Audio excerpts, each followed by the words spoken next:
Yeah. I ain't even know her like that. But I heard the stories. Some women don't love, they haunt you. They say she emotional, dangerous and delusional, dangerous and delusional, dangerous and delusional. Play with hearts like jewelry, play with hearts like jewelry. Cold but beautiful, cold but beautiful. Every man think he the one, every man think he the one. Till he find out what she'll do to him. Till he find out what she'll do to him. Yeah, emotional.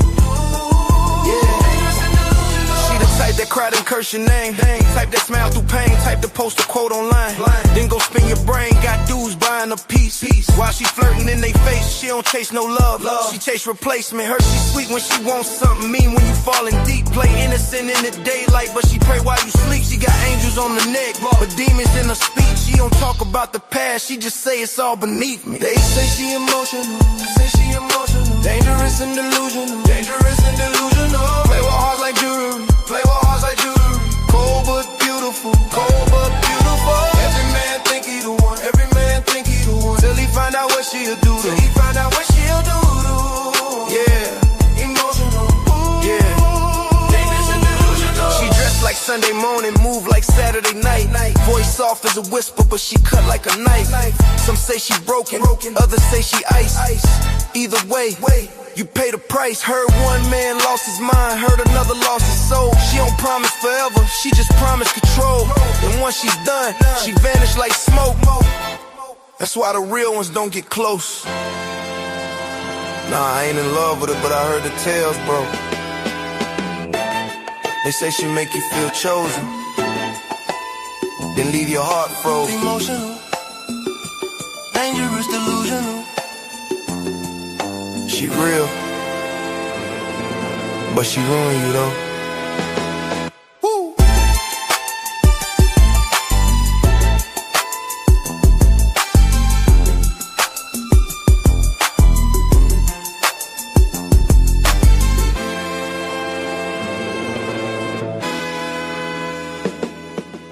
Oh, yeah.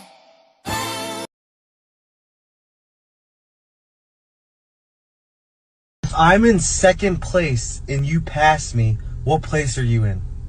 First. First place. Yes. I'm in second place and you pass me. Well, how would you be in first place? Because I passed you. I passed you, so I'm in first. I'm in second place, though. Congratulations. Now I'm in first because I passed you. I passed you. Are we running? Are we driving? It doesn't matter. I passed you. I'm in first.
Good afternoon. Let me tell everybody, make sure you guys like, share, subscribe, hit the Cash App, support the show, hit the notification bell. We're going to get a conversation going because usually it's customary that I do the State of the Space address after we finish, definitely after we finish the year-end purge, and I haven't done it yet, and there's been a reason why.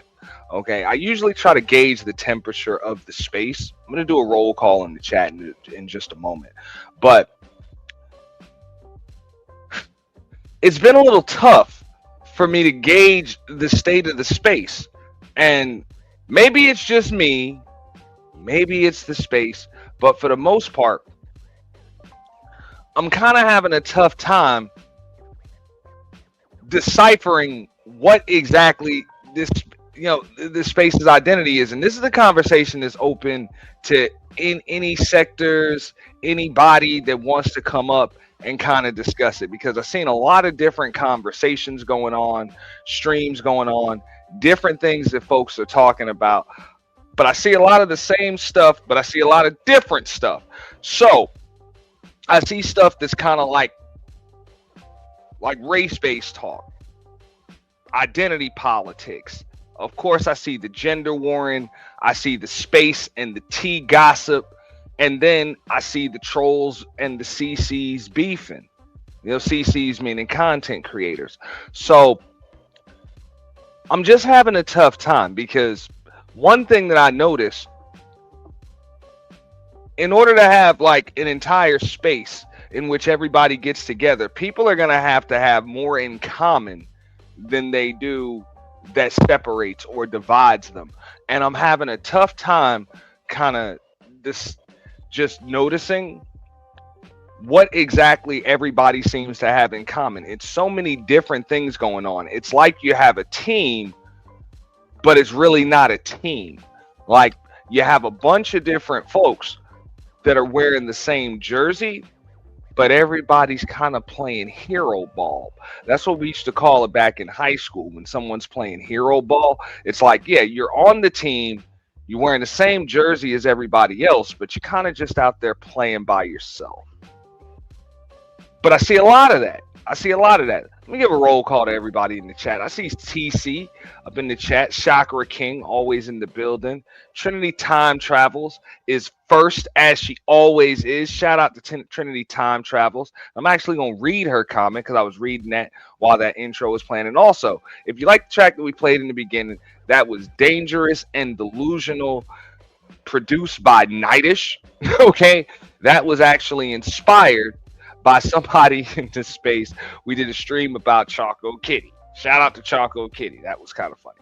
But yeah, so if you like that track, definitely hit up Nightish. He does good work, as does DJ Witch Doctor, as does Just My 5 Cents.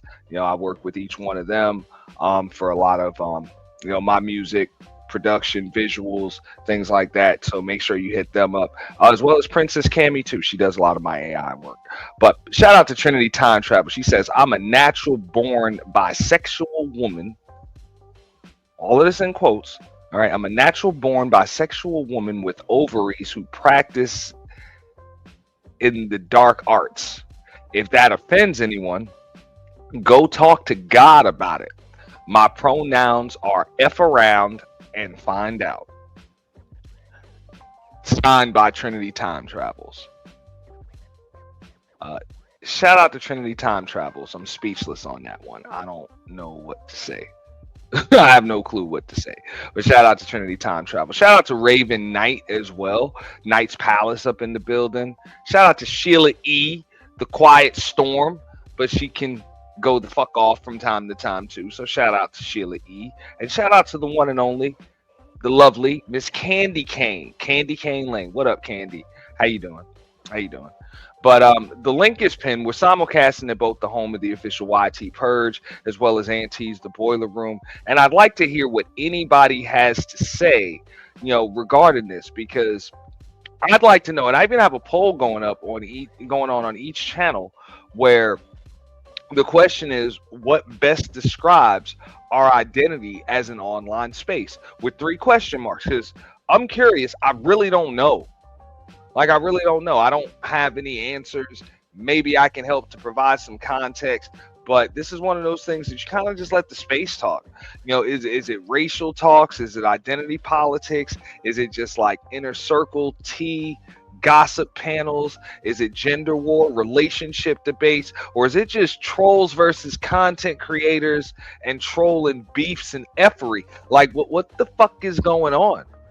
I really don't know.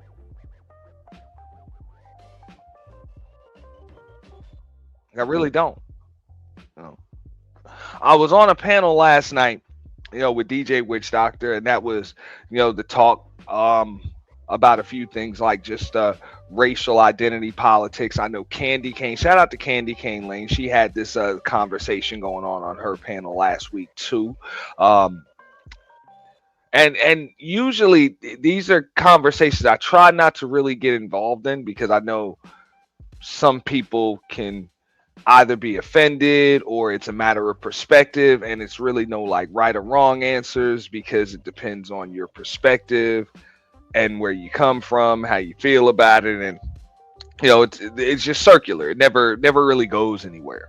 It never goes anywhere. There's nothing right or wrong, and it's tough to come up with a resolution. It's even tough to even just say, hey, I understand where you're coming from and we can agree to disagree. That's something, even after hearing those talks for years, I rarely ever hear anybody say that. What's up, Big Brenda? I got Big Brenda Clark in the building. And shout out to Big Brenda Clark. If you guys have not signed up, ladies, because biological females only are allowed to participate in this.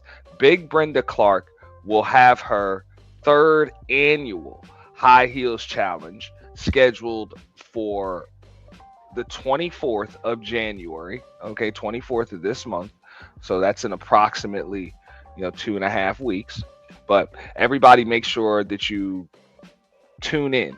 And fellas, biological males, damn it, make sure you guys tune in, because them ladies are going to be strutting their shit, doing their thing, looking all good, and just showing all of their style. So make sure you guys go in there and support Big Brenda Clark with the shits over there.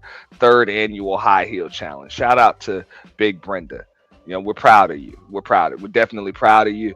You got an event going on for 3 years now, which is, it's extremely rare. Extremely rare. So for you to keep that going and for it to get better and better every single time that you do it, we're definitely proud of what you got going on. And of course, shout out to Just My 5 Cents, who's a little under the weather today, but we wish her all of the best wishes to her, and to get well soon to Just My 5 Cents. But yeah, that's something that I definitely do want to talk about, because again, you guys see the thumbnail, the visuals on the screen. I really don't know. That's why you see Penny Bags kind of just stomping everything, in the middle, because we really don't know what really any of these spaces kind of represent, because I see a lot of different things, whether it's just the trolls and the CC beef, but yet there's supposed to be one thing that kind of brings everybody together, but yet I see more division than I see unity. And I get it. Unity isn't what brings the clicks and the views and all of that other stuff, but for the most part, these online spaces, these panel discussions, these are things that people are supposed to disagree on. That's why there's a StreamYard link or a Restream link or whatever streaming software that you guys use to bring people up. And people are supposed to kind of disagree, maybe agree to disagree, but for the most part, if everybody's coming up in the same algorithm, it's usually supposed to be more that brings us together than spreads us apart. You would think, but I see a whole entire lot. Well, just a whole lot of division. Just division. So I'm not saying that it's good. I'm not saying that it's bad. I'm not saying that it's a problem. I'm just curious exactly what the identity of these spaces is. What's up, Miss KA? Shout out to Miss KA. Shout out to Peaches as well. ATX Red in the building too. Salute. I'm saying appreciate you, fam. I'm saying coming through, and shout out to Big Brenda, member for 17 months in the building. what I'm saying? Shout out to Big Brenda. You know. But yeah. So I'm just curious, you know, what you guys think, because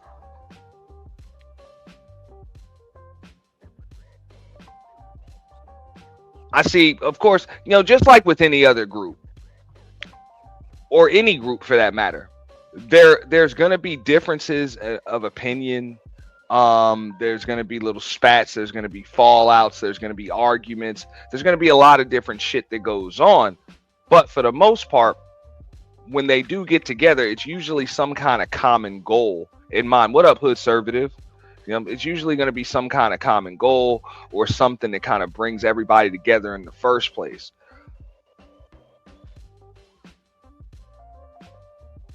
And I don't know if everybody, for the most part, is that Unique 79? Unique 79 in the building, man. What up? What up? What up? Long time no see, man. It's good to see you, fam. Good to see you.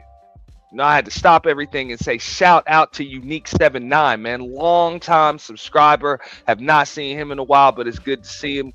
Good to see him doing well over there. Salute, bro. Salute. Hope everything's going well for you across that water. And shout out to Deacon Dave too. What up? What up? What up?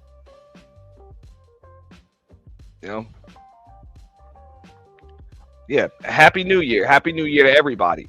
But one thing that I noticed though, even though we say Happy New Year, is there really anything new about the year? Is there really anything new? Because I see a lot of the same old, you know, the same old stuff, which I get it. I get it. You know, what brings the clicks, what brings the views, and what people are used to doing, they're going to continue to do. I don't mind that. I'm not going to, you know, put a damper or rain on anybody's parade, you know, when it comes to that. But I will say this much. I have an affinity for this space. I've always said that, look, I am a consultant and the space is my client. And I've always approached the space as if it were my client. I try to do what's best for it, no matter what. You know, no matter what. So I personally would like to say that, hey, I transcend sectors. I move here, I go there, I go, you know, multiple different places. I try to support folks. If I don't support you, you just don't see me over there, you know, for the most part. And even if you don't see me over there, I still try to support people from the clouds if I can.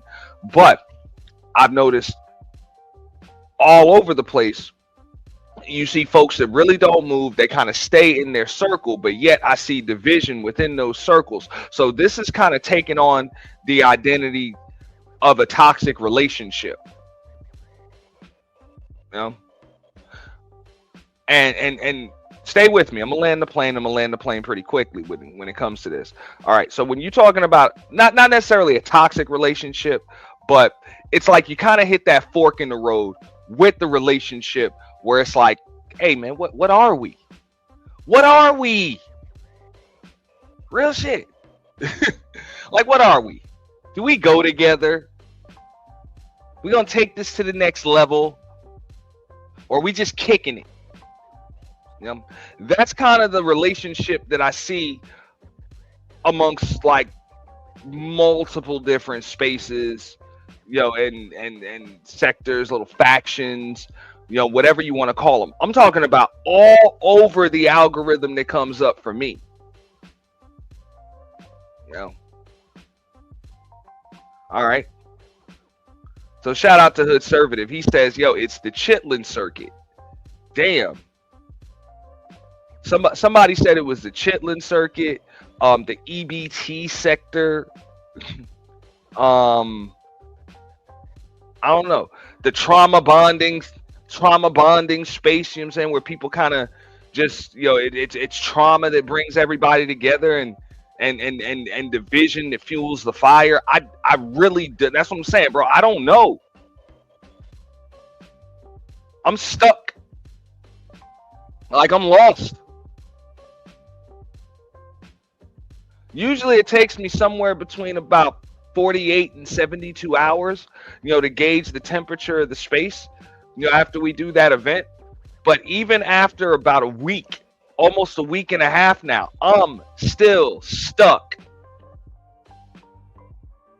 Sometimes I can say the space is in good hands. Sometimes I can say, hey, man, look, this is the new year. Like last year, I said, hey, this is the year of growth or death.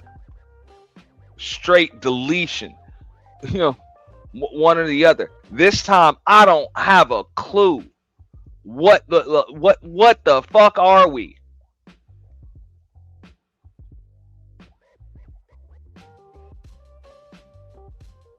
Because even when I look at, you know, the different sectors, I see a lot of folks could learn something from each other.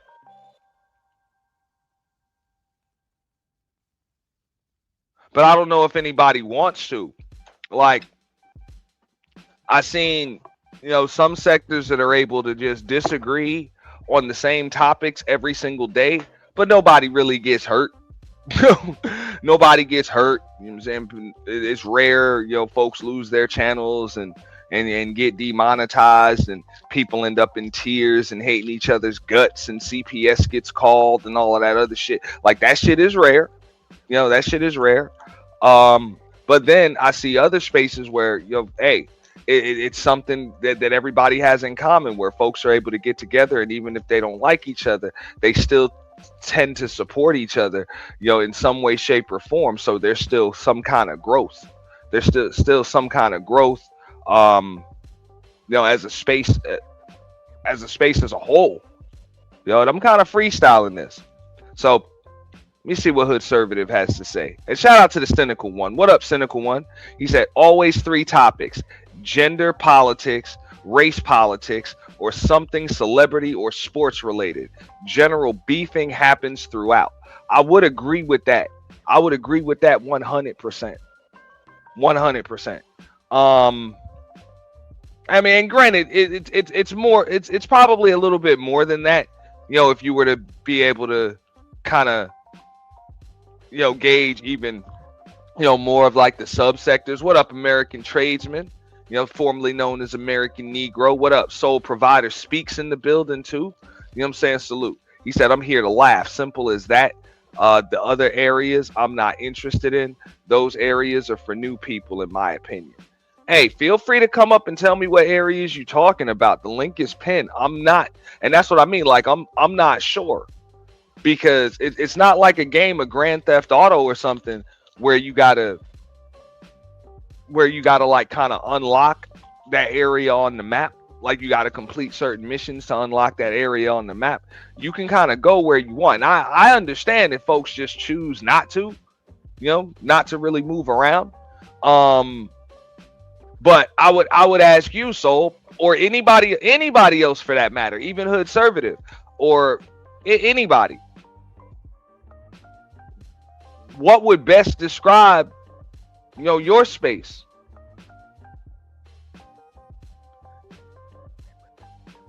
If you had to use like 50 characters just to give your space, you know, the spaces that you actually do frequent in identity, what would they be?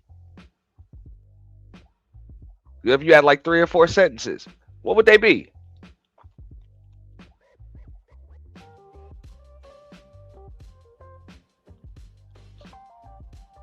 What Trinity got to say here? She said, I believe we are actively being divided as people in an emerging financial hub, while others are mobilizing, and we are following the status quo for clicks and views.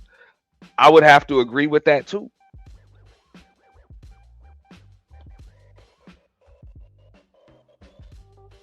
I would have to agree with that too. Now, unfortunately, Trinity, I mean, folks are likely gonna say, I mean, without the division, people are gonna lose support, views, clicks, and shit like that. So if it wasn't shit to argue about, it probably wouldn't really be much of shit going on. So I understand that. It's just, I don't even think folks could really agree on what the fuck to argue about. Call me crazy, but that's what I've come to that conclusion. Like, there's not even an agreement on what the hell we about to argue about every day.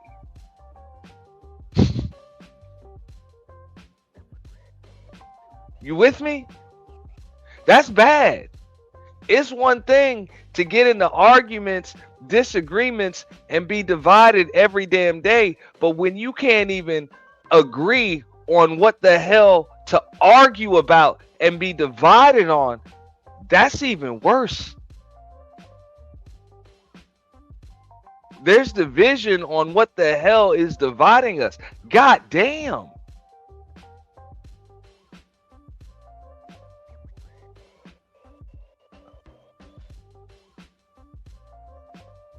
That's what I'm saying. I'm lost. I'm stuck. I don't know. Yeah, we don't have a mission statement. Still. I would have to agree with that. Miss K says right. Okay, and conservative, I get that. You're right wing. So you're right wing. So that's it. Is that what it is? It's left versus right? Because even though like you're right wing, so your arguments are with folks on the left side of politics. I get it. Your guy is Trump, and you like to debate folks that are well, you're more on the conservative side. You like to debate the liberals and shit like that. But you ever wonder how you go from conservative versus liberal to men versus women every fucking conversation? You ever wonder that? Because I'm like, damn, how did we get here? Okay. Unique 79 says, I stay off panels now. Too much beef on YouTube bores me, although it can be entertaining, but at what cost? At what price? Yeah, it's going to cost you your sanity. That's the price.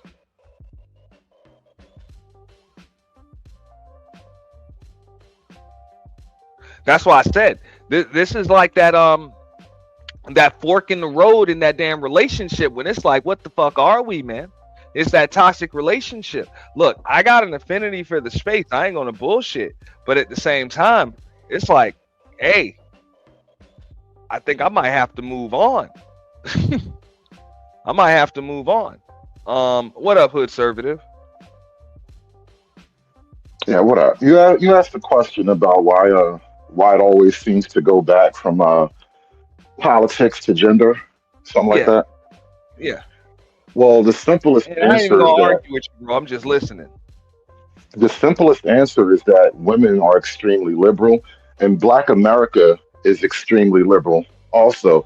And so, a long time ago, when I first kind of got into doing content, you're having this sort of conversation I had like back then, like, what do I want to do?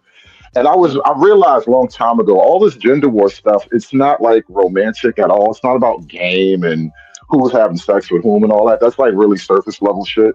But I looked at it as immediately a political issue. Hmm. And not only is it political, it's economic. But politics and economics are also linked too. But that's really why, to answer your question briefly, that's why it always goes from politics to gender war. Because once you start getting into the politics, if you pull too far to the right, you pull away from most of the Black women and a lot of the men, and therefore conflict. Okay. Okay. So that's how the conversations are evolving. But just like you said, that's a lot of surface level stuff when it comes to the game and all of that other shit. But have you noticed that a lot of the conversations, especially in the spaces that you frequent, that's what they go into? Like even when you try to keep it on politics, liberal, conservative, all of that, it goes back to game. Oh, how do you get women and what women want and all of this other stuff? So it's almost like even those spaces don't really have much of an identity. Well, I mean, that is their identity. Whether they declared it openly, you kind of are what you do. Mhm. And so when you look at it like that, I mean, I don't necessarily go to those places. Like I'm always over on like Witch Doctor channel, whatever. I used to go to a bunch of channels, but like I wasn't necessarily going there just to like, be political all the time. Honestly, sometimes you just want to hang out and shoot the shit about nothing. Mhm. Yeah, which is something that I did last night, and it's cool. Hey, I like the space. I support it. I don't mind, going over there. Um, it just it it just makes me just wonder. I try to just gauge the temperature of the space and see what's going on. And one thing that I notice is a lot of these spaces really don't have much of an identity, and that's what's kind of stunting the growth. Bro, this isn't even about like the spaces that you and I may be familiar with and we have a little bit of overlap. I Mm, think this is a wider Black YouTube problem. Because again, I try to, travel to a lot of places, so I don't always jump on panels, but they're all, especially like in the middle of the day on a Saturday or some shit like that, there's a lot of live content. It'd be a bunch of smaller channels that nobody ever heard of, a bunch of people who just said, let me go make some content, let me start a show or whatever. The mm, same shit that we, do is over here, right? mm. But it's a lot bigger world than just the people you and I know. And when I travel around all of Black YouTube, the majority of what I'm talking about, the pattern holds. It's generally race politics, gender politics, or some type of sports celebrity shit. And then beefing on panels just happens to happen. Like once you put panels in the mix, it's always conflict. Well, not always, but that's when conflict occurs, and it doesn't matter what you're talking about. Yeah, yeah. But okay, so if folks don't have much of anything in common, like do you really have a space or a sector? Because even when I came in, um, with like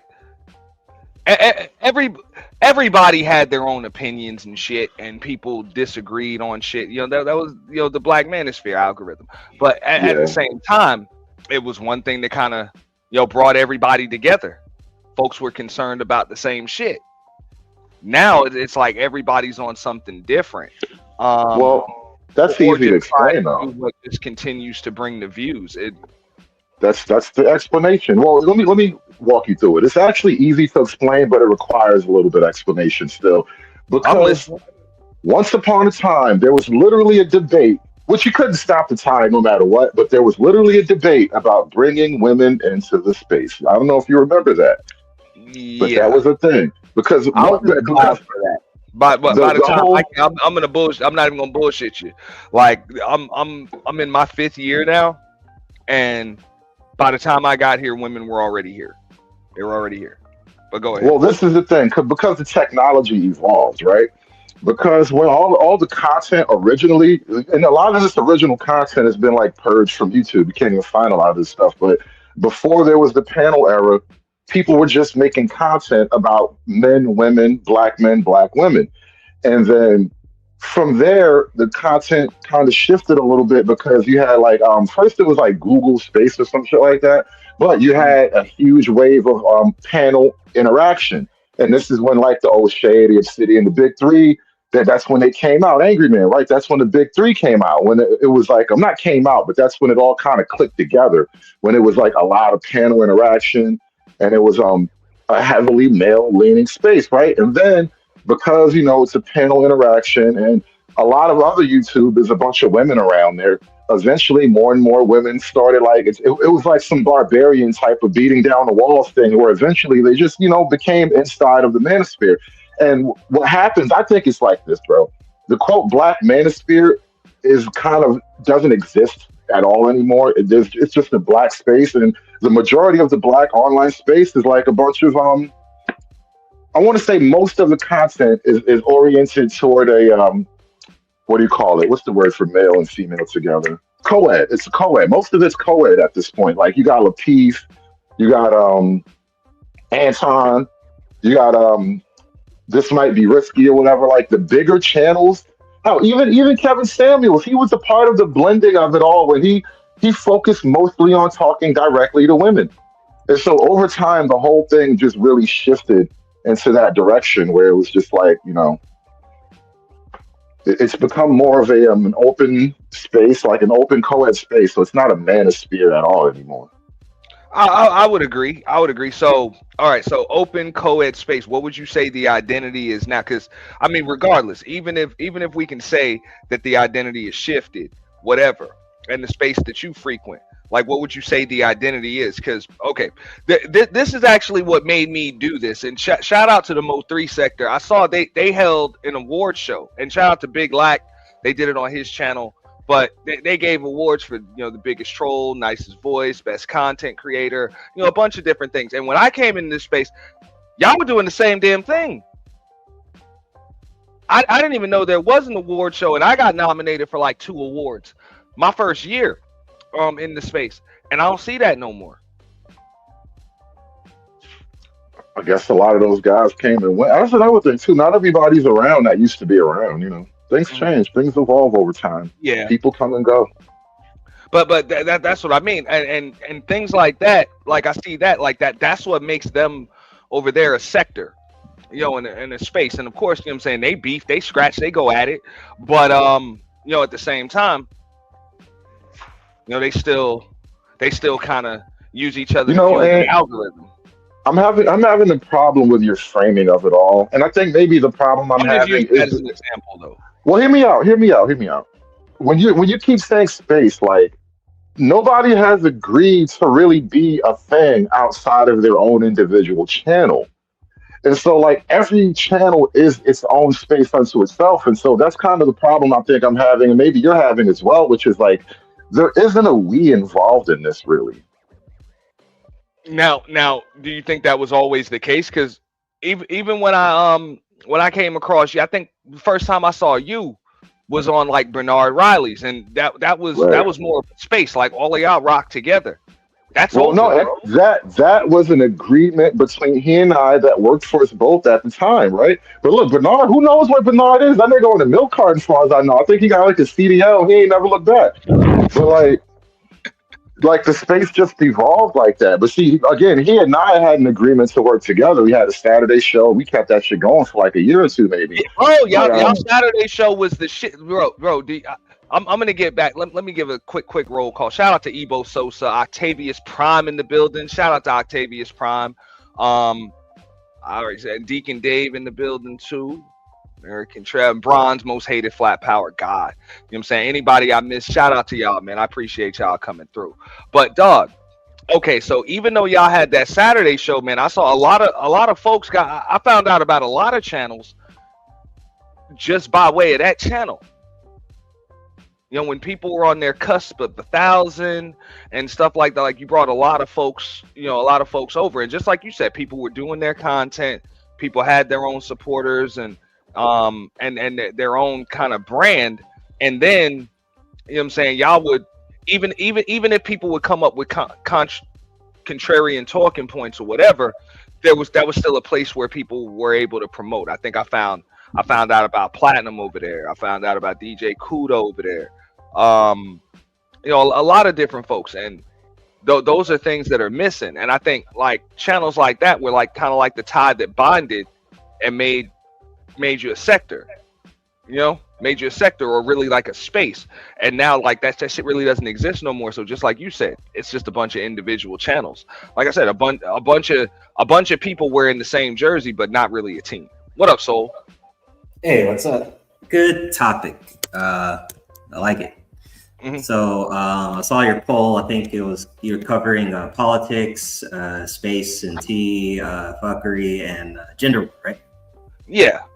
Okay. So yeah, there's a rotation for sure. I think people will find the space based on what angle they just found it. It could start in any of those 4. But I think what happens is that eventually you reach a peak when you're consuming the max of that content, and then you go down in decline.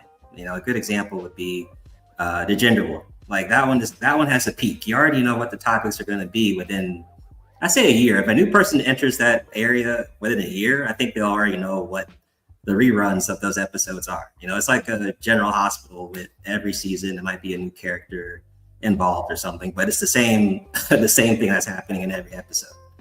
But yeah, the thing about the gender war is that it's where you can make the most money.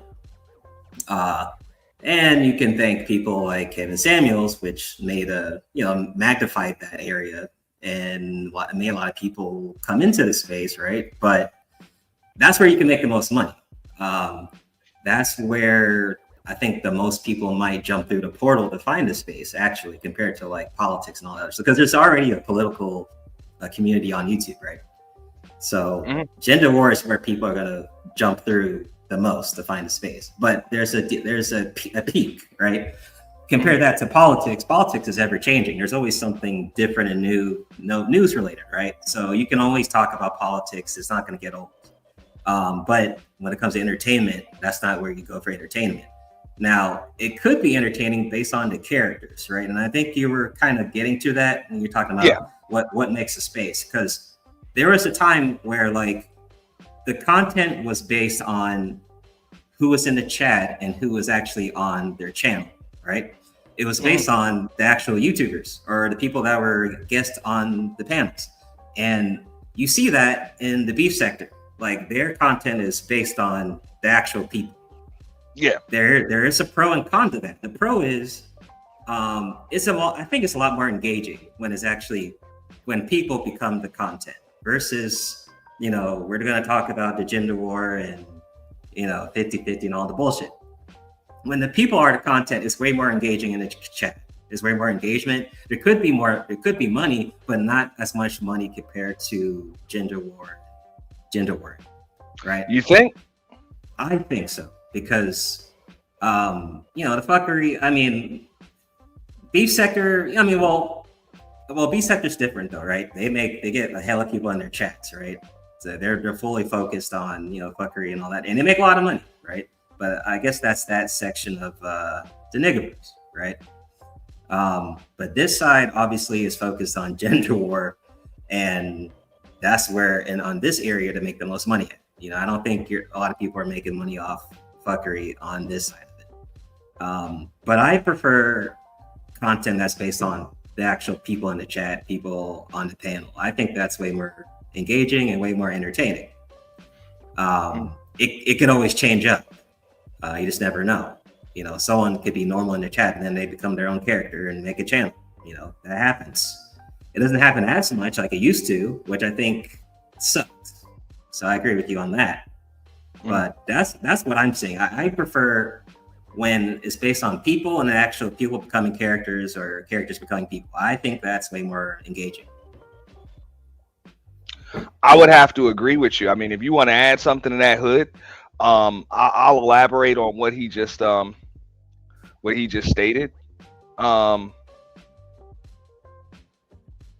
Conservative, you want to add something?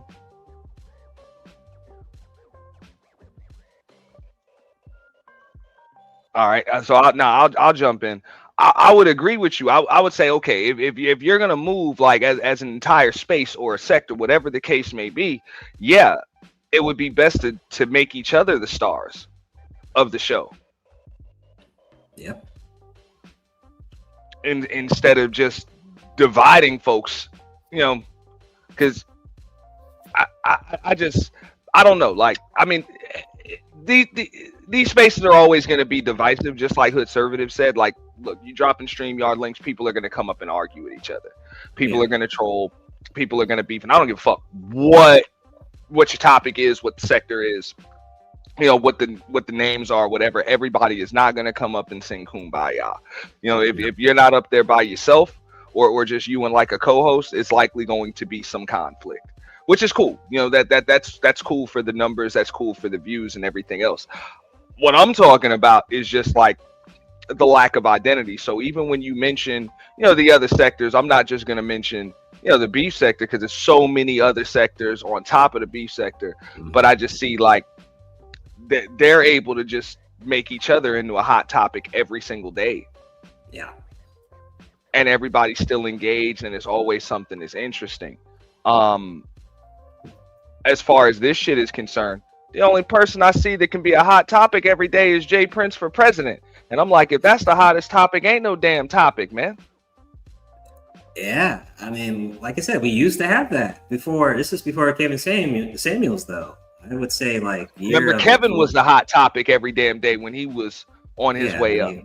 Yeah, but before that, like maybe 2019 or 2020, right before Kevin Samuels, like we had characters that we could rely on to be the topic, space talk, right? And that was also thanks to people like Bernard Riley, people like the Penguin, people like the Penguin, people like Angry Man. And I saw he tried to make his rounds and come back. But I mean, what do you think? Because it seemed like me and you were kind of on the same page with it. I think okay, as far as that space is concerned, it's for the most part it's over. Pretty much, it's over. But like, what would you say the identity is now? And if there is no identity, what would you suggest folks do to get back to having an identity?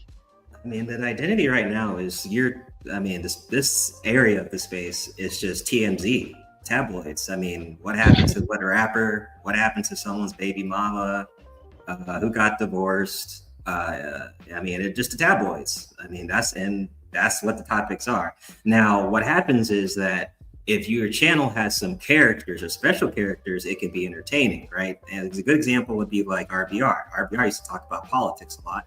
Now, I think politics in general is boring, but because RBR was a character and he had other characters around his channel that overrated his channel, it made it entertaining. But it's the tabloids. It's pretty much what the tabloids. And Kevin Samuels did not help. I don't think but he did help in the gender war. If you want to make money in the gender war, you're good to go. But I've been I had to step away. I've been listening. I wanted to say this though to kind of answer that last question about the identity thing. And I think really this is a big thing, but it's an individual thing for everybody to solve on their own. If you really want to sort of find your identity, you have to be willing to move away from quote unquote black and just find stuff that's generally interesting and then be you talking about interesting shit and not worry about chasing like the cool table conversations or whatever. And that's tricky because then your audience might shift. You might have to find a new audience after that because a lot of the quote black audience, why do you think the Chitlin Circuit has the audience? Because that's what a lot of niggas want to listen to. Mm-hmm. And just like Stacy said, the poll is tight. I got it going on both channels. But for the most part, everybody's really leaning toward like the gender war thing. It's kind of split down the middle, with gender war relationship debates. Because just like you said, okay, liberal, conservative, and then it turns into men versus women, and then it turns into relationships. Which I'm like, believe it or not, those are 3 different fucking topics. I don't know how everybody turns like one conversation or one topic into 3 different conversations. But that happens often. That's like I said, I don't know, and that's kind of why it's just tough on me to kind of gauge the temperature of the space, right now, because I don't really see much of a space. Like I said, the focus. I see just what Hood Conservative was saying. I see a lot of individuals doing their individual thing. Well, and I guess so. What would you saying? You were saying pretty much it's the money that kind of made it like that. I think it's the money that makes, like you said, a lot of people want to watch the gender war shit because and that's also the site that has the most money too. That's why YouTubers may shift to that area more because there's more money. You might get more participants. Currently, you might get more people wanting to get on and hit the link and participate because it's gender war shit. I mean, aren't they doing that all on all the other platforms like Clubhouse and TikTok and stuff? That's a really big topic, and that's sadly it's become evergreen. Sadly, but it wasn't like if you did this poll like a couple of years back before Kevin Samuels, I would think you would see different results completely. But to be honest, I probably would have had the same options up there. Yeah, same options, but different. I probably would have had the same options. But now, I mean, I know things kind of changed. Like Hood Conservative was saying, like when, and I'm not even gonna put it all on Lapeef. I'm not gonna put it all on Lapeef. I think that didn't have a play though. That just like Kevin Samuels, Lapeef was also definitely affected too. Well, I wouldn't even put it on Lapeef because Lapeef kind of took the formula from someplace. So it wasn't like them that innovated the I call it the makeshift podcast, pretty much just full panel podcast. Oh, and another thing too, right? Everybody cammed up, one topic, full panel, like that's it. You got, 6 Yeah. women, 4 dudes, Yeah, and that's start an argument. Like that's just whatever. Those are just clone podcasts. But going to what you said, right? even before Lapeef, I think we kind of saw the space starting to move in that direction as you had other creators starting to grow large platforms. Yeah. They were getting together and arguing with each other, or just getting together to debate different things. And once again, like, just because you have the perfect mic and a perfect little backdrop and all this other stuff doesn't mean you're like a character, right? Doesn't mean anything. You just have, like I said before, Kevin Samuels, you didn't need to cam up. I mean, you could, but if you're not, like I said, you make the content creator the content. That's whether they're cammed up or not. It was about, are they funny or not? I mean, are they entertaining or not? I mean, can they get people in their chat to start to mess a lot? That was the thing. Yeah, let me add another element to this conversation. Right now, more so than maybe any other time ever in history, we have an oversaturation of single women with money to spend. And when it comes to this type of content and this sector, if you want to tap into the money, you're not really going to get it out of the men as much as the women. And that's what made the Kevin Samuels thing so big. And then people can kind of see the money in this conversation is really on the female side of the conversation. It's not that there's no money on the male side, but you're just going to get way more if you tap into the women. Yep, and that's in the gender wars area. Yep. I mean, I would agree, and then I would disagree to an extent. So I don't think the money comes from the women. It just comes by way of the women, dude. It's just like a club, bro. There's a reason why ladies get in free up to a certain time. That gets the dudes to start spending money. So it just kind of is what it is. Once you make it co-ed, more money just starts flying, just naturally, bro. Create the vibe. No, even on that end, I'm betting that the majority of the viewership is once you go co-ed, it's female leaning by nature. It's almost impossible to have a co-ed space that's like a male dominated thing. It's going to turn off too many chicks, bro. Well, I think that male dominant that's over. That's and it's never coming back. But hold on, it's not over. It's just a shout out niche. to Drip. You know what I'm saying, on the panel. What up, Drip? So what you ain't? Salute, bro. Yeah, man. Welcome How y'all to the doing, panel. man? You got the floor, What's bro. up with Jump you, in. soul? Yeah, what's up? Yeah, man, y'all done hit on a few though, but I don't think like I want to hit on your poll first. Like as far as Go your ahead. poll, I don't think that it's more gender war. I think it's more of the messy shit because yes, I do think that it's fucked up how men are talking to women on here. You know what I'm saying? And the way that they're disrespecting them. But it goes to say that, they accepting it too at the same time. And then besides that, hold on real quick.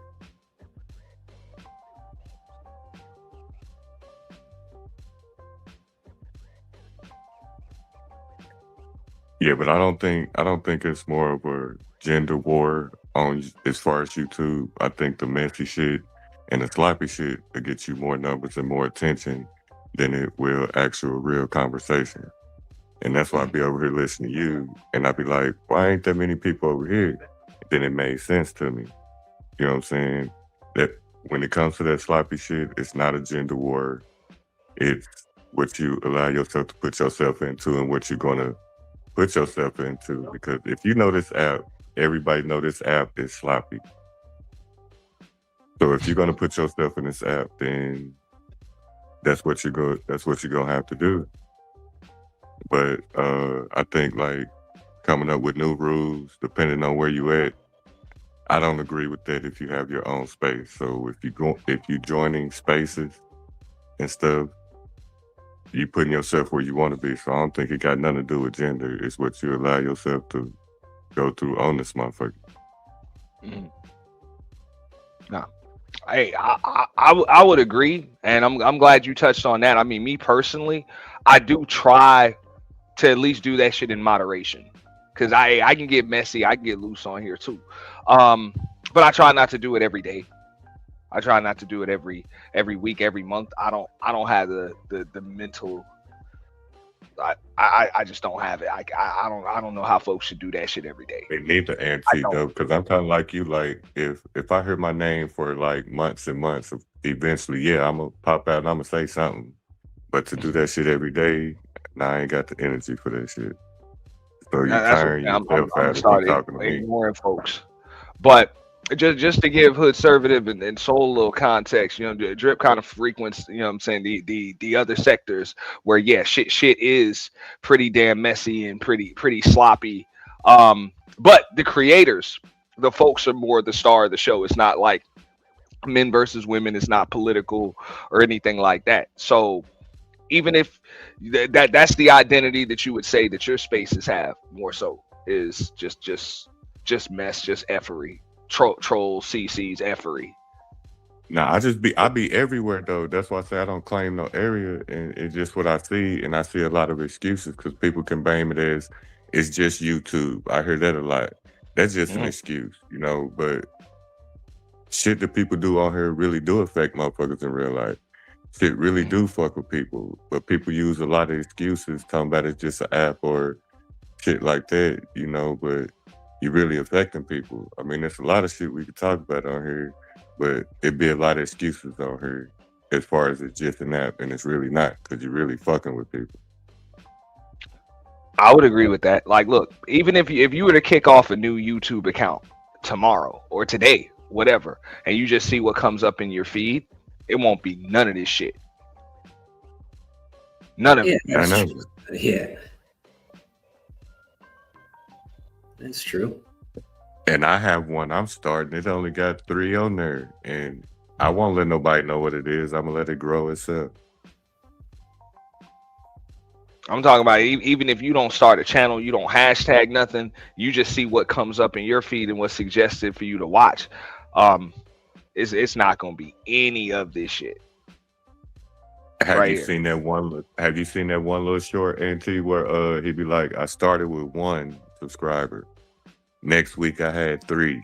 The week after that I had 5, and it was kind of like an inspiration video. No, I didn't.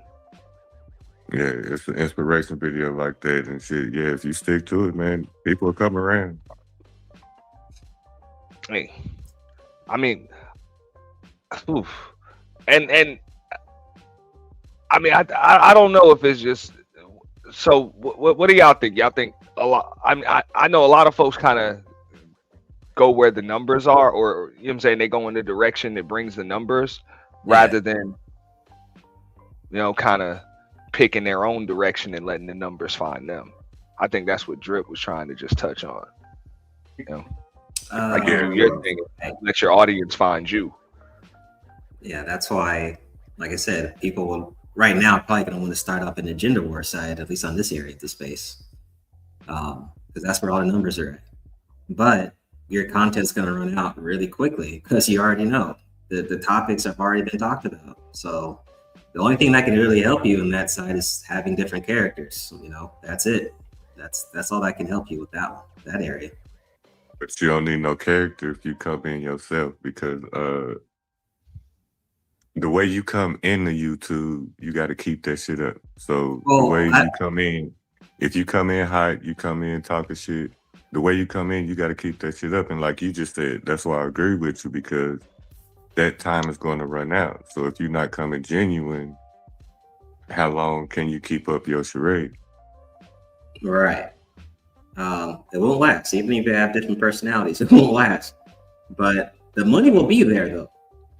But I prefer the other way, like you were saying, Auntie, just being your own self and let people find you. Maybe you talk about whatever you want to talk about. You know, I think that's a bit more fun, but it's based on what people are coming here to do. You know, if you're coming here to make money, then you know. And that's all I'm saying. I'm not trying to rain on anybody's parade. I'm like, whatever folks are doing, you know what I'm saying, to either make money or get views or dopamine rush, whatever. Hey. If you like it, I love it. And if it's working for you, you know what I'm saying, more power to you. I I would just have to ask. It's like,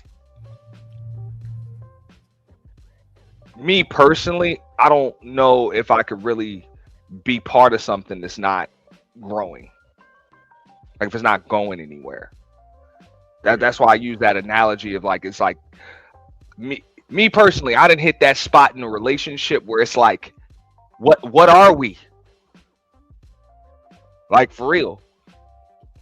Like I still like you and all, but hey, if we ain't gonna take this to the next level, I don't even see a reason to do this shit after today.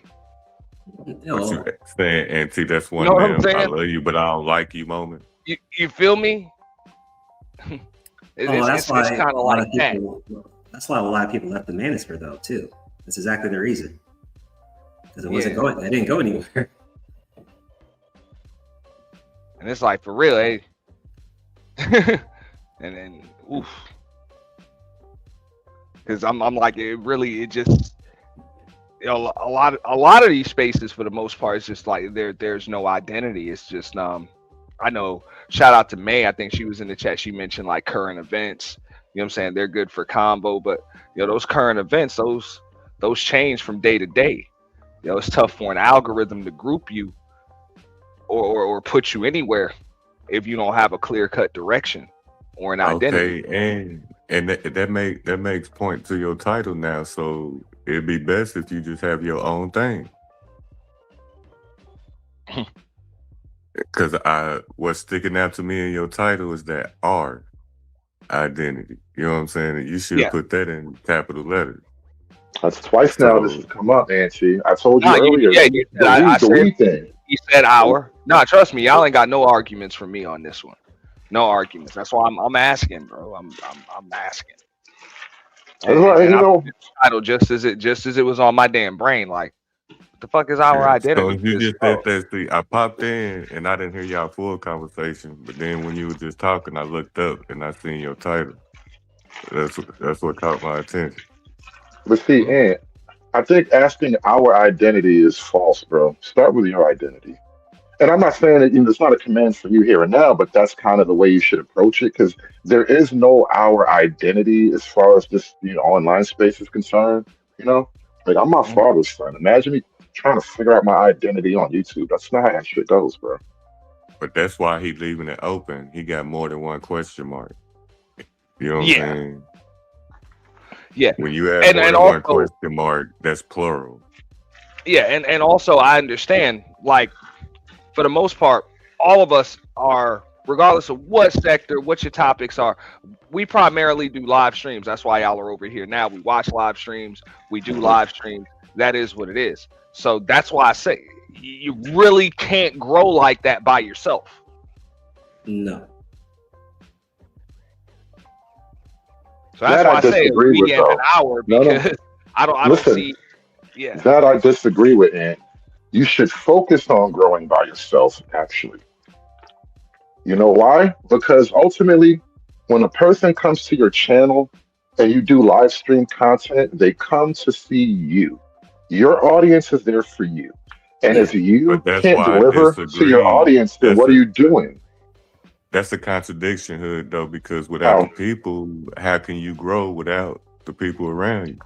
That's what I'm saying. No. You guys are talking about using other. No, you guys are talking about growing with other creators. I'm saying no. Don't worry about the other creators. That's why the whole identity question doesn't work. No. Hear me out. Of course, growth as a creator means the audience, right? But when they said growth a second ago, they weren't talking about the audience. They were talking about we live stream with other people, we connect, we network. And what I'm saying is don't focus on that. That's gravy. That's extra. You got to focus on getting your shit up. Yeah. So you wouldn't call that being selfish to get where you want to be? Said in the chat. No, like, hey, but even if it's just not necessarily even growing with other creators, you still share subs. Like it's a small sub pocket that watches live streams. Like we're doing live streams. You know what I'm saying? So Yeah, and I feel like Hood, you can't come in here thinking that, oh, I need to get myself up before I start thinking about everybody else. Did he just lose connection? His audio went like mad low. Okay, it is me. It's not me. But no, Can I y'all mean, hear me now? yeah. Start that over. Start that over, bro. Do I need to drop down and come back, or can y'all hear me? Nah, I can hear you. Yeah, good. Oh yeah, I was asking Hood, do you think that's selfish because you trying to get yourself up the way you trying to explain it? So you get yourself up, then you think about your subscribers when your subscribers is the ones that's getting you there. No, getting yourself up is literally gaining subscribers. So what I'm saying is me getting myself up is me thinking about my own subscriber, my own audience base, my own vision. Like I want to attract people to my thing, whatever the thing happens to be, right? Me getting myself Right. up in that regard is that. But I think we're having this context of this conversation about like Ant just said, we have sometimes overlapping audience. You know, we might even sometimes one of the things I do hate is when I have like personal relationships with other streamers. I try not to overlap their streams or whatever. Like if he's on at a certain time Right. and I'm cool with him, I'll wait a little bit. You know what I'm saying? I'll start up 2 hours Hey later, let him Hood, have his I got shine or one some shit better like that. for you. But I'm I got worried one about better my for own you. audience because even then, that's a benefit for me. You know what I'm saying? I don't want to just steal his Right. audience, but I want people focused on me when I come up too. So It hit me hard and fucked up kind of my algorithm when I was sharing out people that I was fucking with.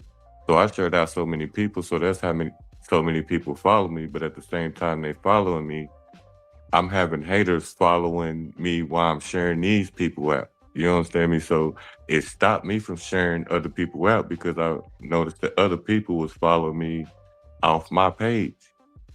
You hear me? Ain't that fucked up that you gotta stop sharing people because you got haters following you? Yeah.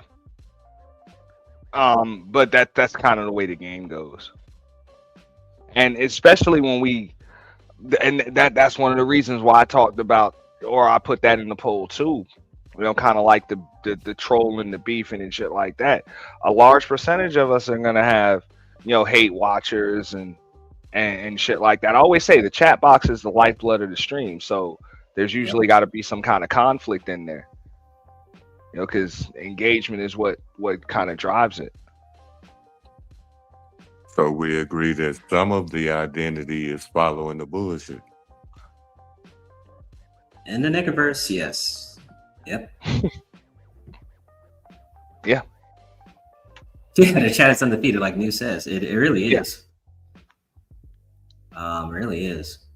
I mean, it's the chitlin circuit for a reason. I mean, think about this. Away from YouTube, what's the most popping black pop culture? Like, what do black people congregate toward the most? Like, I remember a long time ago, everybody was watching shit like Empire. Then we shifted over to Power. Like, what's really, really like the things that black folk gravitate toward? And so, I say when you look at it that way, you just don't be surprised that you tend to think toward the lowest common denominator when you just focus on, doing black content purely. You kind of have to pull yourself up and do other shit if you really want to grow a little bit, as you say, Aaron. Mm-hmm. And I think the problem with that is you get too comfortable with somebody doing something like that. You know what I'm saying? So you make yourself comfortable as you sit and gradually sit around it. So you have to you got to turn your attention towards something else, because the longer you be around something, the more you're going to want it. The longer you're away from something, the less you're going to want it. So I feel like you got to gravitate. Yeah. I mean, I know I try to move. Monica asked a pretty good question in the chat, right? She said, actually, she's talking to me. She's like, this is your community. Are you trying to identify the sector? And this was something that was open for anybody from any sector. That's why I kind of have the different questions in the poll. Like what is the identity? Because at some point, like if we're gonna move as a space, or any space is gonna move, like just kind of like what Unique said, like in order to be able to grow, not just even with numbers, but just as people, just in general, we're gonna have to have a little bit more in common than the shit that divides us. If the only reason why we get together is to either trauma bond, cuss each other out, argue every damn day, and that's cool, but it's got to be some kind of common denominator that gets I mean, everybody together. let me help you out there, bro. My realest friends are niggas that I made money with in one way or another. If we're not tied together like that, what do you like?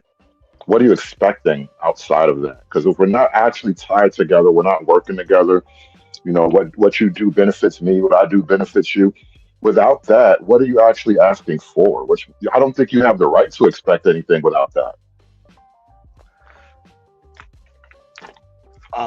I really don't. I'm just curious because even if even if a space, and when I say a space, pretty much the algorithm, because let's keep it real, we most of us frequent the same channels and shit like that. So even as a space, whether you like the direction or the identity that it has, it's still got to have an identity. So what the fuck are we? So Is it that's just what I'm black saying. YouTube? So, Is it so like is it MC, just are black you? YouTube? Is it just effery? Is folks beefing, talking shit about each other? Finding shit to argue about? Is it like racial identity I politics? would Is it say, I would say, are you going to establish yourself around a certain area because of what's going on? You know what I'm saying? Because you got homie hoppers, you got motherfucking CC hoppers. You know what I'm saying? Because certain people can have something popping, they gonna hop over there and talk shit about you. So, and then you can have certain people that's gonna ride with you 100%. So if you got people that CC hopping and all of that, how can you establish anything? Because should you stay by yourself? And what did he just say? Yeah, as far as establishing yourself with somebody, or are you gonna ride by yourself? Because you can catch on to somebody that sound hot when you want the numbers. Persuasion. That's the word I'm looking for. Are you gonna go with the persuasion, or are you gonna stick by yourself, or are you gonna ride with a group of people that that's just hot for the moment? And I think people move on YouTube for the heat of the moment when I'd rather stick by myself. That's This why I is what I put was Zone trying. behind my name. This is what I was trying to explain a second ago about focusing on your craft, your thing. Like when I was doing the Bernard Riley show years ago, it was obvious to me. He and I never discussed any money. We never made a deal. It was an unspoken thing where like I got a channel that has almost nobody listen to me. You got a big channel that people know, and people kind of know me through your channel. So I'm gonna grow my channel through your channel, right? But here's the kicker. Here's the kicker. I can't rely on me being on Bernard Riley's show to grow my channel alone. I have to provide something that audience members want to listen to, want to pay for. They're gonna hit the super chat, cash app, that whole thing. You have to work on your shit on your own end. So that way, now it doesn't matter whose channel I go to. I can draw a little bit of my own audience almost anywhere I go because you have to build your shit. And I think that's why when you keep asking this question about identity, and I think it's a false question. It's like, don't worry about what the black people are doing on the internet, bro. Worry about what you want to do on the internet. You can talk to the niggas whenever you feel like it, but if you're gonna worry about them, I think you're gonna lose you. Uh, right, and that goes with Neo's news comment about only worry about your chat. I also agree with that too. If you got a box full of maybe 30 people or so, or 50 or whatever number, 500, you can, if you're consistent with them, they'll always come in your chat no matter what you're talking about, and Black YouTube, like I said, is all of those topics. You're like multiple choice, right? You don't have to stick to one topic. But using conservatives example with Bernard Riley, one thing that we don't have that I think we did have years back was there were multiple channels where I would call them like multiple choice channels, like where you could go to Bernard's, like different people, that were talking about different stuff would go there, right? And different topics altogether on their channels, right? We don't have that much anymore. Like I would see Auntie is a good example of that now currently, where you might get different people from your sector, not just because of the purge, but that's also is another factor why a lot of people from different sectors would come here, right?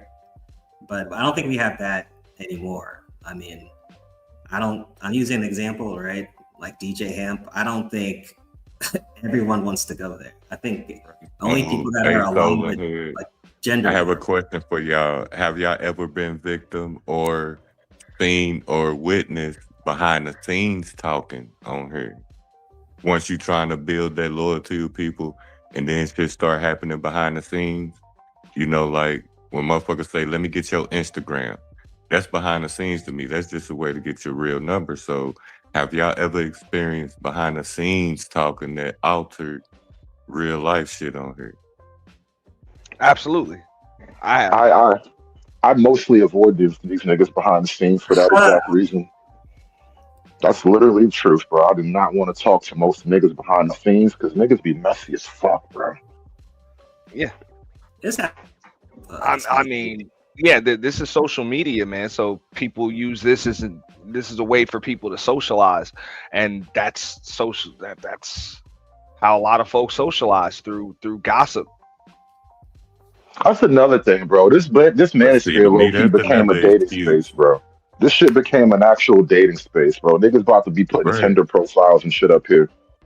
If you ever heard anybody on here say, let me get your Instagram, that's just a way to say, let me get your phone number. That's just some sneaky ass shit.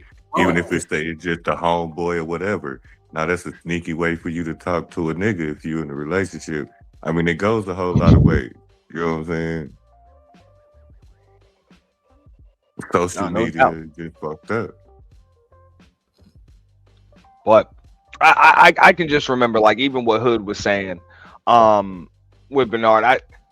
Just like Hood used that platform to kind of promote his platform. There were other platforms that helped me to promote mine since, like, before there was a purge or any of that shit, you know. And even before I changed the name of this channel and it was just my name on it, people were calling this shit was like a hole in the wall club where we'd be live all damn night, and you might not sit here all night, but everybody would make their way through this motherfucker. People would laugh, joke, roast, cuss each other out. Beefs would start. People would review the shit. You never knew what the hell was going to happen. Yeah. I actually prefer it that way. That's why my channel is kind of like that. This gives you more freedom if you want. Yeah, but it's not every day you want to talk about gender war. That's the thing, though. That can get extremely stressful. Exactly. That's why I don't stream every day. Exactly. It can get stressful dealing with niggas. Yeah, I can't do that, and I see people do it, and they go through the same bullshit every day, and be the same arguments, the same everything, and it took me back to Facebook. Listen, I've been doing this for a long time now, and I try to not do just, black women as bad content every single day. And I've really kind of gotten away from that, generally speaking. But I will say this. Even when you try to get away from the gender war stuff, generally having a thing to talk about every day is weird and difficult. It's like, because it's a performance, you know what I'm saying? It's hard to get on stage and perform every day. Sometimes you just don't feel like running your mouth about whatever the hell's going on in the world. Like, sometimes I don't care about whatever celebrity gossip is on the news cycle or whatever, or it's a slow news day or some shit like that. But ultimately, like, because that's the other thing I want to say too. And when I do my content, like my show, it's very much like topic driven. I pick a sort of idea. I find a lot of video that I can use to kind of buttress the story around that idea, and I can come at it from different angles, get other people's opinions on it, comment on that shit. But it's generally topic related, and then I'm out. And sometimes it's hard to keep doing that shit every single day. Yeah, that sounds stressful every day. What makes gender wars, though? I mean, hold on. I want to say this right. Okay. A penis and a vagina go together. What do y'all think creates or starts gender wars? Do y'all think it's misunderstanding? Do y'all think that You see, this is literally how it because of starts right here. history, These innocent hearts, this is how it starts. No. you done been No, through? I would You know narrow what it I'm down. saying? Sexual deprivation and intention. But shit, that's still a lot to say. I mean, is it because of some shit you done been through, or is it because of a written word? No, but people are just lonely as hell. Yeah, that's really it. People are lonely as hell, and this is a good way to interact with folks without having to leave the house and actually interact with folks, like physically interact with folks. You can just do it right from your phone or your device, and bam, you know. That's kind It's of lazy. like being able to go to the club without having to go to the club. No, but see, as far as the club, it ain't nothing that I can't do out there that I can't do in my own house. But now, as far as getting out and moving, that's different. That's just being lazy. Well, yeah, most of these folks are lazy. Now, you can just get on here. You ain't got to do your hair. A lot of these motherfuckers don't even take a bath. Hey, and They see, just get on and this that's shit. the real shit. You know Because what I'm saying? They that's don't one of brush their my teeth. They don't do shit. that's one of my new shit. That's one of my new preferences for a woman. I mean, I want to see a woman that can get up and comb her hair every day instead of just getting a hairdo for the next 3 months. You know, and I feel attacked, my nigga. I really feel attacked. Let me just say this, because that is the benefit of never camming up. You will never know all the days I did this show in my underwear with no shirt on, just smoking at my desk, bro. I'm just sitting there. Who needs to be pretty, bro? This is radio. Radio is for ugly people. Nah, hey, I work from the same damn desk, so there's plenty of days I went through a whole damn work day and I did streams and all that shit in my drawers or in my bathrobe. Hey, man. Oh, so it's true that niggas will have a blazer on with sitting in their boxes at their computer desk. I think folks do that. I'm not gonna go too much of the damn day. I try not to go past damn 12 noon without getting straight for the damn day. Because it's like I had to learn that this. working from home, one day it'll spill into the next and it'll spill into the next. Right, like you can do this job. Like if it's the morning, like there's been plenty of mornings, bro. Like Trump was on this morning, and I wasn't even gonna stream yet, and then I seen him about to go live. He did a speech, so I just rolled over, turned the TV on. I mean, turned the laptop on, set up the live stream, started, rerunning his speech, and like sometimes it's really that easy. That's the other thing that I like about this business. Sometimes it really is that easy. When you just want to get some raw views up, you don't got to do all that much, but. Again, it takes a little bit of a creative mind to get out the rut and figure out shit, bro. Because my page, I built it with as far as the live part of it, you know what I'm saying, the interacting. I ain't got there yet. I'm still nervous about that, but I've done it, but I ain't got the best parts of it yet. Well, Hood Servant, if you call this a business, though, I wouldn't really label this as, for me, it's just like having fun. But I understand it because you can get monetized, and I understand the business comment, though. Yeah. Hold on. It's just the thing with me. I never was social, but now trying to break out that shit of being more versatile and more just talking more, period, You know what the thing, Soul Provider? I know. I was probably a lot more talkative before I started doing this shit. Oh, hell no. Yeah. I was never this talkative. Yeah. But I didn't have many people to talk about this shit with either. That's the other thing. This space taught me to just shut the fuck up and listen. For real, I would honestly, I can honestly say I had a lot more shit to say before. I wanted to respond to Soul Provider a second ago about the hobby thing, or the business thing rather. Yeah. This YouTube thing, and I mean, I've been kind of pushing myself into being a little bit more professional about it. I'm going to kind of do a better job of it, make it more business-like in the long run.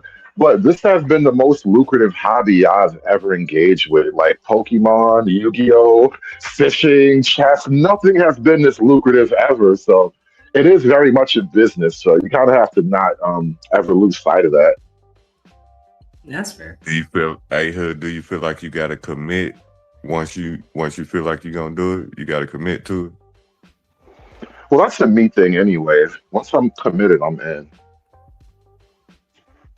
See, Real and shit. okay, so that's when I'll kind of get back to the topic, but not.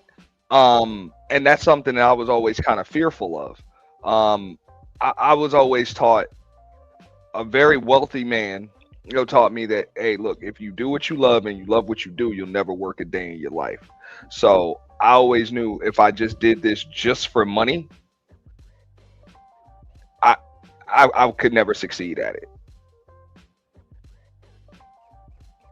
Yeah, I mean, It makes sense. because if you try too hard, you won't really. Sometimes trying too Yeah. hard make you not succeed. You know. So And so that's why I even did this stream, or even everything. Even when I go back to the purge and shit like that, like I never did any of that shit for money. Never. Not for money, not for views, nothing. I always did it just because I either felt like it was necessary or it was something that I enjoyed and wanted to do. And money, views, more subs, growth, or whatever will just come. It would just come. But as soon as I turn this shit into a job, I'm like, fuck it, I might as well get a job. Yeah, But man. shit, that's even happened with me in real life when it come to real jobs. I try different things. I'm good at them. And then you invest and you put so much time in it and it end up being a burn in the end. I mean, that's a hard feeling too. So starting a new career and doing something else, you know what I'm saying? Growing up as a man in this world, you know what I'm saying? It's kind of hard too. Having to start a new career and getting burned on ones that you put your time in.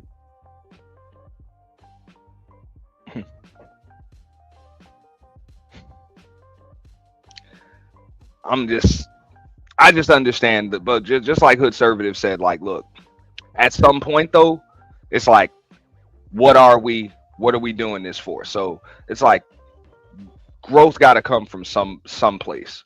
Either you're gonna grow as a person, you're gonna grow as a space, and the numbers, even though that's not the end all be all. And when I say the numbers, I'm not just talking about the sub count, the live viewers, any of that, because I mean I know that shit comes and it goes. So you can get it popping, you can be a little bit down, whatever. All of that shit can change overnight. That's no big deal.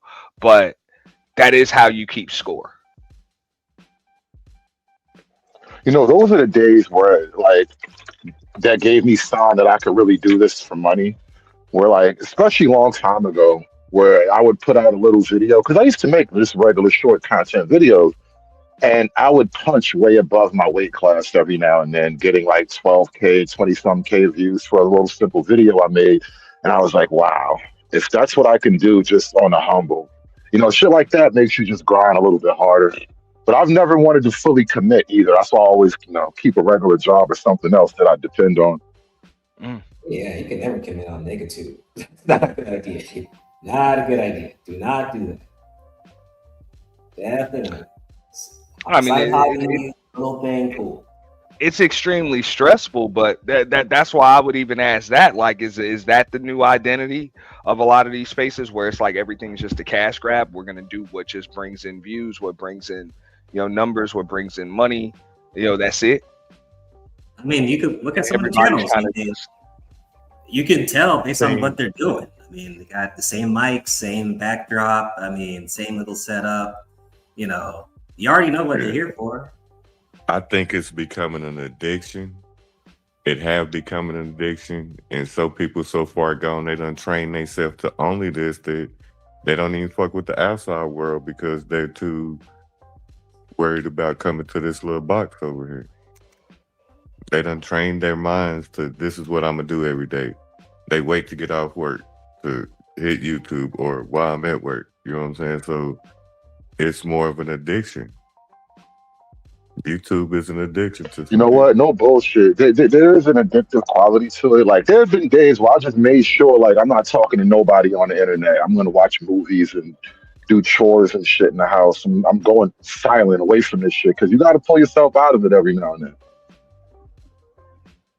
You know it's an addiction when a motherfucker say who going live next and everybody go over there. It's addiction for all you motherfuckers. Yeah, see, Not on But I'm this like, Also, or we're not like I would agree with that. But then, at least in that case, you got a space yeah. because everybody kind of moves as one. I know when I first came in, that's kind of how it was. I saw some like the same people everywhere. People would just move over, move over, move over. I see a lot less of that now. Yeah, we don't have that on this side. We don't have that. We used to. I think it was That's because a Medicaid. lot of people bumping heads now, and a lot of people starting to fall out. That's what people finna mix. In 25, it was a lot of collaboration. I think in 26, it's gonna be a lot of fallout, and it's gonna get crunker than it was last year. So, I think the 26 purge gonna be that shit. Yeah. That's my prediction. Because shit, we barely what? We ain't even 2 weeks in the new year, and ain't 6 nobody days. stopped shit. Yeah, Ain't same- nobody same. even ain't nobody stopped nothing. It's getting tougher. Man, either man came up on Witch Doctors last night and said, "Yo, we in 2025 now." I was like, "No, it's 2026." He's like, "Yeah, it is." I'm like, "You didn't even know what fucking year it was, bro." Yeah. We ain't Still trained to same it yet. shit. So, like still on the same shit, same topic, same everything. Like Yeah. one day is spilling into the next, spilling into the next week, spilling into the next month, spilling into the next year. Nothing's changing now. I'm like, I've never gotten old before, so is this just part of getting old, or is that shit normal? it's What's not up? just a part of it's. I mean, that's a pattern of getting old where you just settle into shit, He but it's told also us. a choice. You know, you got to choose to want to reach for something else, bro. That's an internal thing. I can't give that to a nigga. You know. How old was you before the first time you noticed that you learned a lesson from somebody that told you something? Oof. Shit. I don't know. That's a weird question. I always listen. If you tell me it's gonna fuck you up, if you tell me this thing fucks you up, I'm probably not gonna do the thing that you did. No, but I'm just saying, as you growing up, somebody told you not to do something, but it took you to go through it for you to think back like that motherfucker told me. Oh, you know what that is though? My pops, he got that title in my life. My pop was right about a lot of shit, and I had to become a parent to really grasp the depth of it all. I don't got no kids yet, but I had a lot of experiences like that. Yeah, I'll be honest. I was probably about either close to 30 or pushed, or in my 30s by the time I realized, like, damn, Before you noticed it. they huh? was they was right. All that shit they Right. was telling me, man, that shit actually happened. So, I mean, Yeah, and I think that's why they say you don't get a lot of grown men until they actually grown. Does that make sense? Well, the Yeah. brain doesn't even stop really expanding and maturing till around 25-ish. And then from what I'm really hearing and noticing, a lot of men, especially like us black men, we don't really hit our stride until like 30 and mid 30s. Yeah. Not all. Most of us don't really be balling in our 20s like that. That was a small shot at the women. Like, maybe you should have kept the nigga that you had, you know what I'm saying? But was I just mean, it talking wasn't shit. even a shot. Nah, it was just that's the reality of life, though. And then, frankly, man, these they know, they fucking know. but okay. So even you said earlier though, you was like, okay, so you still go on other panels and you still make sure that you're one of the standout personalities when you're on the panel. So you don't just go anywhere. You still go to specific spaces and you're yourself. So what would you say the identity is of those spaces you go to, Hood? Well, I mean, as far as the places I go to panels where I have a friendly relationship with the host. That's the only real criteria. I don't look at it like, I'm going over here to the Asian gang or I'm going to the blue gang or none of that. Like, if I'm cool with you, then I'll just hang out, we'll talk. And it'll go from there. Who knows where it might go, but like, I generally just do that based on personal relations. If I've spoken to you on the panel, we got along good, and you're going live, then I'll hang out and chop it up on your panel. Because honestly, I'm really mostly just looking to hang out and talk about whatever.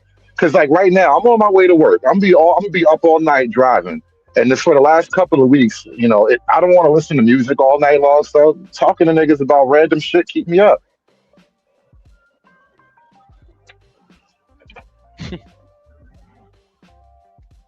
That's what's up. And that's what I base my page on. You know what I'm saying? As far as meeting new people and just shooting the shit. And if we ever link up one day, that'll be a plus. You know what I'm saying? But as far as the drag and shit, man, I'm tired of that shit, man. Unless the purge. Shout out to But that's why, like, when I do my content, like I try to find something to actually talk about. You know what I mean? I want to find a subject. I don't like to just get up and riff for an hour about nothing. Don't get me wrong though, Hood, because I'm kind of like playing both sides of the fence, because it's good to listen to and be in the chat about, unless it's about me. You know what I'm saying? So we can't do the double standard with shit like that. But I actually interact with people that, you know what I'm saying? I got a story too. So when people be clowning me in the chat, I play a storyline with them. I'm clowning with them, or we going back and forth. You know what I'm saying? Because my story already on her, so it's gonna happen. So you gonna make the best of it, or you gonna let them keep doing what they do. I'll let them keep doing what they do because it's not bothering me. You know what I'm saying? So I just keep going. The crazy part is, you something if they keep talking about you when you stop initiating.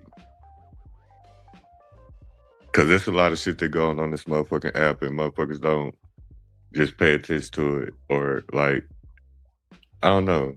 I just think different. A lot of shit don't bother me. Like, You know what cracked me up, bro? Like, you see how, like, you and I never met you before we got on this panel, right? Don't know you from nowhere. I don't even know if you have an opinion of me before now, right?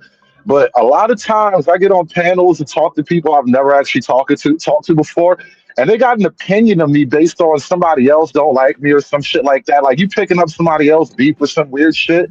And it's like, people really be catching a lot of feelings on these panels. I do not understand. Like, why are you so bothered, my nigga? Like, I don't even be talking like about you or to you directly, and then the motherfucker just be having the biggest attitude about some shit. I don't.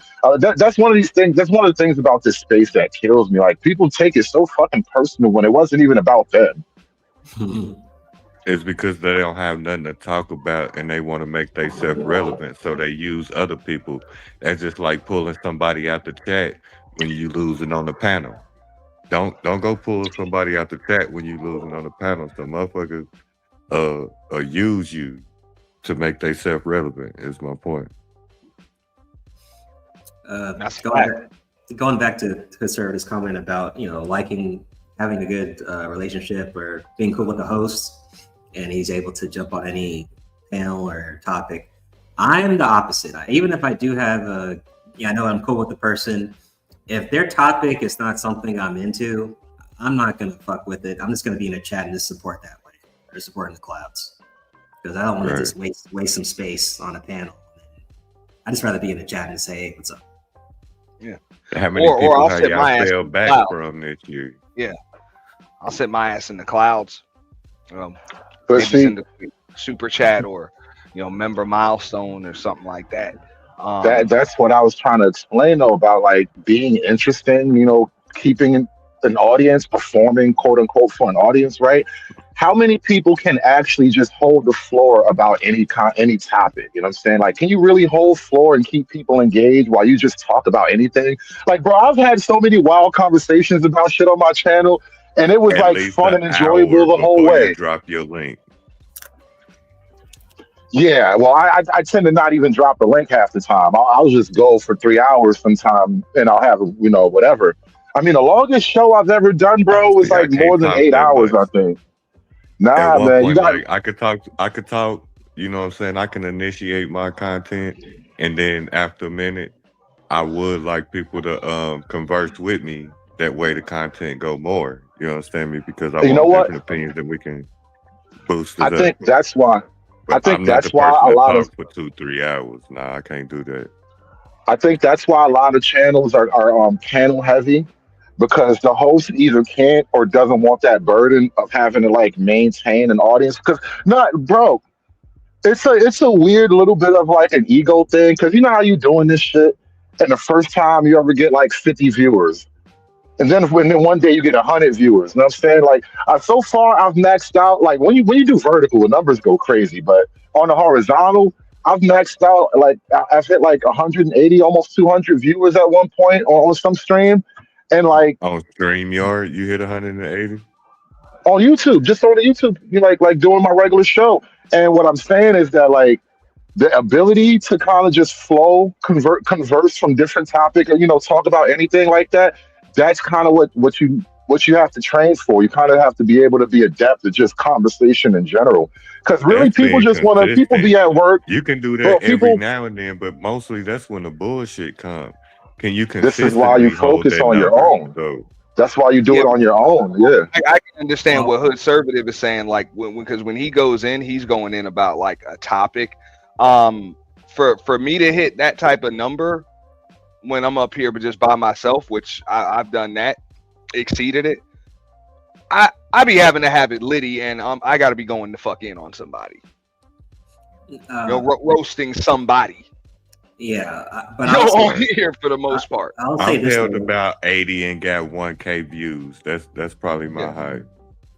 Going back to what we talked about before, NT, about when the people were the content. When the people were the content, you had to monologue. You had to be able to monologue. You weren't really relying on people to come hit the panel, right? Maybe it was an hour, maybe 2 hours, but if you could do 1 hour or 2 hours, that's pretty good. But it's not guaranteed you're going to be able to do that. Not everyone can do that. But that's why Hood Servative would say focusing on one specific topic. But sometimes that's why I wouldn't stream every day, because I can talk shit on a stream and monologue for a couple hours and be 1 or 2. Okay, then take a fucking break, and you won't see me again for maybe a couple of days. Right. Yeah. And so, but That's you got something. people that prep they shows, they write everything down, then you got freestylers. So that'll be Yeah. a major difference in how shows move too. Yeah, and I Yeah. definitely do prep. I prep in terms of like I get the ideas right, I get the clips right, I get the order, like place shit in the order. So it's like like a good story has like a middle, a beginning, like that peak, and then it has the end scene and all that. Like you try to follow general patterns of just typical media production or whatever. And when you do it, when you kind of frame, when you train yourself into a particular frame, there's benefits to it. There's certain benefits to it. You kind of get used to a thing. You can just do it over and over again. It's like muscle memory or whatever. But you know what I learned about myself doing this? I never was talky like this in the real world, because like I'm actually quiet. I'm very happy to sit to myself all day long or whatever, and then not really talk to a lot of people. But I don't know, something about the YouTube environment. I found a lot of words out here. It's crazy. I was never this talky before I had a channel, bro. No, Nicotube is an outlet. I use it for an outlet, so that's why it's fun, and that's why I keep it fun. And that's why I don't want to talk about politics and celebrity, BS, because that's not fun. So I use it as an outlet. So that's why I And see, I ain't broke that shell yet because I got a lot of shit to talk about. And at times I have a lot of shit to talk, when you hit that boiling point when somebody got you messed up. But I ain't broke that shell of just being that social yet. So I'm trying to get myself out of that so I can talk about it. He says freestyle. Oh, well, I mean, writing notes I think it's still freestyle because it's not completely structured, though. Writing a note's not structured. Yeah, no, I mean, As far as writing done it out, I got it wrote out. bullet. And Yeah, the bullets. Just make sure Yeah. you cover this, and this. But people don't really like. maybe the being- delivery, what I'm talking about. Yeah, And like I said, these things I think don't matter that much anymore because everyone's just doing, perfect setup. Everything's perfect. Everything's crisp. And let's sound professional and let's look professional type bullshit.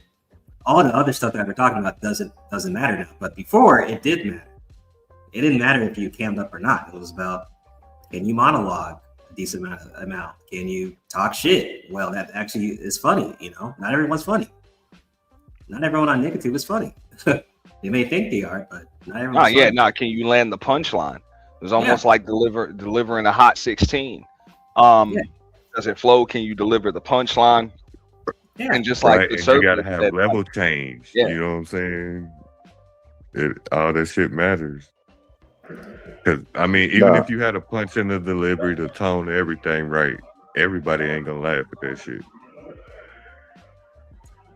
You know, a second ago, you said something about like doing what's fun or whatever, and I think when you hit that zone of like you're enjoying whatever you're doing, doesn't matter if it's politics, whatever.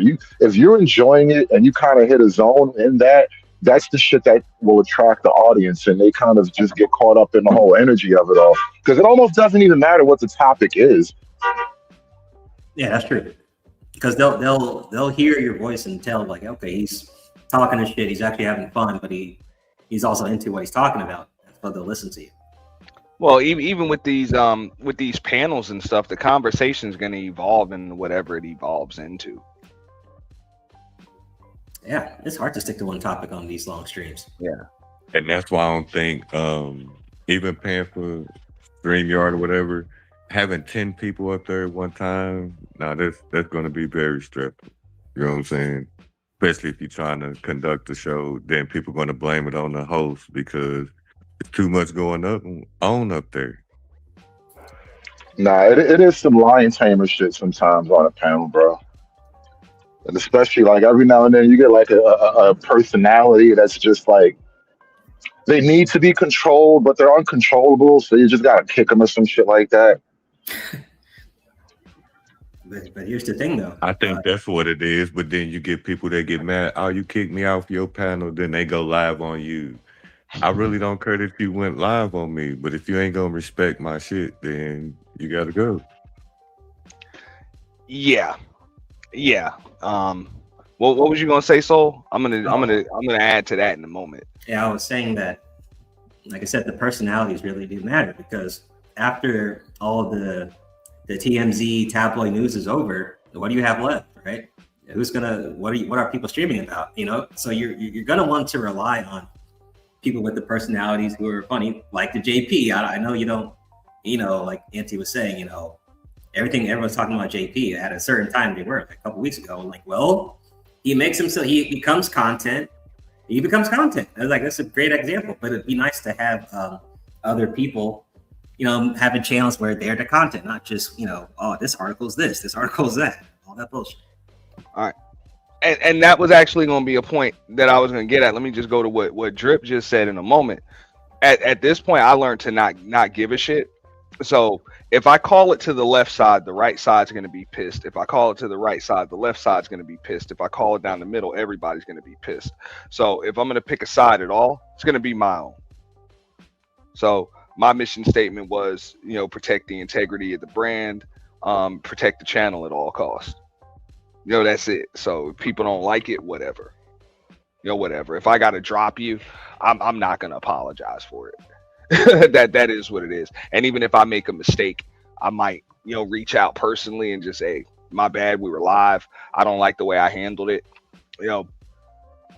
My apologies. If it's, I won't give anybody an insincere apology. If I'm actually apologetic about it, you'll definitely get an apology from me. But for the most part, you ever go back and like watch your own game tape? I just It's started rare. doing that today. It's and rare. It fucked me up. You mean like I watch went it? back and listened to myself. Yeah, and I was watch your own like, stream. damn. If the stream is funny, yeah, I'll watch it. If it's funny, if the funny shit happened, yeah, I'll watch it. Yeah, because No, I get but caught I've up had every now and days- then. Some really funny moments come up. You got to replay that shit. Yeah, that shit is But super so I've had days where I got drunk on purpose and got on here and start trolling or just had to plan to have fun. And I just started listening to that shit today. And I'm like, wow, you hear me? I was disappointed in myself. I laughed at myself. It was just a bunch of different emotions. But go back and listen to yourself when you hear somebody's shit or your own shit. It'll fuck you up. I think it's good to do that though, so that you know what you're doing. Right. Well, And I just did like because you I had a said, couple Cole. people come back at me like, hey, do you remember what you said? And I'm like, which one? And then it took me to go back and listen to it, but I'm like, oh, okay. And a lot of them I was wrong, and some of them I was right. But that replay, listening to yourself, yeah, it'll let you know a lot about yourself. Yep. Yeah, I've had a few. See, my drunk streams, I know those aren't very interesting for the simple fact that I'm just not that type of drunk. If I get drunk, I'm probably pretty quiet. It's those extra shot of espresso coffee streams that I'll look back and I'll laugh at myself about because I'll Oh, say that, some, that's You said you I'll say some drunk funny and shit when I'm quiet. wired. That's You know what I'm dangerous. saying? When I'm wired, but when I'm drunk. Yeah, all Drunk that and extra. quiet. I'm That's being a buzz dangerous, my killer. I'm nigga. just listening. yeah. Nah, I get really extra when I've been drinking. I'm a happy drunk, so I be saying all kind of That's shit. what I'm saying. You're a happy drunk like that. I'm just quiet, chill. So if I'm drinking, I'm probably just relaxing. But I like what American tradesman just said. He said he worked in Hollywood, and some of you guys would sincerely become millionaires if you got out here and had the right casting agency. So to go to what Soul said about like the JP thing, believe it or not, I don't have a problem with JP. I think JP is extremely charismatic. You know what I'm saying? Could be funny, interesting. I Yeah. just don't see how he can be the only star of the show. I would agree with what Soul was saying. There's a lot of people in these spaces with that type of talent. I see the shit going on. You know what I'm saying, in other sectors all over YouTube. Um, there's a lot, and Yeah. to make it seem like this is the only topic in town. Nah, damn that. I always said I was like my channel was more like the arena. Like I don't need to play like Michael Jordan every day when I own Madison Square Garden. Yeah. You know what I'm saying? I own the platform that allows everybody to come up and shine. So all I do is provide the platform for Yeah. everybody. And we need channels like that, and that's why I try to do that. That's why I'm a bit more open on who's in my chat and who's coming on, because we need channels like that. It can't just be all these clones out here just doing the same shit. We need that, and I think back then, a couple years back, we had more channels like yours, Mhm. like mine, like DJ Kudas, Yeah, that and that's what I'm talking about. Like just like you said, Bernard Riley, folks were able to come up and kind of do their thing. Um, and anybody could become the next, you know what I'm saying, the next star, even if it's even if you just become a big fish in a small pond. You know what I'm saying, that could happen. I see a lot less of that now. I think also a lot of people are insecure. There's, like you said, there's a lot of people that probably should start channels, but they're insecure. Maybe it's their voice or something, or I don't know. Maybe they don't want to cam up, or maybe it's something. I mean, but there's a It lot of ain't insecurity, but you did explain a lot of them. It could be camming up because, well, yeah, you said it right. Insecurities as far as what people think they gonna look like, or their voice. even if you bring yourself in there with your voice and people don't understand where you're coming from, because people still don't understand me, because I could be on the same level with you, but the way of my explanation, we could be talking about the same thing, but it sounds different. You know what I'm saying? It just depends on the level of who understands who, really. You know what I'm saying? Because a lot of times I've heard Ant try to explain some shit, and I didn't understand what the fuck he was talking about until he dumbed it down a little bit. I'm like, oh, okay, that's what the hell he talking about. You know what I'm saying? It's just you got to understand people different. That's how I was just thinking too. And like, I don't cam up. I know my voice isn't like radio perfect. I got like a little lisp or whatever, and it amazes me sometimes that I can draw like an audience or whatever. But I think that's just like the power of delivery. You really got to focus on like delivery and the craft of it all. Like it's a personality thing. Even doing the content, like having a topic or whatever, I realize like the audience shows up to see they want to watch you dance every time they press that button. And so it's just a thing. That's why I don't think it really is anything more than just people being shy about getting on the mic, because You never know. People might like you. This is a really weird environment up here to just be like, you put out a video, you talk about some shit for a little while, and next thing you know, you have a name that people recognize. It's a strange phenomenon. You can't really duplicate it, but you never know until you try it. It's Well, a weird. believe it or not, Hood, it's kind of, for me, it's been by design. And I'm going to give you a little credit for this because I was listening to one of your streams. It was a couple months ago, and you mentioned how like the talk radio thing, where it was just a voice, a topic, and it didn't matter who was behind that avatar or that voice. It didn't matter who it was. It was about what they were saying and how they were delivering. If you remember that stream when you said that. Well, I remember saying that argument because I've said it a couple of times, but that is why I chose this particular model. That was one of the reasons why I don't even cam up as much as I did before that. Not because I can. I cam up every day. I don't give a shit. I would cam up right now, if I wasn't just moving around. But I'm like, why bother? Well, this is how I talk about it. I wanted to get the conversation going, so ain't no reason for everybody to focus on the wrinkles in my forehead. Fuck it. Let's see. What I'm saying, let's just have a conversation. I think the cam up thing is another excuse to get people to move the way you want them, the way they want. Yeah, it's a cheap debate strategy, bro. This is what I realized because I got into I was in the debate league and I get into little arguments and debates about all kind of shit, politics and gender war, whatever. I realized that people have a particular pattern. When they can't disprove you on the facts, they try to discount you on the personality, right? And so, because I don't cam up, I don't really engage in a lot of personal attack. They have to struggle for personal attack because people get really petty about that shit.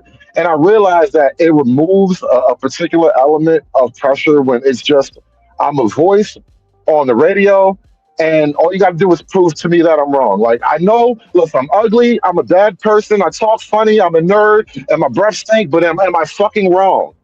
And because, I can keep it on this level, that's how I've been able to kind of argue that, And when people kind of fall into personal attack, then you can kind of tap dance on them a little bit. But because it's just like a voice, like you said, it's like radio, I focus on the argument as much as I can. And then I try to make other people in turn focus on the argument as much as well. I was going to say that I don't really think there is an excuse to be insecure because, there's an influx of podcasting being created every second on all these platforms, not just YouTube anymore. So, it's really easy to do this now. I think the entry is pretty easy. I don't think there's a lot of difficulty to this shit anymore. Let me ask all of y'all something. Through all the BS that been on this app and that you've encountered, what are y'all plans going forward as far as y'all pages? Right here, right now. What are y'all planning on doing with y'all pages? Talk more shit. Talk more shit, basically. Laugh. I'm trying to focus on the method a little bit. I've been doing crazy numbers with the verticals recently, and I want to know how long how does that translate long term into what do you call it, algorithm hits, like monetized hits on the algorithm or whatever. How does it pay for that? I'm trying to figure that end out. Vertical is your best way to do it, but I'm gonna learn you a secret. You hear me? And you heard it here first, okay? Do you have more than one email? Yeah, sure. Why not? Okay. So, and then you have one that you use your YouTube on. So what I did was I could have been pushed the button. I just not ready yet. But all you have to do is if you have different emails and more than one device, go watch your own shit. You don't got to get on here and express yourself to people and tell on yourself to get monetized. Just watch your own shit from your own shit and get your hours up. And then if people like me, I told some of my supporters, I built my fucking music playlist. If you cleaning your house, go listen to my playlist while you cleaning your house. You know what I'm saying? That's watch time hours. You just gotta put it out there to your people. You gotta promote your shit. You hear me? But your best promoter is yourself. Watch your own shit and get your watch hours from a different email. I mean, it's not even that. That's not where I am technically as far as like my channel and growth or whatever. Like I've been at this for a long time, just a couple of years at it. So what I'm trying to do is really grow it to the next level of monetization, channel growth, channel membership, stuff like that. Get merch out. You know, more or less the basics of having a business-like channel. Oh, well, because at this point, I feel like I got a proven model. Yeah, I feel like I've proven the model because I had a whole other channel that I was doing. Now that I've proven the model, you must be in the car. Oh, you got now that I've proven the model, like or you promoting by yourself. Yeah, that sound like you going in and off of Bluetooth. Yeah. Who, me? No, somebody kept fucking calling me. Yeah. No, I get all where I'm saying is I'm trying to like get to the next level of a business. You know, a more traditional, more lucrative, more financially lucrative channel. Then you need one or two people that's willing to do it with you. You can't do it by yourself. Your money gonna grow when you got a team, not trying to do this shit by yourself. Yes and the no. thing I would need from other people is more about graphic stuff. Best quality. I don't know, because when you have a team, I don't necessarily need people.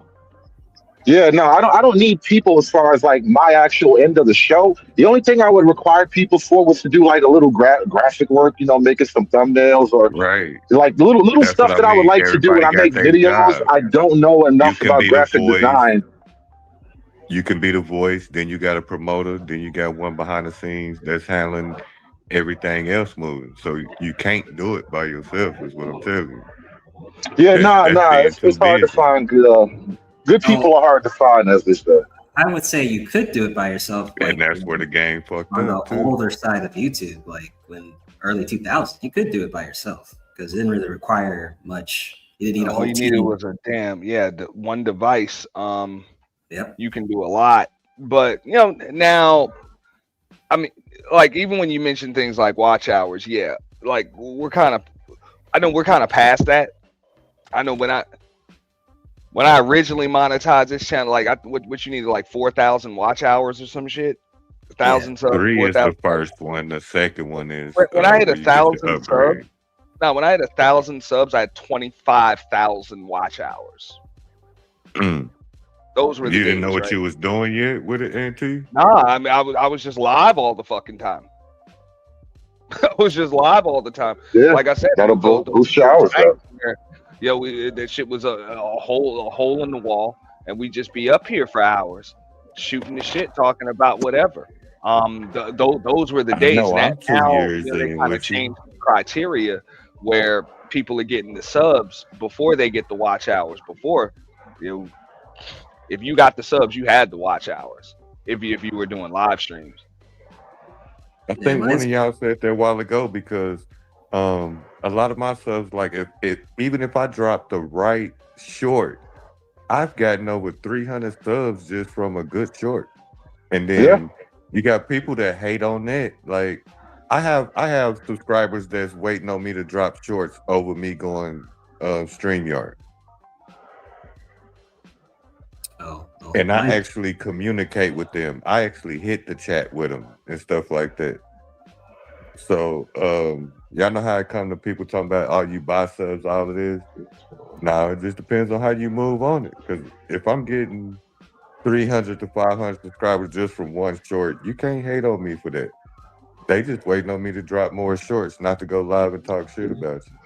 Yeah, there's really no point buying subs in this sector. I mean, there's no point. The subs really don't even matter that much because your chat. They don't. Yeah, they dropped a lot of criteria.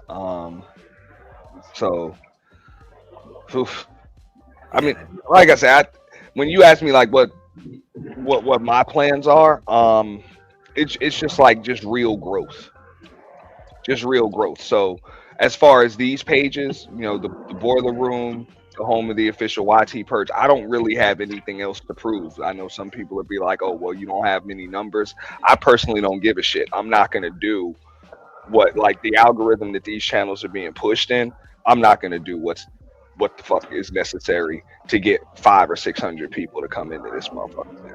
I'm not gonna That's sit the here answer I talking was about looking other for people. right there, Auntie. I'm not gonna sit here every day opening up fucking files and pretty much airing out my own dirty laundry for views. I'm not gonna do that shit.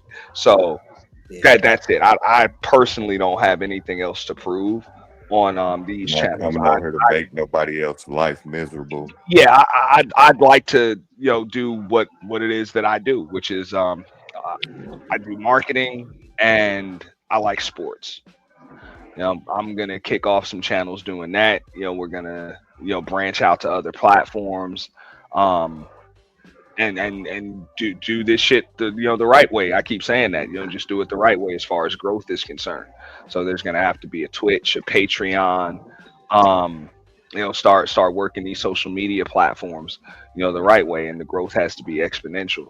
So, but I'm not really focused on doing live streams and just getting a bunch of numbers in the chat. That doesn't equate to. Hey, And but I don't like I we don't ain't really getting rid of hold the that purge though, type right? of.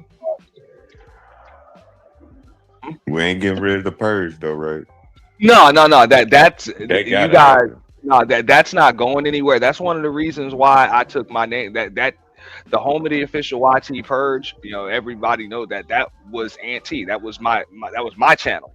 And Yeah. you guys took it over. You know what I'm saying? Like that shit was pretty much branded as the Purge. When we started the Purge, that channel had less than 500 subs. Now it's got 6,000.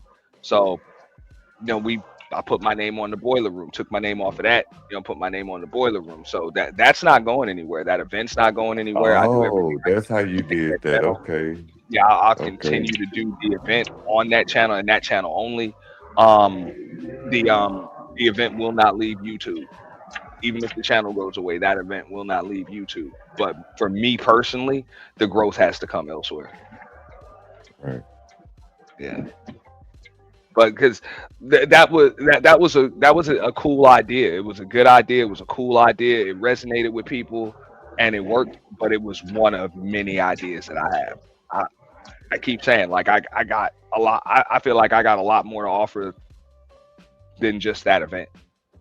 That was But one ain't that idea that I came up motherfucker? with See, 5 years ago. Yeah. I feel like this year you doubted the purge, but why I think it's gonna grow bigger is because it's the new year, right? And everybody supposed to have their resolutions, then it's already so bad. But then this purge didn't start off like the last one, but it's only gonna get bigger. So please don't get rid of it. No, it's not going anywhere. I talked about that the other day. I see a lot of people gonna that be? What that are number are getting you on? discouraged from their events. And I mean, if you have a signature event, and I think every streamer, I think, should have their own signature event. That one's mine. Send in. And my team's, but and granted, I couldn't do any of the shit that I did on here without a team. So I respect what Hood Conservative is saying. Like he'd like to do a lot of shit on his own. I know me personally, I couldn't have done even a little bit of shit that I've done on here. I couldn't have done any of it. Like very little of that shit could I have done by myself. So I'm thankful for the team that I have and the help that I've gotten. Even the people I've fallen out with. You know what I'm saying? I'm thankful for the help I got from them. Before we fell out. Oh, I got a couple ideas if you're willing to listen to them next year. With, to be continued. But I got a couple ideas absolutely. after listening. I'm always up for suggestions. We always try to make improvements, but now just like Kojak said in the chat, the purge ain't going nowhere. That shit has its own identity. Y'all, that's yours. So we'll always make sure that you guys have that. But as far as my personal growth goes, I got more to offer than just that event. Sure. But I will make sure that it's always there, and I always, put effort into making sure that we try to make that shit better than it was before, and keep the integrity of that shit going. I know Five gonna be there. Now So I know five looks like Five she's gonna be there. in there. Yeah, I don't see why. That was my favorite character the whole time. She had me rolling. I don't care. When Five kicked in, she kicked in. But even like when people are like, "Oh, that's Auntie, he does the purge," I'm like, I mean, I got more to offer than just that event. So, like I say, we don't want to make too many changes to it, but it's still just one thing. One thing. I agree cool with idea, and I got a lot more. As a content creator, that's my job, right? I'm supposed to be creating content. So that was just one thing. That coffee time be popping. All the coffee time. And I agree that it shouldn't just be you trying to create these things, right? I mean, you're doing it for yourself, of course, but other people need to, start brainstorming some shit and not just, leaning on purge either. Well, yeah, even to keep things going, like we try to do the Friday roast off, which we'll bring that back. We just kind of had to preempt it a little bit, just to kind of protect the channel and make sure that there was still a channel here, make sure that it was still monetized and everything. You know what I'm saying, for the year-end purge, because for Halloween, motherfuckers tried to clip me, man. They hit me for the costume contest of all the things. So we kind of tried to. Just make, and we did a good job. So everything's still here. It's still. You're just making sure you was following all the guidelines. That's it. And sometimes you got to keep it on stealth. But that's what I'm saying. Like when I came on here, my goal was to monetize one channel, and do it organically. I monetized 2 channels. That worked out. And I still got them, and I did it organically. I didn't have to buy any subs. I didn't have to do any other stuff like that, which in my line of work, I know how to really do that shit. You can purchase channels, you can grow so many different ways. You know what I'm saying? You can buy views, purchase channels, do it legally. You could purchase promotion. YouTube will sell you promotion and do all of that. I chose not to do that. I wanted to do that shit organically and have a special connection with those first few thousand subs. So I personally don't have. I think some messed up happened like that where somebody gave somebody they trusted the key to their motherfucking channel, and they end up going in there. I don't know if they saved them. I think they kept them. They saved all of their lives, but they deleted them to where they can't touch them no more. So you gave this person the key to your life. They deleted all your lives, and you had to start over. And you had celebrities on your shit. Yeah, that's another thing. That's one of the reasons why folks have to be careful, you know what I'm saying, with the fallouts. Lord knows I done had my fallouts on here. And fortunately, I've learned a lot. So that's why people like, oh, the numbers are down. They used to be popping. It's like I stopped having all these goddamn fallouts with motherfuckers, to be honest with you. So just like Good Conservative said, I stopped, you know what I'm saying, with all the behind the scenes shit and just the back and forth bullshit, and kind of just kept things all business. And that's worked out. I stayed out of a lot of mess, and it's been safer, and I've been able to focus on what's important, which is content, and pretty much been able to keep my damn sanity. Because that shit's stressful. It's draining. Just being in the clouds and paying attention to what other folks are doing. I'm like, yo, I don't know how the fuck you motherfuckers remain sane. I'd have lost my shit doing what a lot of these folks is doing every day. I'd have lost it, by now. Because people let my tone and, the way I speak and shit fool them. I'm like, yo, to go through some of the shit I see some of these motherfuckers go through, man, I'd have pulled up on a motherfucker by now, man. Real shit. I couldn't even do it. I'd have pulled up and I'd have reached out and touched the motherfucker, man.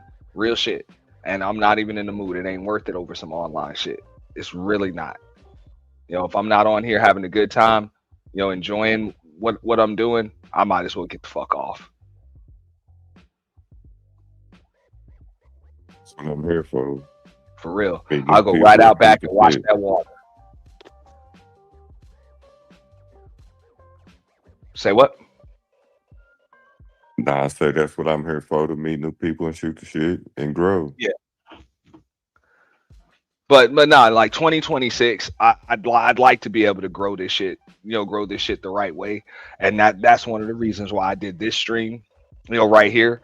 And I appreciate all of y'all input with it.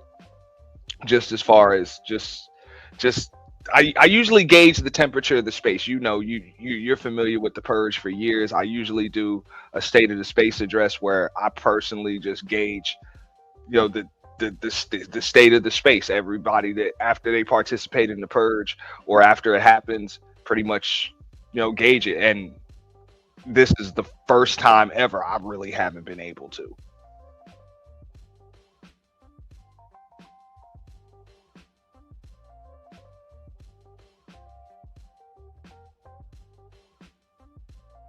All right, well, Auntie, man, I appreciate you, man, for having me. And to be continued, man.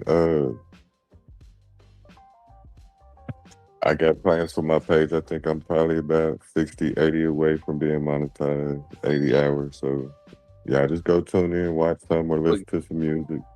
Yeah, nah, I check out your channel. You don't have to tell me if you got the watch hours and stuff. You don't go live that often though, do you? Nah, I haven't, but I'm about to.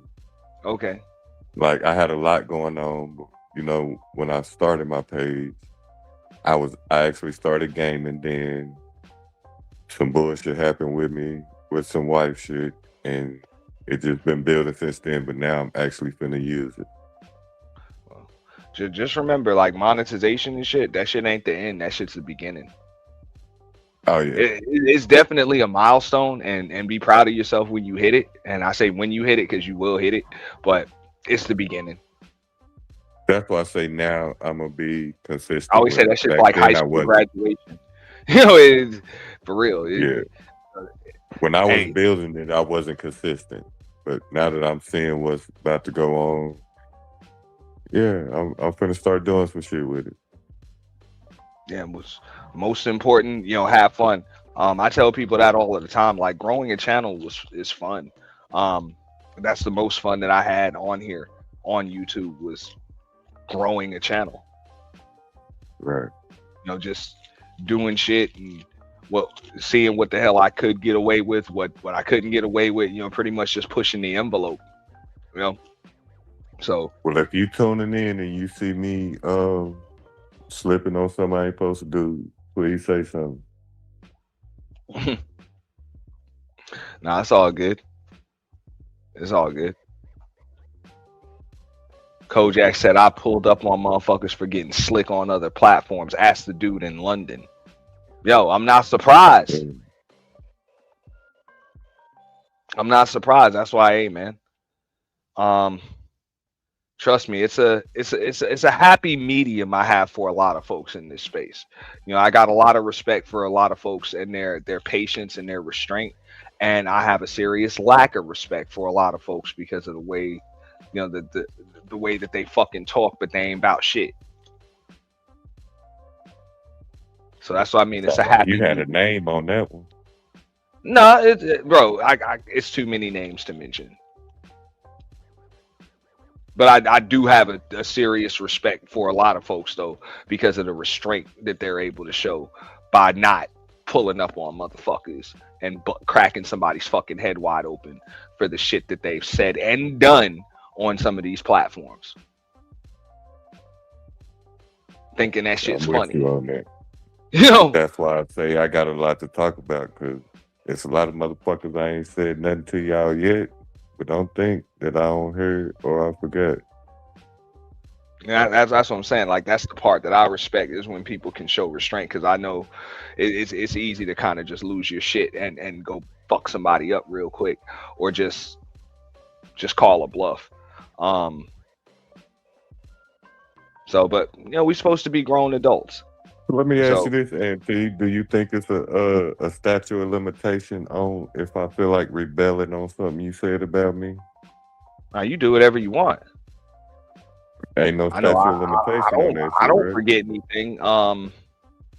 But some things I just leave in the past. So nah, ain't no statute of limitations, bro. If you still pissed about that, handle it the way you gotta handle it. But my advice would be this: the best thing you can do for these folks on here is just to succeed in their face. Right, right, To right. succeed in their face. Ignore them, because for the most part, people like to troll. So the trolls really just want they want a reaction out of you. So it really hurts them worse when they don't get it, or they don't get the reaction that they expect. Right. And that's what give me the most, because people that ain't even got shit to do with the situation are more involved than the motherfuckers that's actually going through it. So that's what Yeah, pissed me off the most. I done You been through that involved with part. yourself. And Yeah. no, in that case, yeah, let time heal that. Time will usually heal that. Um, I don't know what you've gone through. I know even the shit that I've gone through. Yeah, people that weren't even involved in shit had their opinions and their comments because they hear one side and they hear another side, and then usually that shit just be a game of telephone. By the time that shit gets to the folks on YouTube, that shit is turned into something that it wasn't, something totally different than it was to begin with. So people think they may know a story, but they just know what the fuck they heard. But time will tell the truth, bro. See, I was taught the same thought. I was taught the same thing though. The farther a story goes, the farther it changes. Yeah, but I had to learn that. Like if I were to do a live stream or post a video or hit every panel, trying to debunk some shit or be like, okay, this is, let me show you, I got receipts to prove that this, man, Go through that whole I would, cycle for nothing. you would have to do it over and over and over and over and over again. So more often than not, you give it time. Um, the Most of these folks aren't as stupid as they may seem.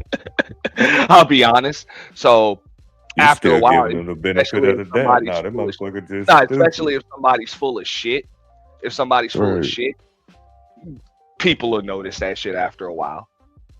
Cause you Yeah, ain't and the I only had to person learn that that because I went through stages of explaining myself, but then it took me for her to hear from other people that nigga, we didn't believe what they said about you, but then exactly. That's what I'm saying. You you just know got what to I'm give it saying? time. You got to give it some time. People will notice. People will notice. They'll be like, you know what? At first, I thought they was making some sense, and I couldn't stand you. And then after a while, I saw that motherfucker do this to that person, and this to that person, and they just did this shit again. And, you know what I'm saying? So, you can't really win in the court of public opinion. So, just let time do it. And some people just ain't never gonna like you any fucking way, no matter what. Yeah. So, Hey, even me. It's a couple motherfuckers I will not forgive. That's just on this app. You hear me? I just don't like you. Fuck you. You hear me? I mean, it is what it is. and I'll be honest, like I can count on one hand, and I would still have some fingers left. The amount of people that I can honestly say that about. On here, I don't really know anybody well enough to do that. But there are some people that have done some fucked up shit that was unnecessary, or just And had I could fucked up. do it on one hand. That shows And you how cool I am. I could do it yeah, on one hand. The amount of people I could just say fuck you. yeah, but most of them, bro, it's not even worth it, bro. If you give it 12 months and just pay attention to where them people are, even if they're still on here, you'll be like, they won't even be worth laughing at. But and see though, the ones that I say fuck you is the motherfuckers that went back and forth a couple times. You fucking with me this moment, then you not because of Whoopty Whoop said this. Then you fucking with me because I come back. Then they say something, then you not fucking with me. I don't need that type of person around me. That flip flopping just because that ride along, get along shit. No, we ain't doing that. Yeah, you definitely don't know. You can't don't fuck need with that. me on your terms. No, You know what I'm that's saying? why I That can makes say sense. I've honestly been really, really fortunate with the people I've had, around me, and the people that I've had, assistance from, help from, gotten advice from, the people I've been able to work with. Of course, everything hasn't been perfect, and yeah, there are some people I don't fuck with, I don't rock with no more. But overall, my experience has been positive. You got to take the good with the bad.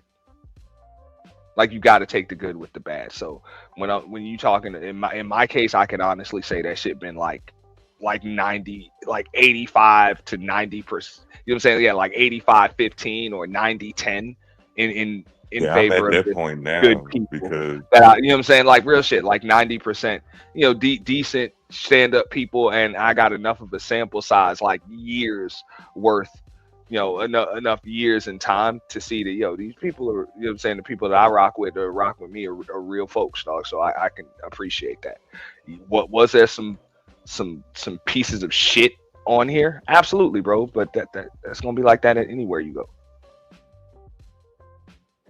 I'm still at the point where I'm picking and choosing. Like you said, you got a little motherfucker.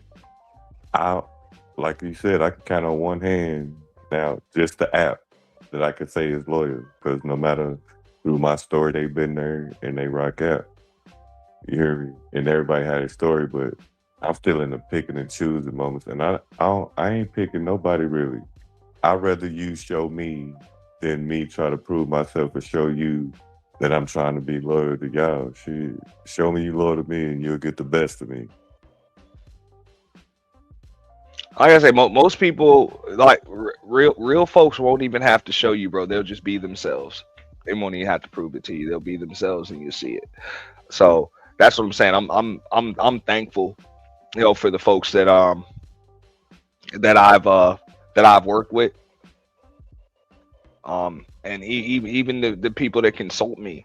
I circle, of course, it's a lot smaller, than it was in the beginning, and I know more people now than I knew, when I first came on here. But the circle is like a fraction of what it was when I first came on here. I didn't know really who to trust, but I gotta be thankful, and I wouldn't mind if more of the spaces would get back to that point, because I can remember when I started a channel, even before I started a channel, like people urged me to start a channel, and if I was going through some shit where that shit was some beef or something, larger content creators would either come out the clouds and give me some decent words that I still remember to this day, or what I'm saying, hit me up behind the scenes on on IG and just send me a quick message or something like that, or give me some decent advice on either content, how to grow the channel, just kind of shit like we've been talking about on here. So all I could really do is try to pass that shit on. Minor setback for a major Deep comeback. down, I don't think ain't nobody really told me. And these are folks that had platforms that they own, had platforms that they own. They did not have to come out of the clouds and tell little old me anything, but they Right. did, and I'm appreciative of that shit without me having to ask for it. That's what you want, though. Yeah. I mean, because I put it like this: I've met some people on here that I've never met in life, and it's mostly the women, not girls, but the women that'll tell me some shit, and it make more sense than these girls that call themselves women on here. I mean, just the way they say it, or you could just feel the energy they coming from, and it lets you know that they're serious about what they talking about, instead of, I don't know. I'm not lost myself, because I just know you could tell the difference between a woman and a girl, how they talk about you. They could be the same age, and I could feel when somebody telling me some real shit, or somebody telling me some bullshit, and they could be telling the same story. I don't know if it's about being genuine or not, but I get it's just a feeling that I got. Perception. Be That's careful. perception. You got a lot of folks on here that are professional liars, Yeah. or That's why I was chronic looking for the liars. right word. My perception would tell me, like the way you talk to me, my perception would tell me if you bullshit me or not. That's what I was trying to get to. That's one of my gifts is perception. You can't Right. just bullshit me and I don't pick up on it. But I'll let you play the game the longer you keep talking to me. I want to see how long you gonna keep talking that shit after I already caught your game.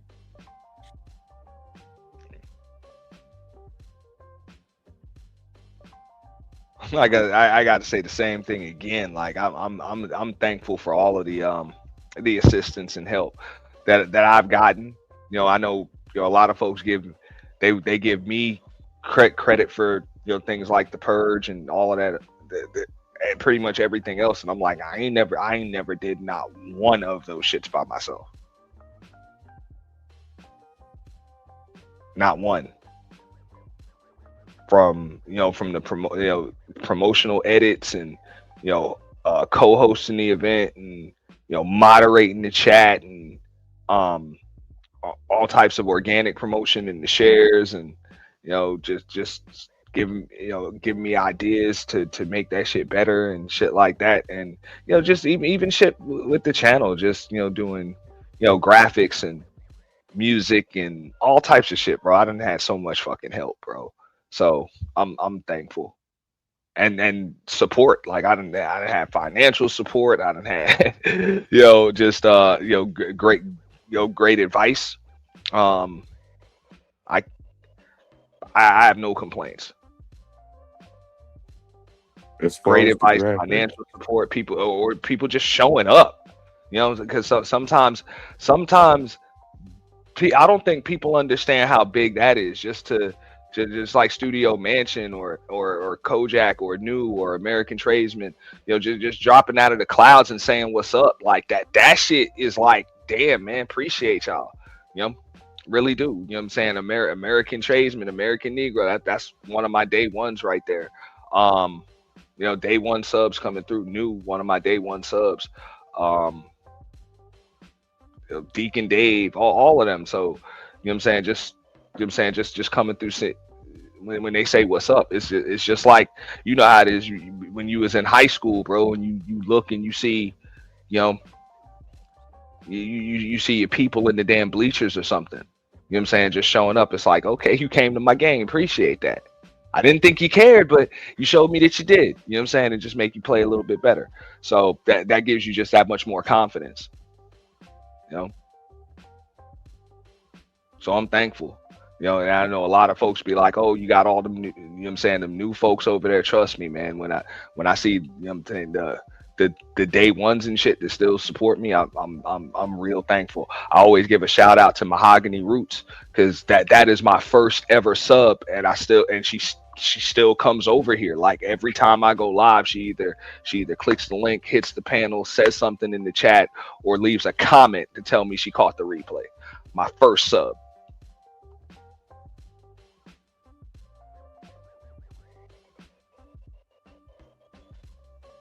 that's crazy because I can't even tell you who mine is. Yeah. Now I'll never forget, because she subbed to me before I even knew I had a channel. I didn't even know how that shit worked on YouTube. I just hit a panel and she was like, "Yeah, I subbed to you." I was like, "I got a channel." I didn't know. So I'll never forget that. So, you know, to still have her, or even when I see like Brenda put the 17-month, you know, membership milestone in there, or when Beachy comes through. I think Beach might have been like my first member or some shit, bro. She got like 36 months or some shit. You know what I'm saying? For as long as I've had memberships available, she's had it, never lapsed ever, you know, on it. Like I'm thankful for that shit. New as well. Like they didn't, like, for real. I'm real thankful for that. Like people have been rocking with me for years. Even through all of the fallouts, the bullshit, the rebranding, changing of content, all types of shit, you know, still rocked with me anyway. But to all y'all, this one's for you. So, you know, that's like I say, don't get me wrong, I'm appreciative of anything new that I get, but like that shit really, like that I'm thankful for that when I see folks that's been over there for years, or even moderators like, you know, Bridget, Stacy, that come through like every single time I'm live, you know, come through every single time I'm live and mod up my channel and don't tolerate any of that bullshit. You know, the cynical one, they don't tolerate shit. Because they don't have to. And I can vouch It's for a every hundred. name you It's just 100 said. motherfuckers live right now. They can go anywhere else, Them and three don't people would be play. thankful to have them. But they come over here and they do that for me. So I'm thankful for that.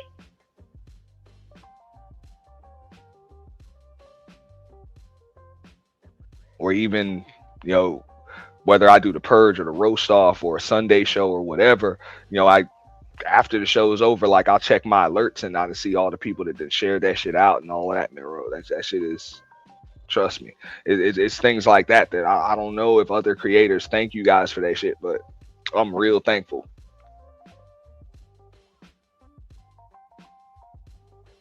So, you know, as far as 2026 goes, I mean, I know I'm gonna have to do more things to kind of, you know, engage everybody and keep folks together. Even though, you know, I've done a lot, there's a lot more that I could be doing and should be doing. Like I say, other platforms, make sure there's a Patreon, make sure that there's merchandise, things for members. You know, that's like strictly for members. You like when merchandise is available, you know, just for having a membership for a certain amount of time. You know, you should just get merchandise without you having to pay for it or any of that. So I need to put those things in place. And I've been slacking. I'm late, but you know, I told myself this time I'm going to set time aside, you know, to make sure that gets done. So I got a couple of projects right now, but make no mistake about it, I'm not gonna, you know, forego, you know, my supporters, my moderators, my members, you know, just the people that rock with me. I'm not gonna, you know, neglect them to get into some bullshit from people that don't even matter on here.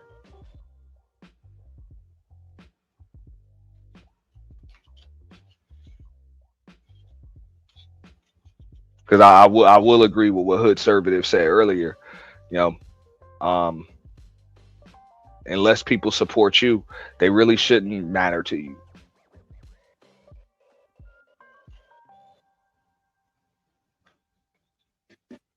You said what? Say that No, that's what again. Hood Servative was saying, and I think and shout out to Kevin Kelly as well. You know what I'm saying, coming through Irby. But nah, I mean, if people don't support you, they really shouldn't matter to you. Well,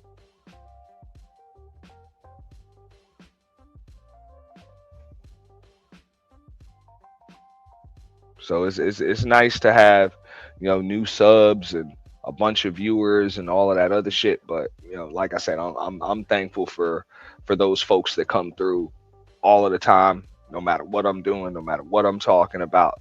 Like I'm thankful for that shit. Because sometimes I know my topics are boring. I do that shit by design. The shit's supposed to be boring, or it's supposed to be something that kind of just activates your mind. And you know what I'm saying? We put in some thought and shit like that. But I already know if I do fuckery every day, there ain't gonna be no damn channel. That's the shit that gets you terminated on here.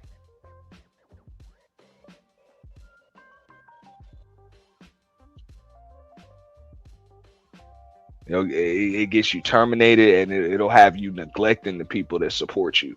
You know, because I mean, Hood Servative was right. He's like, yo, when people come through, you know, they come through to hear you or see what you're doing or whatever. Even if people like the panels that you're running, because panel hosting is still an art too. So even if they like, you know, the panels that you're hosting or whatever, you know, they come for the vibe that you create. So as soon as you know, make that shit about beef and bullshit and all of that other shit going on, your channel's not your channel no more. You know, the I vibe you would created, never your vibe. salute anybody in the chat before I salute the host, Yeah. because that ain't what I'm over there for. Now, after I salute the host, then I can play with the chat to see who's gonna speak to me or not.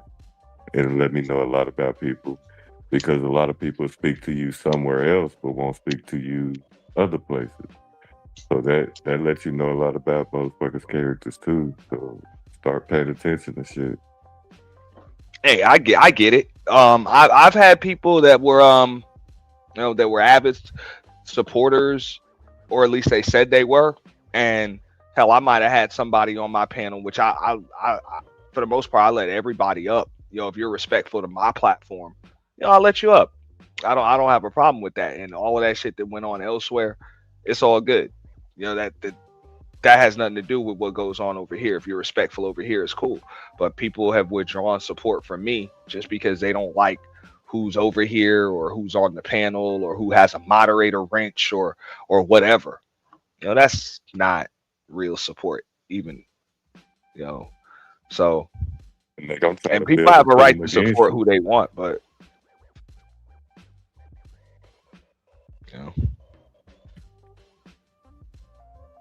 Yeah, just be careful with who you associate yourself with on here. Talk to them for a little bit. If you ain't talked to them enough, don't trust them. Oh no, my circle is extremely small. You know, we keep it confined to there's the core, there are the allies, there are the affiliates, and then there's the audience and the supporters. And you know, we try to keep it at that. That should keep everybody safe, and that should, you know, protect the channel, the brand, and you know, most important, protect the content. Like I said, if I'm running around here and I'm always into something, I'm always, you know, just in some bullshit, then I can't come up with topics to talk to you guys about, because I've always got to clear some shit up going on with somebody else. And I don't think you guys come over here to hear me talk about somebody on here. Y'all can get that at too many other channels. Y'all can get mess and fuckery and that shit elsewhere. Now, granted, every now and then I am going to roast the fuck out of somebody. Yes, I will. And I'm pretty sure, yo, I'm gonna get roasted on here too. I mean, shit happens, bro. It happens. What introverts do. I say that's what introverts do. Yeah. You're an introvert. You sit back, you watch that shit, you'll let that shit build up, and you'll flash off whenever you feel like it. Whenever you feel like stepping outside of your own zone, you will. That's an introvert. Yeah. I'm not gonna allow other folks to pull my strings. I've noticed that, you know, a lot of people think that they can, because people will do that. People will, you know, put you in titles, and you know, they'll run from panel to panel. You know, when they'll talk about you on their channel and then you don't respond, they'll go to somebody else's channel and talk about you. Then they'll go to somebody else's channel and talk about you. And I'm like, okay. And the whole time you right there with them, huh? No. If not, this is one of the reasons why a lot of folks just stopped. I figured out the secret, and I don't even make it a secret. If you're gonna talk about me, then I'll talk about me. Hold on, you have people that either actually watch you, or you got the motherfuckers with the excuse to say somebody sent it to me. Yeah. Knowing they sitting there watching you the whole time. I mean, I got some good advice from somebody that wasn't even on YouTube, and this was years ago, and that's what they told me. Yo, whatever the fuck happens, because this is obviously these are spaces full of toxicity, so you know the fuck shit's gonna come. And if it does come to you, it's probably because you're doing something right. So if it does, hey, make sure the attention comes back to you. Make sure it comes back to you. It stays on you. So if people are going to talk about you, then you talk about you. That's it. Make it all about you. Yeah, and that's the point. That'll get a motherfucker to stop real quick. Because people will, when, trust me, that'll piss a hater the fuck off. Correct. And I did that with all my accounts. You hear me? No matter what social thing I'm on, I put my shit on public. Ain't nothing private. So if you gonna hate me, you gotta watch me and see what I'm doing. That's gonna piss a hater off. Hell yeah. You gotta watch me do what I do. So all my shit is public. If you watch me, you trying to dox me, whatever. Watch me do what I do. So yeah, that'll piss you off more. I mean, well, the thing is that on here they're going to talk about you in hopes that you're going to talk about them, in hopes that they can talk about you, and then you talk about them, and boom, and then they got a storyline. Nah, fuck that. They Yeah. talk about you, Nah. then you talk about you, and then they can talk about you some more, and then you talk about you, then everybody else start talking about you, and Right. then the attention and the eyes come on you. Just bring it back to I'm yourself. with you on And if that. Yeah. they don't like it, fuck it. I've told people, hey, you might as well let me do this shit by myself. Don't help me to grow my shit, because you're gonna feel bad. You're gonna feel Yeah. bad, so you might as well just leave me alone. That's exactly what you're doing because you keep Yo. talking about me. You helping me. Thank That's you. what I'm saying. But I'm not gonna help you to grow your shit. So Nah. I've told people, even my ops, people ain't even allowed to type y'all names in the chat over here. Like, y'all don't exist over here. Right, because they'll do that shit because the people that you was, well, it'll be people that's expecting on you to come fire back in a certain way and you don't, then that's another hater on your list. Because Really? you didn't fire back the way they thought you was supposed to or whatever, and you ignoring the smoke. But Does that make the sense? most important thing is, man, you gotta have fun. If you're not having fun on here, might as well just log off. Right. Because it'll be here when you get back, and I don't care who you are. It's gonna be times when this shit ain't fun. I ain't It's, even it's gonna gonna lie. be I got it. stressful. It'll get time consuming. You're gonna neglect basic shit like a social life, sleep, you know, a decent diet, you know, all types of shit. You just neglect shit. But ain't nothing wrong with just cutting this shit off. It'll be here when you get back.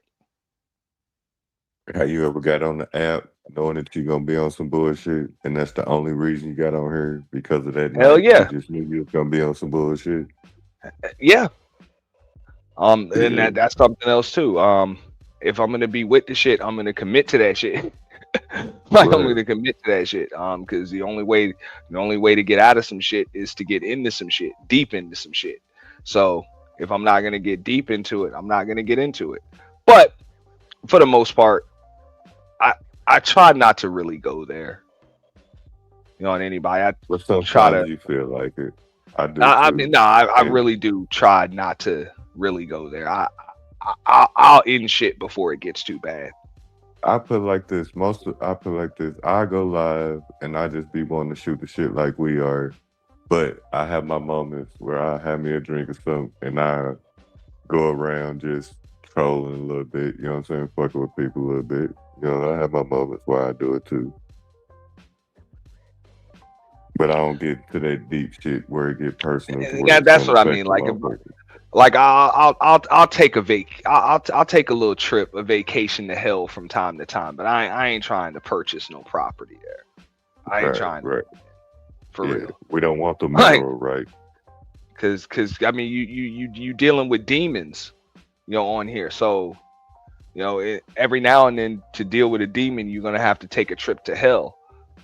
But And you don't want a you can't permanent fight a residency. demon until it's too late. Well, you'll be able to spot them quicker the longer you stay on here, but you just don't want to. You might have to take a trip to hell from time to time to meet a That's what I'm demon, saying. I'm you speaking know, of it halfway, wrong. but you don't want to claim permanent residency in hell, because it's tough to get Right, out of it. right.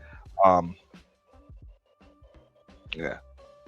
And I've done that to where I've seen the pits of hell and decided to still walk through the fire, but ended up coming out, coming up at that motherfucker. Yeah, For but you real, got to for come real. out of there, because you look around, there's a lot of folks that, hey, they stuck there, they can't get out, man. They can't get out. I made it. They stuck on a Yeah, hamster wheel in hell.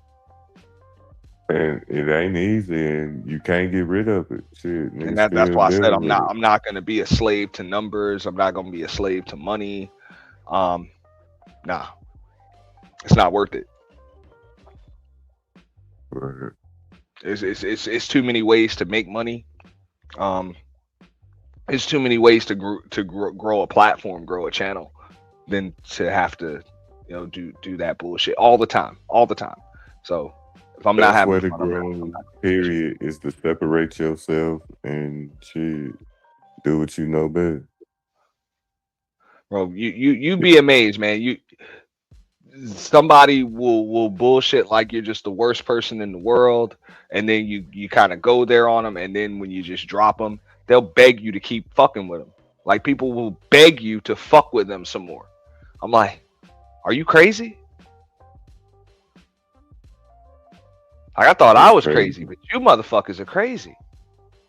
Nah, but you right though. Even in a relationship or when it come to real life, the best For real. way to make somebody straighten up and fly right is to show them that you don't care.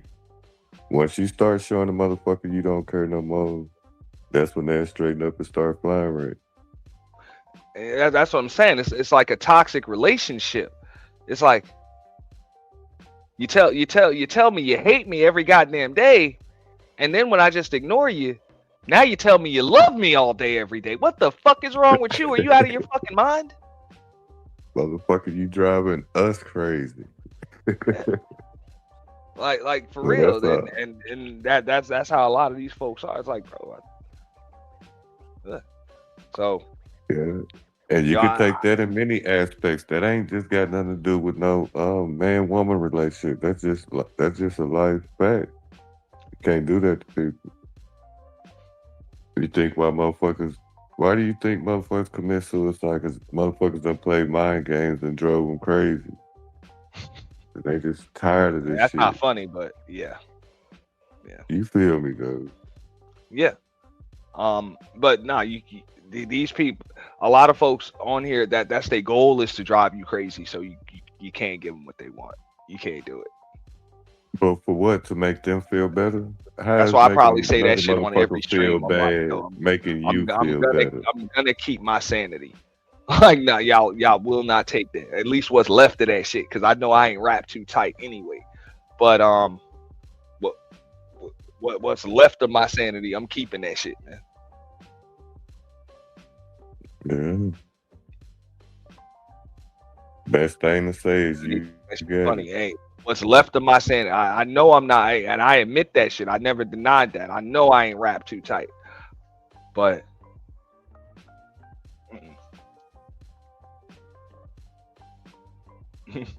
The scary part is knowing what you're capable of and your resistance.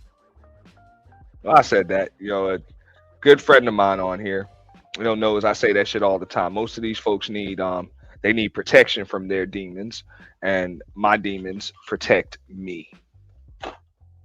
Mm-hmm. That make a hell of a lot of sense. What up, E the Man? We was talking about you earlier, E the Man. In a good way, though. Quick question, E, if you want to answer from the chat, man. You gonna get back to doing some financial content, man? I missed that. That was good shit. I used to check that shit out in the middle of the daytime. Now you just be fucking with us, man. Nah, bro, we was talking about you in a good way. So, nah, as far as the polls are concerned, because I got them going on both channels. So, yeah. What the numbers First looking channel, like? Well, 30% say, you know what I'm saying, the identity is trolls and CC beefs and fuckery. That's 30. Yeah, 30%. It's close though, 28%. And we got 64 votes. Not a lot of votes, but 64 That's the votes. highest? Yeah, 30%. So yes, 30%, 28% say gender war and relationship debates, 25% say racial talks and identity politics, 17% say inner circle tea gossip panel. So that's the lowest. Well, that's gonna be like a Trump when they get to Florida. That And motherfucker can go the Boiler anywhere. Room channel is that's pretty small too. We got 28 votes over there. 46% say gender war relationship debates.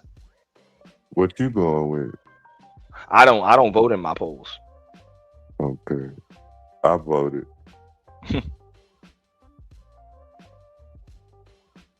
I had to in that one. But just like he said, is just what you're capable of. Like people don't know, what I'm capable of. That shit scares me at times, so I don't really want to go there.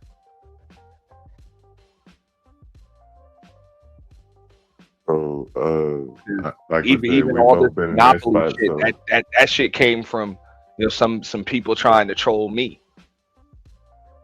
and I had one damn thumbnail and turned that shit into a whole damn theme. let me ask you this as a grown man. So when you don't condone yourself for that, do you care if they call you weak because you ain't condoning yourself for they bullshit? I don't care, bro. If I'm gonna be if I'm gonna be concerned with what all these people say, because people gonna have different opinions. I can't control them. So I learned that shit a long time ago. I can't control people's perception or opinions of me. All I can do is be aware of that shit, adapt and adjust. That's it. I think people that try to control other people's perceptions and opinions or manipulate them, like those are people with a God complex. I think that's just pretty insulting. So most of y'all, I don't know you personally, but I have enough respect for you for y'all to come up with your own opinion and your assessment.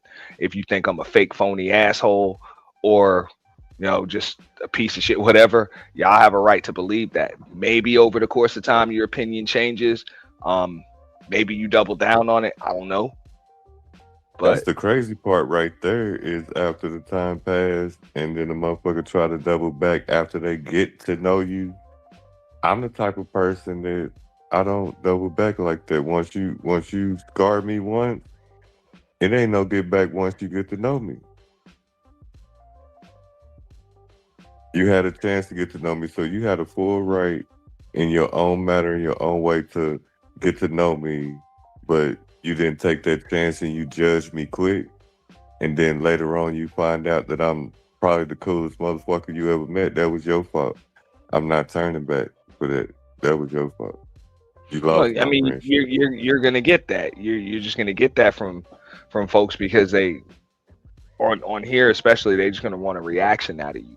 That's it, and they're gonna want the reaction that they want, out of you. So anything that they can do, and a lot of people got their own insecurity. So especially if you come off as that cool motherfucker, people want to prove that you're really not that, and they can make you lose your shit. You get out your body. Yeah, they can make you lose your shit. Let me show you. That motherfucker ain't always cool and calm. He ain't perfect. He ain't, you know what I'm saying? Hey, they're gonna go out of their way to do that. So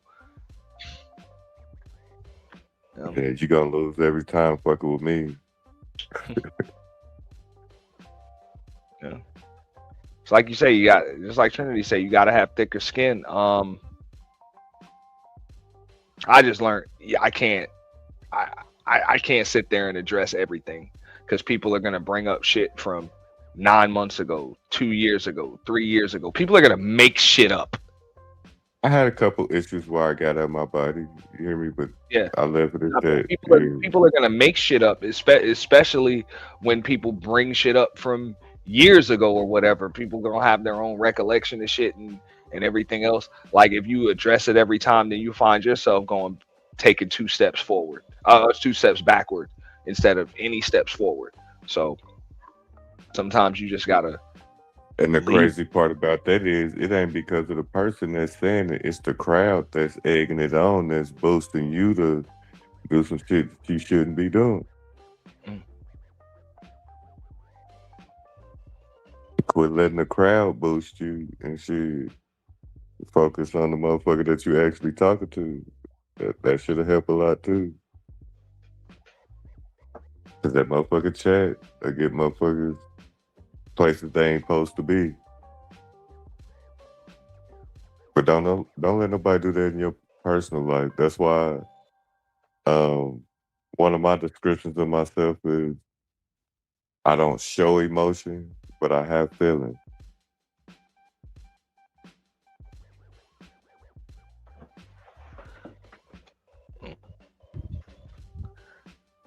I know for a fact these folks are crazy, and coming from me, that means something. Real. If I say you're crazy, it's probably because you are. Or I done dealt with you for too long. So, coming from me, that means it means something. So,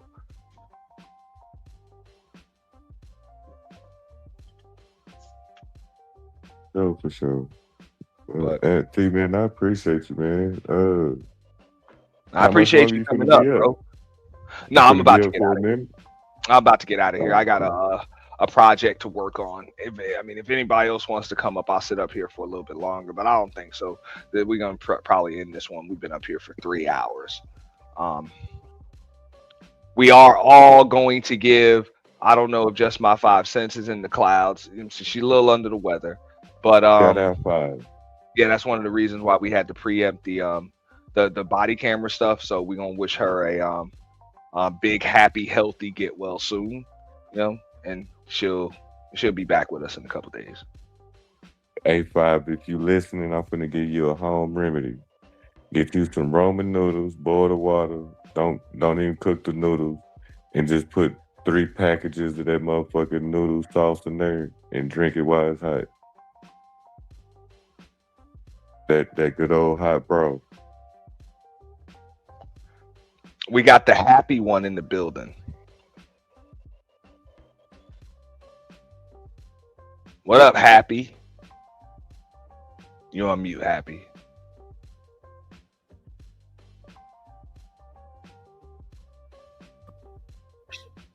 What's up? What's goody?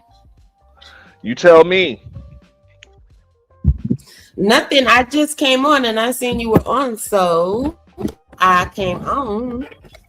But then right when I was doing it, you said you was about to leave, so I'm like, should I? Shouldn't I? And you click the link any But damn get way. well soon. Just my 5 cents.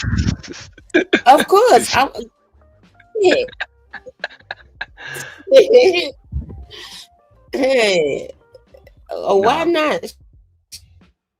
But what's good with you? I guess I gotta go start my own shit. You know what I'm saying? Fuck it. You can talk to me. What? I'm taking all Yeah, opinions. for you now. I'm taking all opinions and perspectives All right. now. No problem. Usually I gauge the temperature of the space, post So purge. what's the question? But no, this time, unlike usually it only takes me about no more than probably about 3 or 4 days tops, to kind of gauge the temperature of the space and where I think we're going to be going for the new year after the year-end purge. And this time I have no fucking clue. Like I'm lost. I'm stuck. What do you think? Look, I'm lost too, but guess what? I'm gonna be so real with you. I don't give a fuck. You heard? Me no care. I do not. Like I mean, that's just how I'm feeling about it. Like, Part of New York, are you? I don't know. I mean, I don't. No. First of all, people don't appreciate me. And they only repeated everything I've been saying since the first year I got here. So I really don't give a fuck. They're not changing my mind about a motherfucking thing, because guess what? They ain't changed a motherfucking thing about me. You know what I'm saying? Like, at the end of the day, I don't think enough of them people, us people, ourselves included, right? I want it to be known, yes, Happy is talking about herself. But that's not unusual. I always do. Anywho, neither here nor there. But I don't think people do enough living outside of this motherfucking thing. Now, if this is your full-time employment, more power to you people, you know, do your thing.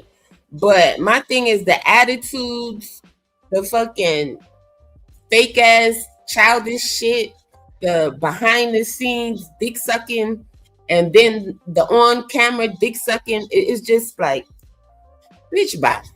Boy, bye. Like all that shit is like, come on now. But then they say they're adults and all this other fuck shit. So I'm not with the fake shit. That's my thing.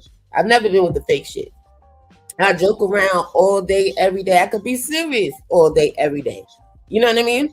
Whatever the energy is, that's the energy I'm giving. You feel me? That's the energy I'm with. You with it, I'm with it. Like that. You know? However, I just feel like a lot of people, they're not true to what the fuck? You know what I mean? I'm like, I don't know how you pro one day for one thing and then the next day you completely against it type shit. So me personally, I just don't take a lot of these people serious. Like I listen, you get what I'm saying? But do I read that deep into it? Like, no, I don't give a fuck where this space is going. I really don't. You know what I'm saying? I'm here more so for a good time. If I learn something, that's cool because like I say, you learn something new every day. But I'm not here for nobody's fucking advice.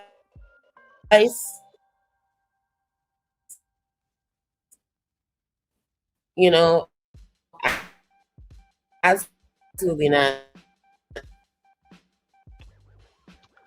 Is it just me or is she breaking up? She breaking up. Yeah. Where don't they do it? Sound like she moved. I thought we were talking about this space. Now you're breaking up, Happy. Like every That's what I thought. every 5 seconds you kind of Yeah. in and out. What kind of question is that? Yeah. Kind of in and out every 5 seconds or so.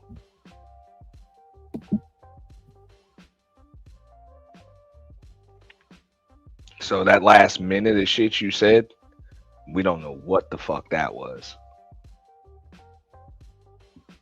But I'm pretty sure it was profound. What up, D-Shep? Salute. Shout out to the new avatar, too.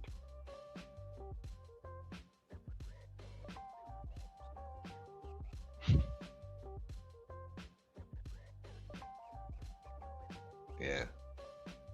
What you do, shit? Yeah, her audio is all fucked up. I can't hear shit she was saying. She just went on mute though. She just went on mute, Candy Cane.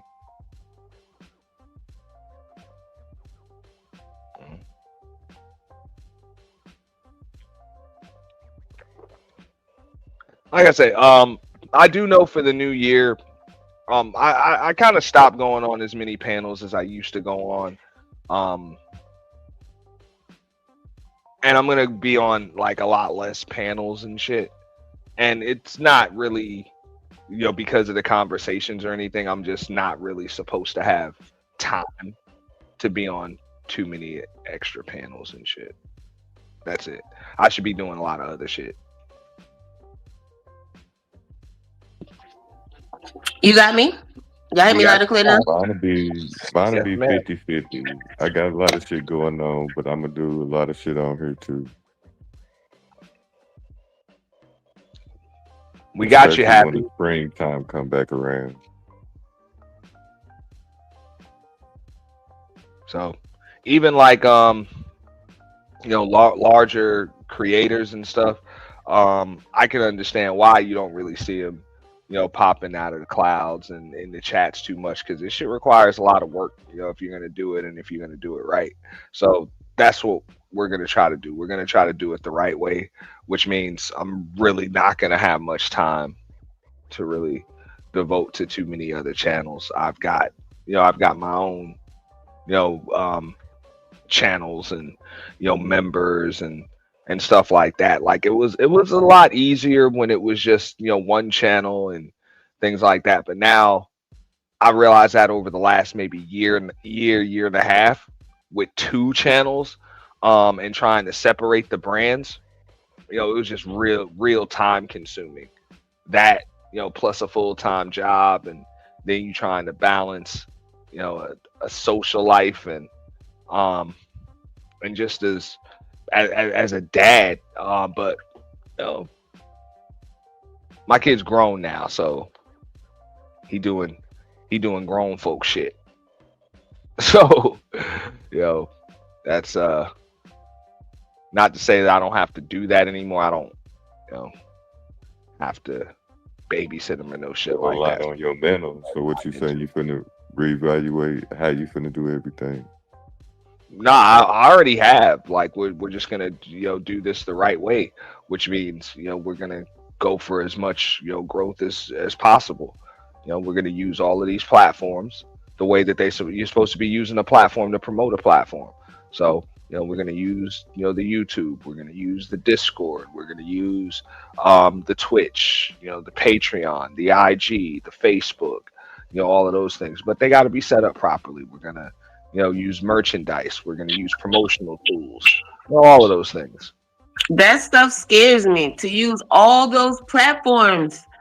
I know y'all don't believe me, but I hate social media. Like, I come on YouTube, you know, but I don't really go to these other places.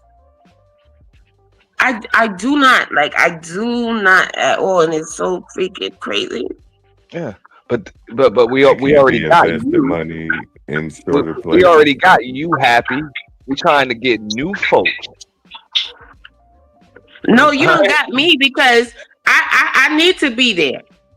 What are y'all talking about?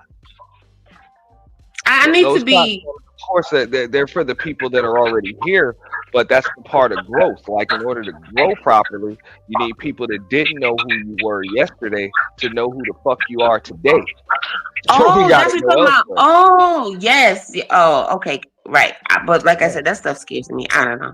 But yeah, I do need to grow. Absolutely. And thank you, Candy. Like that's And the happy purpose. we That's be how here, so that's how we get that we gotta that, press his issue. that's the goal, And yeah, he'll the do the platinum same. plaque. We want this, we want the silver plaque. You know, that's the goal for 2026. I know people gonna laugh at that, but trust me, Okay.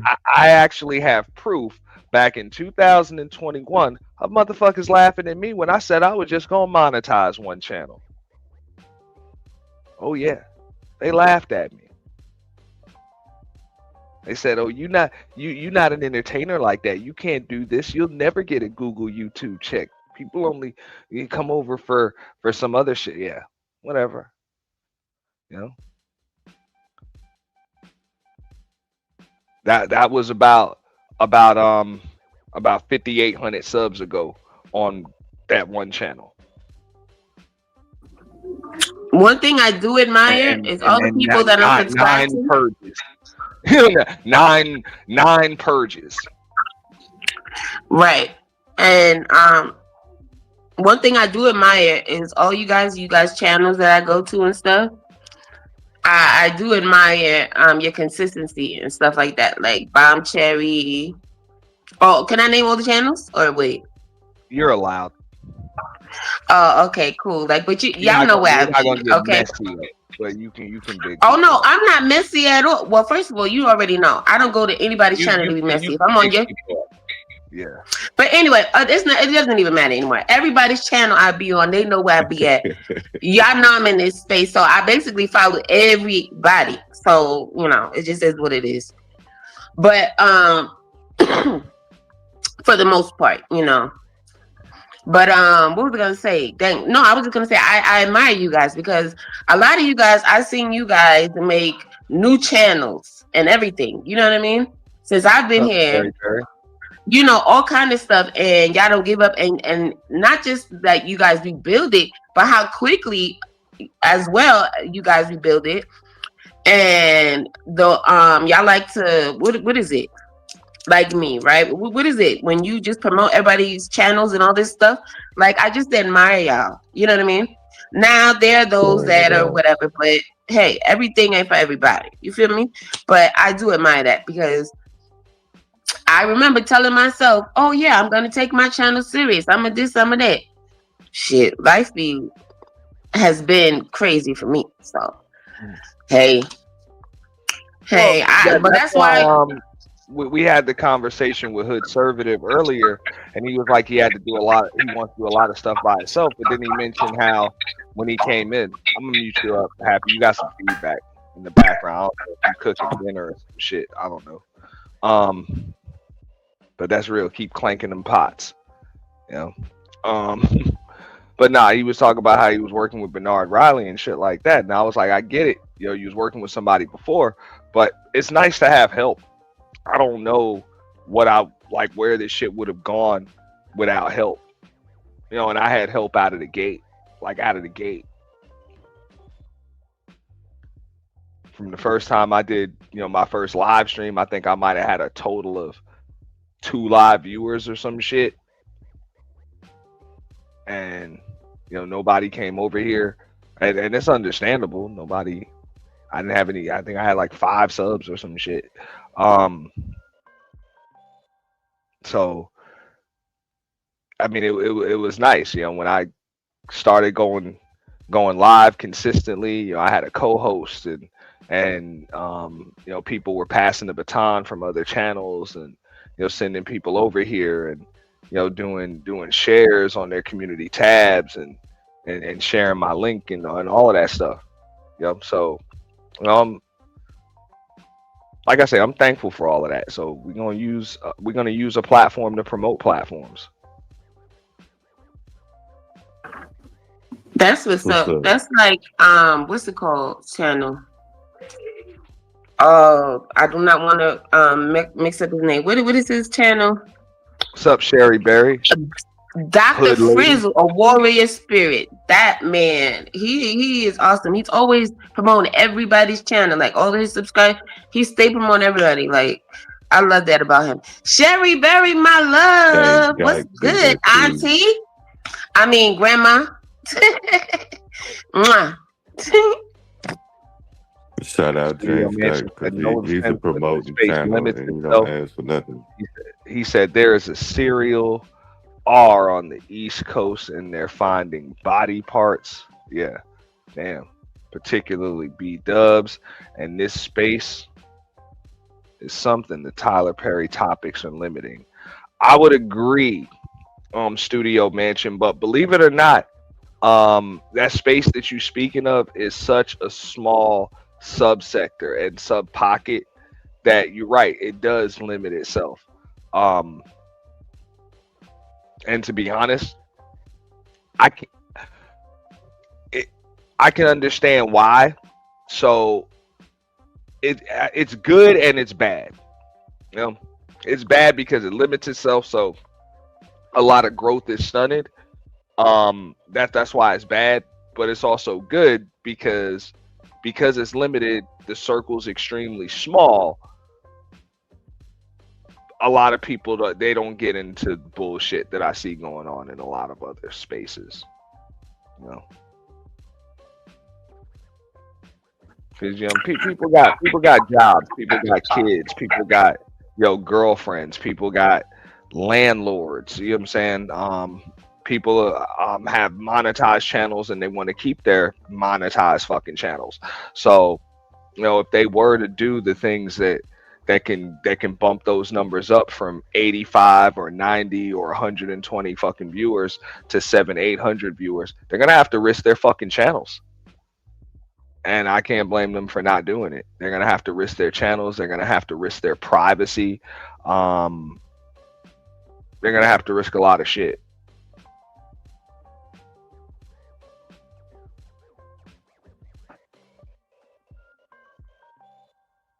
So if you can keep a lot of those gender war arguments and shit in house, you're better off.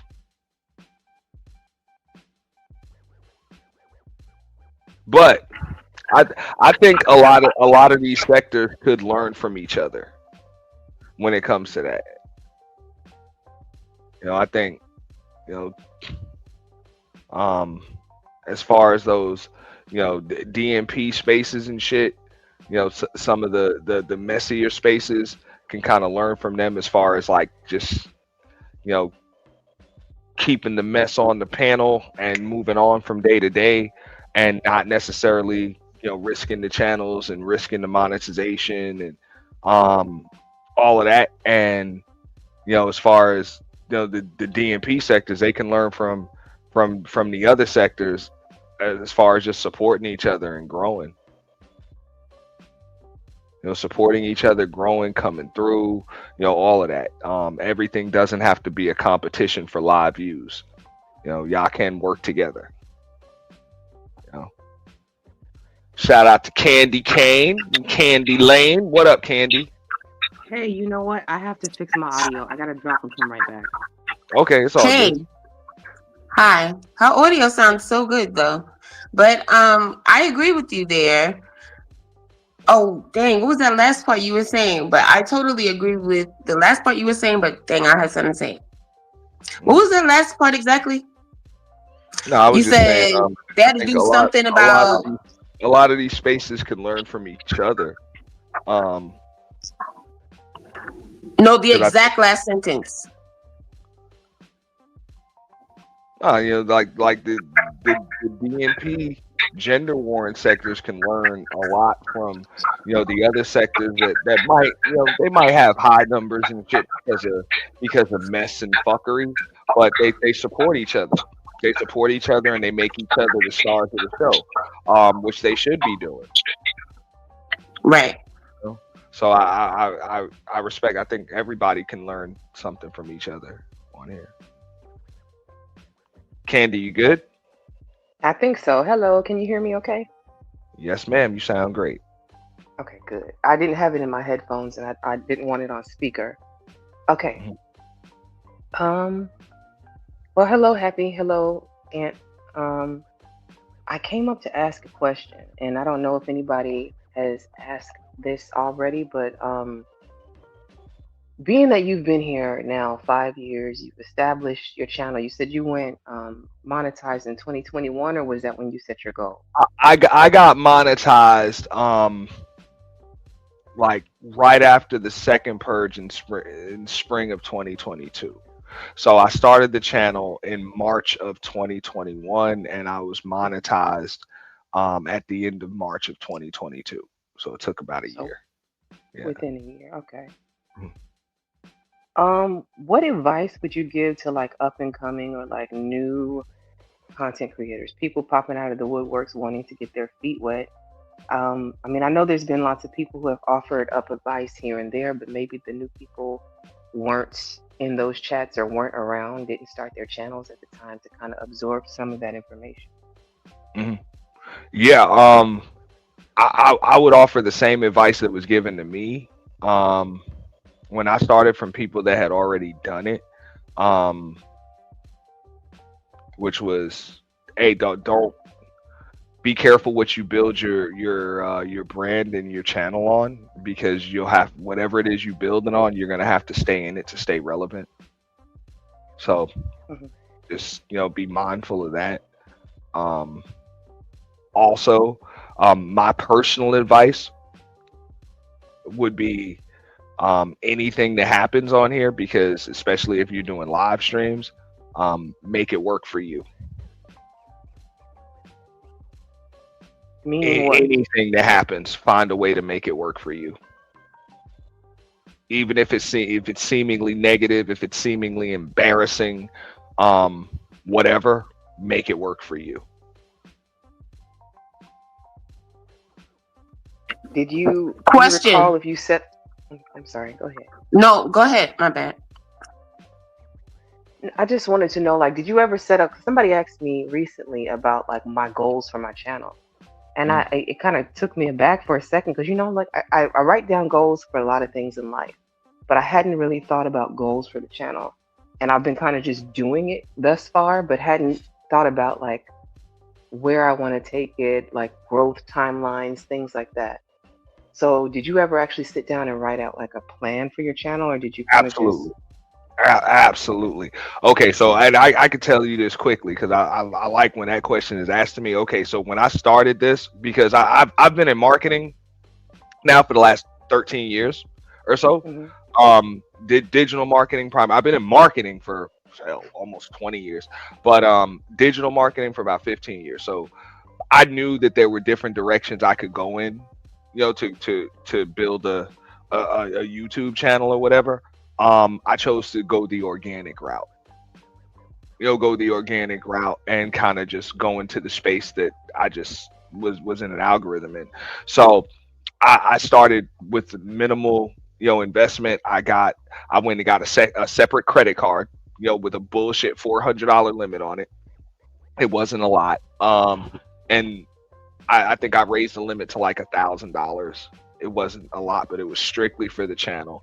And I went and purchased a Yeti microphone, a webcam, and luckily I still had, like computer and equipment like that from work. But I made sure that everything that I made until I got monetized went right back into the channel. And when I say it went back into the channel, just paid necessary expenses like, streaming software. I figured, promotional expenses, which is when I go to other channels and hit the panels, sending super chats and then cash apps. I budgeted for all of that stuff. I ran it just like it was any other business. So I'm guessing you kept receipts from all of that stuff from the time that you started. Absolutely. But fortunately, I was extremely fortunate because when I started my channel, support started like it was support that I didn't even expect to get. I didn't think I was gonna like make any money from the channel because I was just coming in. I didn't think that any money was gonna come in until I actually got monetized. So I came in thinking, hey, I got to get to 1,000 subs and get them watch hours ASAP. And shit, first live stream, people started sending me cash apps and all of that, and they were sending it, consistently. I didn't even know, so I was never in the red from it, never. That's good. Very fortunate. Good it was, information. but it was because I didn't even factor that in. I was like, holy shit, they can actually send cash apps. Holy shit. So that was fortunate, but I figured I tried to run it like any other business. And if you feel like sharing, what would you say was like the biggest fumble that you've had on your YouTube career, and how would you handle it differently going forward? Like knowing what you know today. The fallouts, the fallouts, fallouts with my original co-host, and things like that. I would have been a little wiser, choosing my co-host and the direction for the channel, and stuff. And nothing against her, she was great, helped me to grow it. It just wasn't a good fit, for the time. So that was a fumble, and we ended up having to rebrand. So the original plan was to be monetized within 7 to 9 months, and it ended up taking a year. Okay. So, but that's the way that I always set out. I would set out a 6-month plan, and I always gave myself like 3 months of leeway. So sometimes a 6-month plan can turn into a 7-month plan, can turn into an 8-month plan, or a 9-month plan. If it does turn into a 10-month plan, then that means we got to scrap the plan and do it over again. You know what I'm saying? Just start from scratch. So that happened. But to be honest with you, that's where ideas like The Purge came from. And I know you said you recommend that every streamer has their own event, but like, I was thinking about that. Like, what, as a smaller streamer, what would you do as an event? Not to take any of your ideas, but just like an example of something that somebody smaller could do. No, I think everybody should have their own signature event, but it's not something that you come up with immediately. Like, for example, with me, I can only speak for me. The Purge came from watching the space for almost a year. Like, I just watched the space that I was in, and I'm like, this is what the space needs. This is just what the space needs. So it kind of just it was literally something that just came to me. I didn't sit there with a pad and pen and think about it for a while. It just popped in my brain one morning. The name of it, the concept, how long it was going to last, everything. And I just happened to to run it by a homie, and he was like, great idea. Boom. And then we announced it, and because we announced it, now we have to do it. So it happened like that. Okay.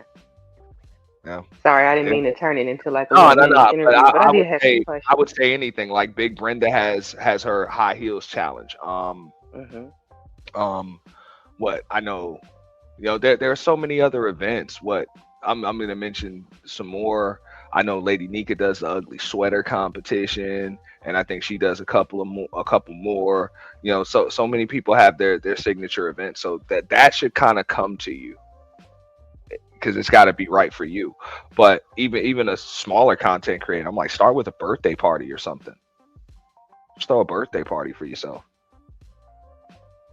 Yeah, we did that. We kind of, remember that had a little drama attached. Yeah, but That's that okay, good opening advice. track. That opening track was inspired. But yeah, things like that, like just like I say, whether it's a costume contest, or it could be, and it doesn't even have to be just a contest, could be anything. Karaoke, just something that's yours. Yeah, Like I say, I will even if it's definitely. a birthday party, just make it special, make it unlike anybody else's birthday party on here. Well, I appreciate that. It's definitely something for me to think about. Yeah. But yeah, just Happy, how are you this afternoon, evening? Yes, good evening. Thank you for asking. I'm doing well. How are you? Good. No complaints. That's It's what's up. Tuesday. That's what's up. That's what's up. No, I was enjoying your questions because I'm learning. I'm just listening. I'm just chilling. I just came up here to be what's it called? I don't know. well, I'm just chilling. to be honest with her, okay, so where like the idea for a signature event came from, I used to bartend, right? I used to bartend, and I ended up managing that club. And the event that we had every week, we used to give away free draft beer Hmm. one night out of the week, and we did it on Wednesday nights. Wednesday nights was originally our slowest night of the week. Then we turned it into our busiest night of the week. Interesting. Okay. We just that's all we would do. We wouldn't we wouldn't charge admission. What we did was we had a clock. Okay, so people would come in, they'd hand us their ID, whatever, and we put them on the clock and charge each person $5 an hour and all the draft beer they could drink all night. And how drunk did some of these people get off the draft beer? Oh, Because I extremely think drunk. Because no matter what, they can't wipe out a keg. Or that's funny. of course I would tap 3 kegs. They damn sure couldn't. They would try. They think they can just red cup out a keg. They can't do it. But my point was that, like, we became synonymous with that. Like, we were the only place that could do it. And even other establishments around town tried to mimic it. It was still nothing like it. Nobody could ever mimic it.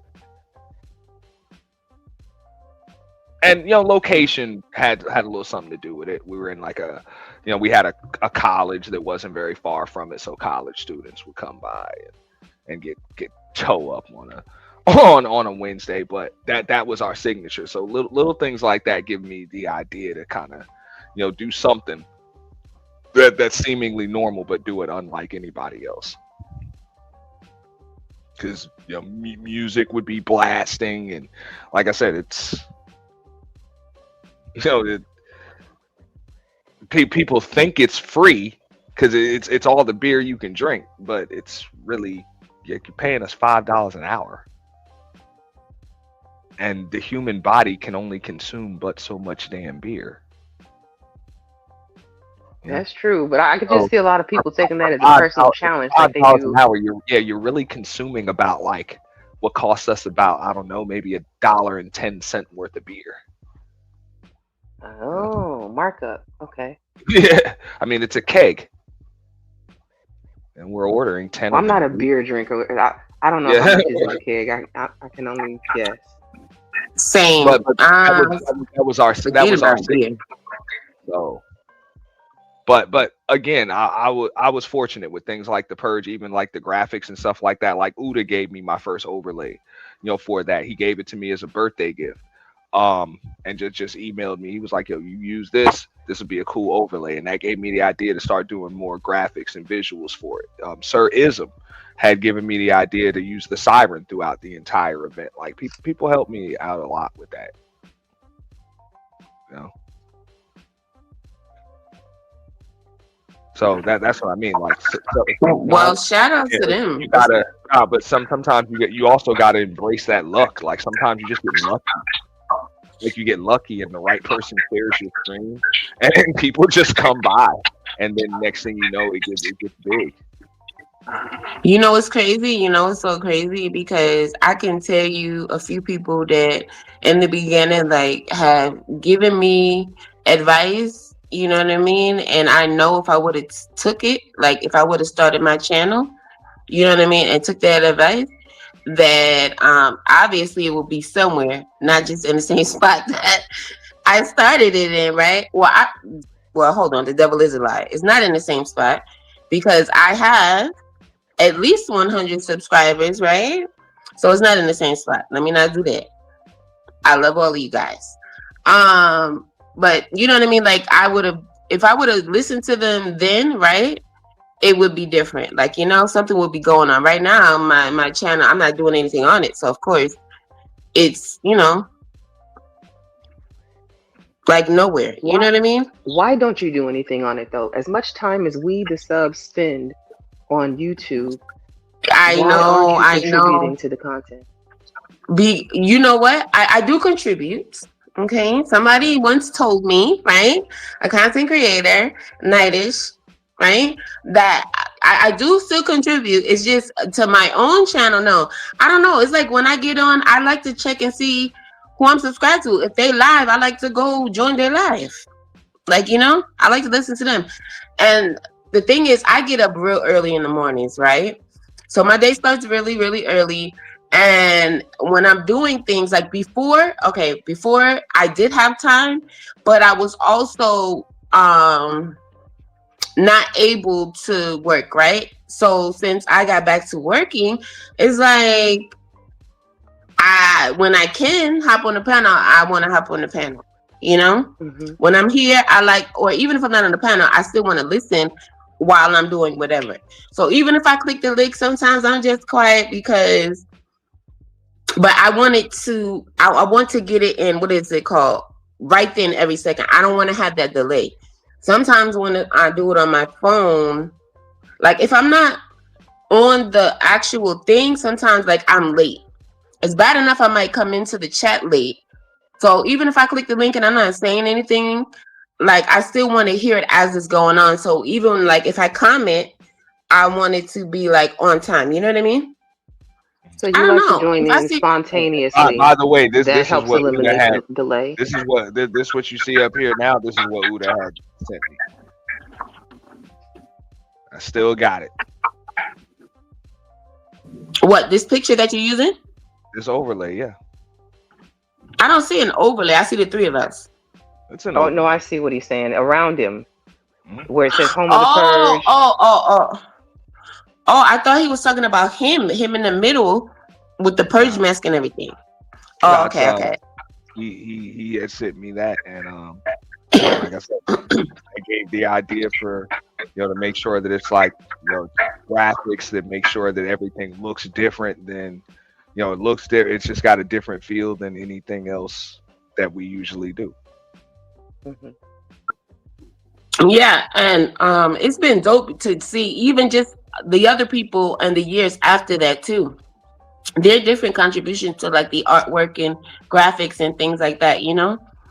Every purge it's been dope. Yeah, I mean, and that's another thing. Like you do have to like make improvements to it, and that's why I try to support the other events that that folks are doing. when they do have a signature event, because I understand how tough that is to pull those shits off. It's not easy. It's a lot of work. It requires planning, and then when you are live trying to do an event, you only got one chance to get it right. So whenever if I know somebody's got something going on, I try to come through and support it. One thing I noticed about all of the events, no matter who's hosting which sector, is that you are going to have haters and naysayers who have something to say after it's all said and done. And I wouldn't worry Oh, about any of those absolutely. people. Like, you can't please Absolutely. everybody. It's just not realistic. So your supporters, just rock with them, people who rock with you. I've never hosted an event on here. I've done some like real life stuff, but nothing on the internet. But I have supported quite a few of the events between all of the sectors. And so, all I can say is, as a supporter who has donated financially and just been in the chat, like helping to vote or whatever, like attending the events, we enjoy it no matter what you guys are doing. Like, it has to really be Right. a shit show for us to like not enjoy it. So I know that the squeaky wheel gets the, what did it say? Squeaky wheel Squeaky gets wheel the gets the grease. Yeah. Yeah.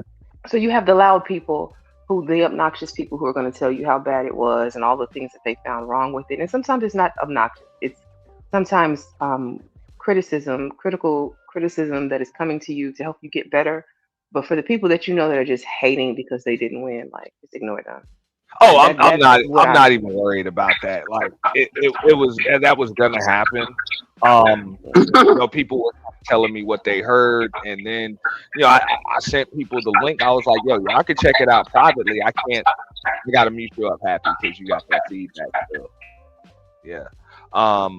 No, like, people were like, oh, I checked it out. I don't see what they're tripping about. It's the way you guys usually do it. I'm like, I know. I mean, I wasn't going to deviate too far off because we might fuck it up.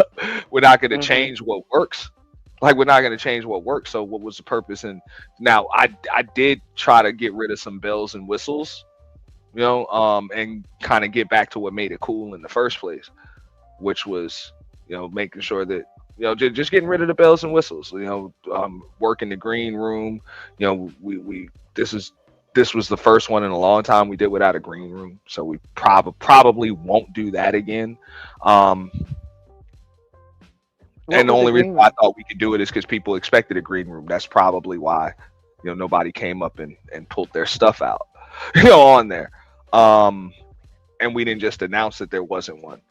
But what was the green room? I'm not familiar with that. Okay, the green room features when we upgrade the StreamYard. It's to the team's account. So when you come in, instead of like how I just let you on the panel, no. If you haven't, like, if I haven't checked your authentication or whatever, and you haven't been on the panel yet, it sends you right to a green room, which means myself or Five, or before it might have been Witch Doctor, who was any one of the co-hosts. They call you personally, and we can make you either listen to your voice, make sure that's actually you, or make you cam up to make sure you're a real person.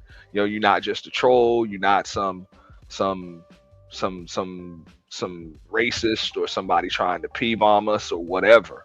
But we verify it, and then once that's verified, that's when you send them over to the studio, and then one of the co-hosts can let them up, sound the siren, let them up in order. Okay. So it's usually a lot of stuff going on behind that. Very few people use it because that's a $300 a month package with StreamYard. Okay, so gotcha. Very few people use it. But StreamYard even says you should be using that package if you're hosting an event. So it's worth it if you're hosting an event and you want everything to go smoothly. It gives you extra co-hosts, gives you the right resolution, and make sure that you can just verify people before you just let them up. Or even if you're doing some kind of competition where certain people are going to come on stage or whatever, you can check them in the back. Like, instead of people coming in, I think that's one of the reasons why folks were like, yo, can you hear me? Can you hear me? Can you hear me? Is because maybe people are used to us, like, I could check your audio in the green room. Okay, your microphone's a little, Oh, whatever. You know what I'm okay. saying? I make sure that you're straight and everything. So when people come up, everything's good. You know, everything's good. And I let people know, okay, look, it's 2-3 people in front of you. Hang out backstage for about 5 minutes. I'm gonna sound the siren for you. Boom, boom. Okay. So people are a little more patient. But when I'm just doing it regular StreamYard, I just bring you up. You don't know if you're gonna be back there waiting for 5 minutes, 10 minutes, or 2 minutes. You don't know. So I get that. You know. So I think, yeah, people kind of like doing that program, but it's still another bell and whistle. So, you know, we did the event with less co-hosting with you. This is the first time I think I've ever done it with just one co-host. And luckily I had the right one co-host to do it with. So that was, you know, fortunate. But we were just more focused on hosting the show than we were with all of that other stuff. Okay, that makes sense. But next Did time he? I'll do it again without a green room. Happy knows she's seen the green room before. Oh yeah, I've been back there before a couple of times. One time I was and actually. also before you go, Happy, you can also keep an extra 15 people back there. So instead of the standard 10 to 12, you put 25 people in your team. 25 people. Yeah. Still only 10 on the panel, but you can have 10 people in your studio, 2 people backstage, 15 in the green, or 13 more in the green. So Yeah. Good evening, Sharon. No, but yeah, the green room was dope. The 2 times I was back there, but one time, the first time you did it, well, the first one we were in the back too, but I don't know, because the first time, anyway, the green room was dope, right? But the one before that, it was like the green room, but it wasn't like the green. The green room was like the upgrade to the back room, the regular back room. Well, if I know who you are, like I can check your authentication. If I know who you are, like for example, we had the green room available when you came up for the Halloween purge, Candy, but I don't think I put you in the green room. No, I don't recall being in the green room. I think when I came up, I might have been the I only would have person on called the you panel.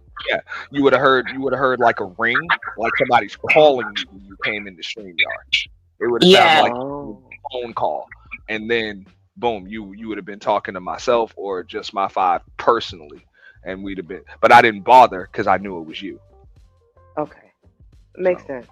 Yeah. Yeah. The green room was dope though. I mean, but it was necessary as the event was growing and other sectors were coming through because I didn't know who everybody was. You know, so that's another reason why we had like different co-hosts. I tried to get co-hosts from different sectors that could vouch for people and also help us out with the green room, because usually it's over the course of the weekend, probably about at least 15 or 20 people that I just don't let up. And they definitely did their job, your co-host, each time, because even DJ Witch Doctor, he's like, Happy, is that you? Like, he was making sure. I'm like, yeah. No, that's usually like so when he co-hosted it. Yeah, he always just handled the technical stuff behind the scenes. He made sure that people were straight in the green room, and he would send them to the studio, and he'd be like, such and such is verified, boom, boom, boom. So we didn't have to worry about who we let up. They verified, they're good. And then also you guys can kind of like Zoom, where you can DM each other, you know, and stuff like that. So you can DM each other in the green room and have private conversation. Oh, I didn't know that. You know what's crazy? Or maybe I forgot. I don't know, but the part I was gonna say about that, you know what? Forget it. I just forgot. I don't know.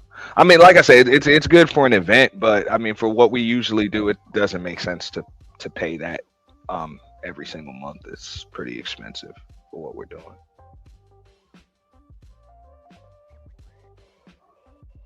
I only did it because it was necessary. We had got P-bombed twice, but before we started using it, so it had to do something.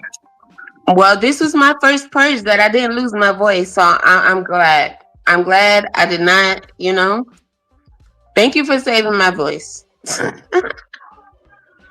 I usually, first of all, I'm glad it was a few days earlier than the last few a couple end of the year purges. So even if I had lost my voice, I would have had it back by the new year and everything. However, I'm just glad I didn't lose it, because usually the last, like I said, the couple before that, I had lost my voice, remember? By the end of it, I was just like literally out of there. I mean, I was in there, but I was out of there. You know what I mean? My voice was gone. It was crazy. Somebody always does. I lost my voice one time, and that's one of the reasons why I don't go back and forth with folks on there. I'm up there too long, so it is what it is. But the goal is, for me, is just survival. Getting through the weekend and stuff like that. And I'm gonna support anybody else that's doing any type of event, that's their own. I remember even Glow she did the DJ battle. She had Witch Doctor and Buddy Lee, and I forget the other DJs that she had up there, but Witch Doctor had won that. I'm like, that was cool. That was a good idea. Of course, I liked Jill's poetry competition. That was great. When was all of this going on? Did you promote it, man? This is the type of stuff I like. Sure I shared it. Man, I love poetry. I had done the lingerie contest. I hope she brings that back, does that again. And I bet you do. I was extremely flattered. She reached out to me and asked me to be a judge for that. So I was a judge for that. So that was cool, and she pulled it off. Did a great job with it. So like those events will always have my support. And it was original concept. It was they were original concepts. They were done well. They had the atmosphere, music, visuals, everything was on point. So like I say, those always have my support. Cause I know you only got one chance to get that stuff right.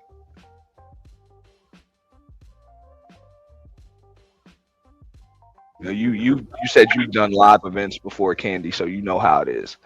You got to get it right once, and something always goes wrong. It always goes wrong. But hey, when it's over, hey, you take a bow and you sigh relief.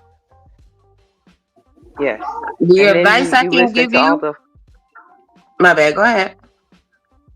I was just going to say, and then you listen to all the streams and the fallout that's the result of your event, which is just going to help to boost the event numbers anyway, from what I could tell. People are going to go back and watch the original. And at this point, I don't even care. Yeah. I really don't. I'm like, we've done it so many times, already. Well, we kind of expect that people are going to say things, whatever.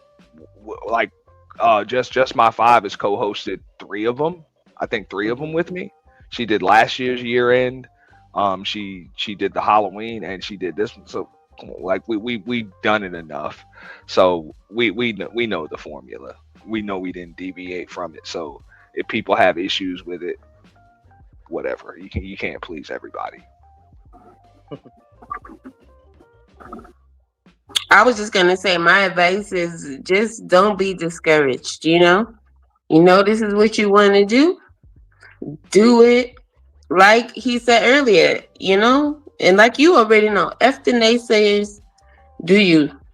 This is coming from somebody that has not done it. Okay, so take that as you may. But yeah, like just F what they saying.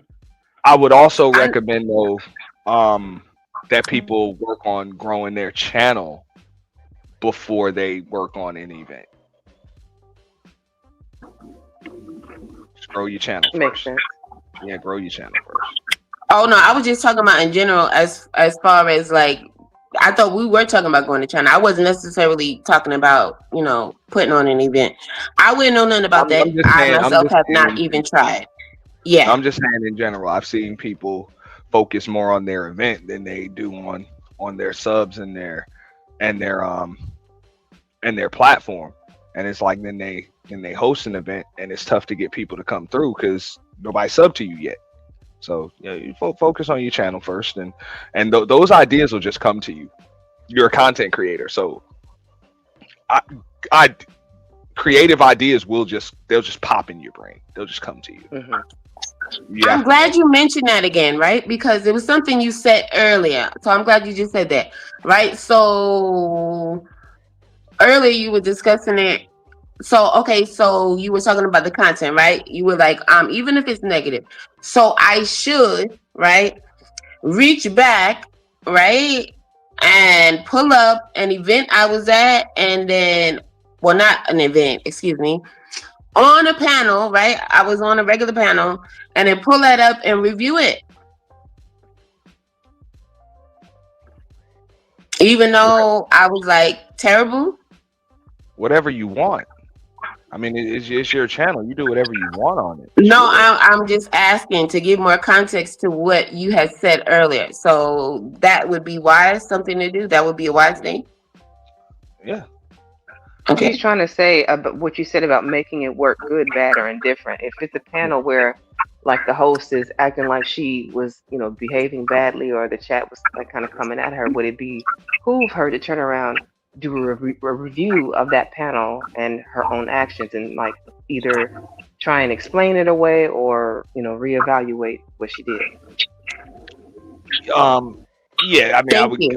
If you're gonna do any reviews, try to give an objective review. Come on now, I'm always objective. That wasn't the question, okay? Because how I do it as a content creator, right or wrong, is how I do it, right? I was just saying off of what you said, I just wanted to make sure I understood you correctly. And thank you, Candy Cane, for getting it through for me. I appreciate you for interpreting it for me. No problem.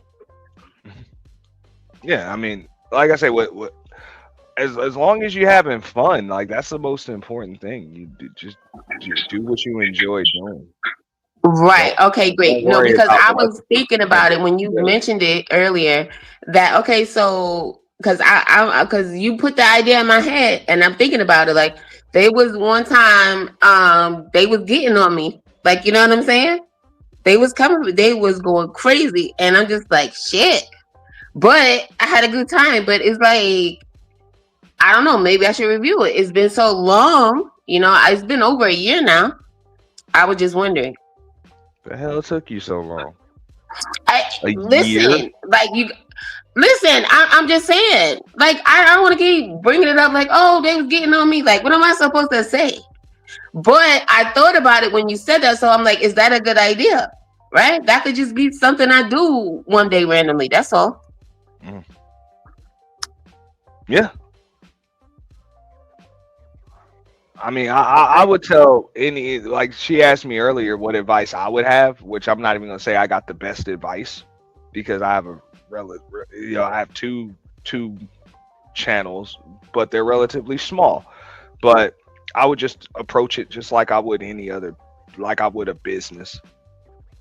That's it. Just any other business. Make sure you stay true to your brand, your mission statement, and don't let people sell dope in your parking lot. don't let people sell dope in your parking lot. And for the people who don't understand what that means, what does that mean? Break it down in YouTube terms. Nah, don't let people muddy up your brand. You're going to be held responsible and liable for whatever happens on your channel and on your panel. Thank you. So passing the buck, you can't just say, hey, that wasn't my fault. That's what somebody else did. No, if it happened on your channel, it is your fault. Even if it's not, it is. Even if it's not, it is. Come on now. Stop I've seen that time and time again, though. Like a Dead picture serious. gets shared, somebody changes their profile pic to a picture that's shared on somebody's channel, and the holder gets blamed. Like that's just how the space works. What up? I got Uda in the chat now. Remember this, Uda? I was showing him. I was like, yo, you hooked me up. I'll never lose that, bro. What's goody, Uda? Hey, Uda. That's one of the hardest working men right there. Well, I appreciate you answering my questions and for letting me up. I gotta drop because I gotta go cook. You all That's have a what's up. good evening, and I'll be listening in the class. That's what's up. She's cooking. You too. Enjoy. Have a great night. Thank Candy's you. You too. cooking. I Bye-bye. think I'm in love. Thank I'm in you. love. There's Candy's plenty of people No. that cook. Come on now. Right? True. You know what's so crazy? But how many of them are Candy Cane from Candy Lane? Ooh. Stop. You too funny. I'll post some pics when I'm done with everything. I'll see y'all later. Okay. All right, Candy. Good I night. appreciate Bye bye.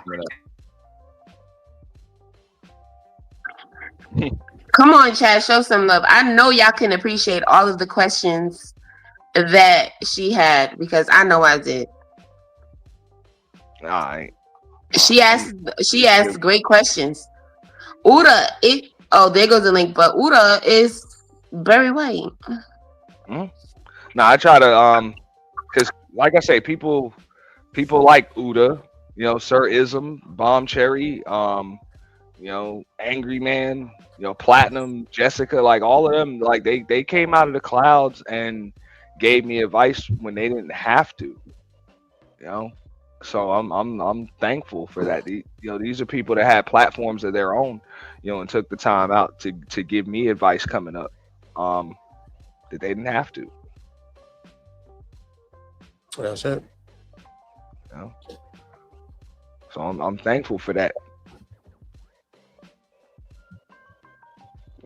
Salute, Uda. What's up, big dog? Hey, shit. What's going on, my brother? Hey, Happy. Yeah. What's up? Peace to Candy, too. Candy. What's up? How y'all doing? What's the vibes? Candy just dropped down. She said she got to cook. I know that's right. Shout out to Candy, man. Shout out to Candy, man. She be dropping some jewels. I'll be passing by listening to her, you know. Sister with a strong head on her shoulder. So shout out to Absolutely. her. Extremely balanced, which is Balance, something. man. I like her energy. Yeah, man. That's a rarity. You Yeah, know, it is. Spaces, man. Just balanced folks. Yeah. Seeing like You she know? wants some solutions or some answers or some stuff, you know. So Mhm. yeah. Every time I pass by at least her channel, that's what I hear. So shout out to that. Yeah, so what? Happy creating? What you doing? You creating some content or something? Happy? What's going on? What's happening? 2026, you turning up? Oh, wait a minute. Maybe Turning up not. 2026? What do you mean maybe no? No, maybe no. We maybe see, maybe yes. No, maybe no. See. No, listen. I was thinking about it. You gotta do it because we add to so many platforms, and you know what I mean. I always urge people that be in the chats to create channels and stuff like that, man. Try it, you never know. And we add to channels as a person in the chat, you know what I'm saying? And so many people that came out of chats became content creators. You probably got banned in the chat. You said, you know what? I'm start my channel. And that's some of the goodest, best channels we watch right now. Created a channel just like that, you know? Yeah, I know because I follow a couple. Like they definitely were on a panel. Like I was listening and I followed them to their own channels and stuff. A few of them. Like I'm subscribed to them right now. And I really, really like them. So but my Shout out thing is to I've been had my Podcast. thing. It's just timing, you know what I mean? Time it is everything, but what's the right time or what's the wrong time? Yeah, the right time it was when I thought was the right time, right? However, when I decided, okay, I'm gonna try this thing, then so much stuff, you know, and then I wasn't able to do it. So I'm just glad that I didn't really. I don't know. I was about to say that I didn't really tell people I was what's the name, but I did tell everybody at one point that I was gonna try at least 30 minutes a day go live, right? Which never happened because it was days I couldn't even do it, and then I just went back to what I always do because that's usually what I do, right? When I get up in the morning, when I go on YouTube, let's just say that, right? Whatever time it is, right? Yeah. I'm looking. If I see all my people alive, I'm going to their channel. I'm not going to start a live. Yeah. So it's like I would have to get in that frame of mind, but also I would have to have the time. Now it would look like maybe I have the time if I'm just listening, of course, because I don't have to do anything. I don't have to play with buttons. I don't even have to type. In all actuality, I don't even have to let people know that I'm there, right? But I do. It's just like, I don't know. You know, like this is YouTube, you know what I mean? So I tell anybody this is YouTube, you know, and when we really think about it on an open mind level, you know what I'm saying? Because like when I first got to YouTube, you know, I'm just doing live panels, 10 hours, 8 hours, 7 hours and stuff like that too. And I like talking with people and doing panels. That's my kind of vibe, you know what I'm saying? Really, really. But when we really start to understand even uploads and how to do uploads and how to use these things for real, then we understand it. Then when we get this talking about certain content, then YouTube starts to shadow your channels and stuff. Like my one community channel, I should have shadowed as a mother. If I go live, probably one person probably coming in. I probably got like 2,000 and something. So it doesn't come up in my feed anymore. Yeah, but yeah, you got the one person, and that's me, Barry White. Look how we beat it, though. That's how we're gonna beat it. The way you beat it is this, you know what I'm saying? Beyond SEO, you know what I mean? Using SEO, certain hashtags, trending things that's trending as far as hashtags and different things to add searchability to our videos, to our descriptions, to our titles, and to all of those things. We have to really like combat the system because they really trying to pressure and do the things that they're doing. But besides that, you got to create new channels, you know what I'm saying, on new emails, all channels created on individual emails. And when you create a new channel now, you will see that the new channel probably grow faster than your own channel is going to grow right now because YouTube is pushing for smaller content creators to grow. So you could probably grow a channel right now and get it to monetize real quick and push your people over there real quick and then use that one now as that one growing now. And then what we need to do now too as well, because what I did as a mistake too, even when I built my main channel, is we don't separate short form content from long form content. You know what I'm saying? Like if we have a channel that's live, then we create the antique clips, the home of the purge clips. So that's where all the clips go. So we need to create a whole clip channel for our clip channel. We need a part 2 of our channel because I come from a channel with a sector where people flag you down and all that. So that's why I always wanted to create like 10 channels and monetize as much as I wanted to, because we come from sectors where people are just flag you down tomorrow. You know what I'm saying? So, and I'm so glad you said that. It's so important. And that's one thing I did learn. They did teach me that in this space. But I've always said my first channel, I'm keeping it just to still party and BS. You know, I would create, I actually have created a second channel, but I haven't directed anybody to it because there's no content on it. And I've created it a while now. So when you guys do eventually go to that channel, you're going to be like, oh, snap, it's been there this long. Yeah. I'm saying. But I'm going to create another one attached to that because the one I have created those years ago, the live and the thing, the one that I have my channel is just for, you know, lives or whatever. Everybody's welcome and whatever, you know? Yeah. So I haven't really built on that for that reason, you know? So YouTube is like, it starts to conflate like what is it that we're doing. So a lot of times, especially like if we're going live for a lot of hours, then YouTube sometimes don't know how to compute your views. Like let's say I go live for an hour all the time and I get 700 views or 1,000 views. Now I start doing 7 hours and stuff like that. And maybe after I do the 7 hours, I got 700 views or 1,000 views. Sometimes YouTube don't get to understand it. Like, what is it I'm supposed to be doing? How much views I'm supposed to be doing and stuff like that. You see what I'm saying? So like, even on a channel like this, like right now, we live right now. Supposed to be more people probably in this channel right now, obviously. Right. So now, I'm simulcasting on 2 of them right now. Yeah. Right. But what we got to understand now is start playing with to see, all right, cool. Let me see what's going on. Let me try to go mobily through my channel, straight through mobile, not through StreamYard, not through nothing. Let me go load up the phone, go straight horizontally or whatever through the phone straight. Let's see what it do, because that might trigger your channel in a different way. You might go live through your phone and 100 people in your channel right now because everybody done got the damn notification that they holding back right now. You see what I'm saying? So we got to try that. Oh, okay. You know what I'm saying? We got to try that too. You to get used to certain things. So that's why I like try to do StreamYard. I try to do mobile. I try to do OBS if I'm doing it. I don't try to get YouTube kind of stuck to one thing. Try to move it around a lot. You know what I'm saying? Because you never know what, you know what I mean? So if you try going mobile through your phone, trust me, it might go. Those are some things that I know I need to do that more. is go live through OBS.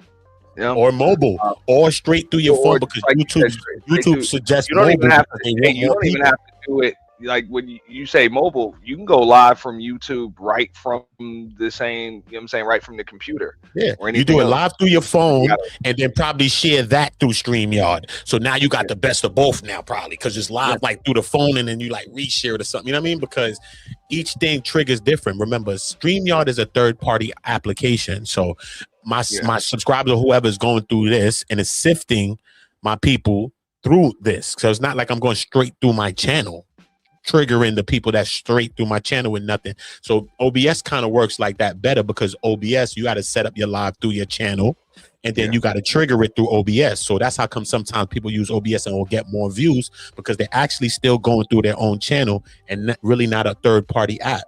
OBS runs differently than how StreamYard runs. That's a fact. It goes straight to your OBS has channel. an entire calendar. Yeah, and you got to set up your live. And Thank you you go to for the back that. of your channel. You go to create a live in the back of my YouTube. Then I go to OBS and I say start the live. Click, and it clicks that live that I just set up in my channel. So that's why you see how that works a little differently. You know what I mean? The OBS kind of triggers straight through. So when you try those types of ways too, it kind of helps the channel. And then shorts, you know what I mean? Especially on the channel when they start playing with it and they start limiting a lot of the views. Start capitalizing more on shorts. You know what I'm saying? Especially like that's what you're supposed to be capitalizing on a lot of time is shorts, 5-minute videos are the good parts. I mean, purge, whatever you want to put, certain little things, certain little argument parts, you know what I'm saying? Kind of tweak it a little bit. Shorts alone, you know the short's gonna go up. If you get that little argument with somebody in a short, everybody's watching the 30 seconds of that. Everybody's watching the full 15 seconds of that. That's going to some thousands right now, just based on retention, just based on everybody about to hear what the hell this argument's about right now. What is it about? And then I got the link to the video. I done uploaded a 5-minute upload shorter, so that this short minute 30-second about to take you to a longer video. Bang. So I got you. I'm suggesting playlists in my description boxes. So even if it's a short and YouTube is going to take majority of the money off of a short, I'm suggesting you videos and longer form content and playlists in my description box. So even if this was 10 seconds, I might get you to watch a whole hour after you click something in here. See what I'm saying? So now I done caught the view. All description boxes, playlists in them for the certain videos. Start chopping up all of your videos, like especially the purge stuff. Start chopping all of that stuff up, putting that in like one playlist, and start suggesting that shit all the time. You know what I'm saying? All of the good parts going through. It's just arguments forever. It's just beef forever. You know what I'm saying? Like we've you can go years content down the line, bro. on this What? channel from the purge that hasn't been uploaded that I know people have forgotten about. We can put out content on here every single day for the next year or two. I'm saying, son, that should probably need another whole channel where it's just clips of that on there. Just And I going thought up, about clips, doing clips, that. clips. I'm telling you. Yeah, I thought about doing that. Start it now. It's gonna be live by the time next year starts. By the time the purge next year, it's gonna be big. It's gonna be big. If you start it now, by the time purge next year, it's gonna be big. Are y'all gonna be here right quick? I will be right back. Yeah, I'm gonna sit up here, chop it up. All right. All right. Thanks. Hey, I ain't doing 24. Bridget said 24/7 beef. I ain't doing that shit, man. That's Nah, but periodic. you just got shit. all the content though. You just got so much content that you could just bowl an exit. It's just, I mean, on a certain channel, just thinking of ways just to clip it up and just clip it up. It's just regurgitated forever. You know what I mean? You don't even have to create new content, literally, son. And it's not profitable. not for that channel. You know what I'm saying? You don't even have to create no new content. You know what I'm saying? But the crazy thing about it is it be lucrative though. You know what I'm saying? Things be lucrative because it's messed up as it is. People, we all like the negative stuff. You know what I'm saying? People gravitate. We like to see the crash more than the people get out. You know what I'm saying? We just don't want to be in the crash. You know what I'm saying? So people like to watch it. A lot of folks don't mind being in that shit, man. That too. Prefer to be in it. So it's okay. But that's why I said the other day, I was like, yo, we back to boring. So if you want the effery, man, you can, hey. That's what I'm saying. You know what I'm saying? And most definitely trending topics. You're gonna have to stay on trending topics. We gotta be on trending news. What's trending? things that's trending currently. We got to be up on trending news, and even if we uploading videos on some trending stuff real quick, on fire up a quick 5-minute video on something, screen share real quick. What's going on? What happened with who? Maduro? 5 minutes real quick. Boom, boom, boom, boom, boom. Put some SEO on that, search engine optimization on the video. Upload that, bang. You know what I'm saying? You never know. And you know this, like all of the attention that you got with the Diddy trial. I did when the Diddy verdict came out. I streamed Vertical while I was covering that. That shit was, I got like 40,000 views. Yeah, I was doing crazy shit in that shit. But the Vertical shit is so crazy. They take the money though. They take more than money, bro. 40,000 views, and I was literally working while I was doing that shit. I'm telling you, you could do that right now because the Vertical. This is what I'm saying. If you create a channel right now, you just deal with verticals, bro. Anybody right now, anybody in the chat, any one of us, you could be doing 20, 30,000 every day, son. Madam, everybody's doing. Yeah, that's what I'm saying. It was like like it goes in the shorts feed. You in the shorts algorithm, like 4 hours or some shit, but that shit was like 40,000 damn views. I'm telling you, but if you're still doing them right now, you would do them still right now because you do straight horizontals, which is good. But I think that maybe you need to add that function now where you try to start streaming vertically too, because the vertical streams have a tendency to do more views, which brings in, because it's in the shorts algorithm. So it's like how when we scroll through on our phone, it automatically plays. So people are viewing it as it's playing. But a horizontal video, when you scroll past it, it don't play like that. You got to sometimes click it to play it. You know what I'm saying? Yeah, that's why, you know, a horizontal view is real views. A person actually clicked that. They watching that. This video right now. Whoever clicked this actually clicked this. So it's not like nobody scrolled by like TikTok, like, you know what I mean? Because that's why YouTube added this feature to combat TikTok, is why they added the vertical. But the whole thing is now, even though you're doing vertical live, because remember, I was in a trial, I did like 5, 6, I was doing 6 million type shit, right? So when you gauge it, 1 million views alone should gauge you about, let's roughly say 7,000. Let's say $6,000. Okay, 1 million views net you about $6,000 each. Okay, but when you did with the vertical, they play into that money differently. So I'm saying, so a lot of that vertical money that I got, they play with a lot of that money. But as far as the horizontal, this is how you really get the money. You really get it by upload. Really, when you get horizontal uploads to go up, because one day I posted a video of Young Thug.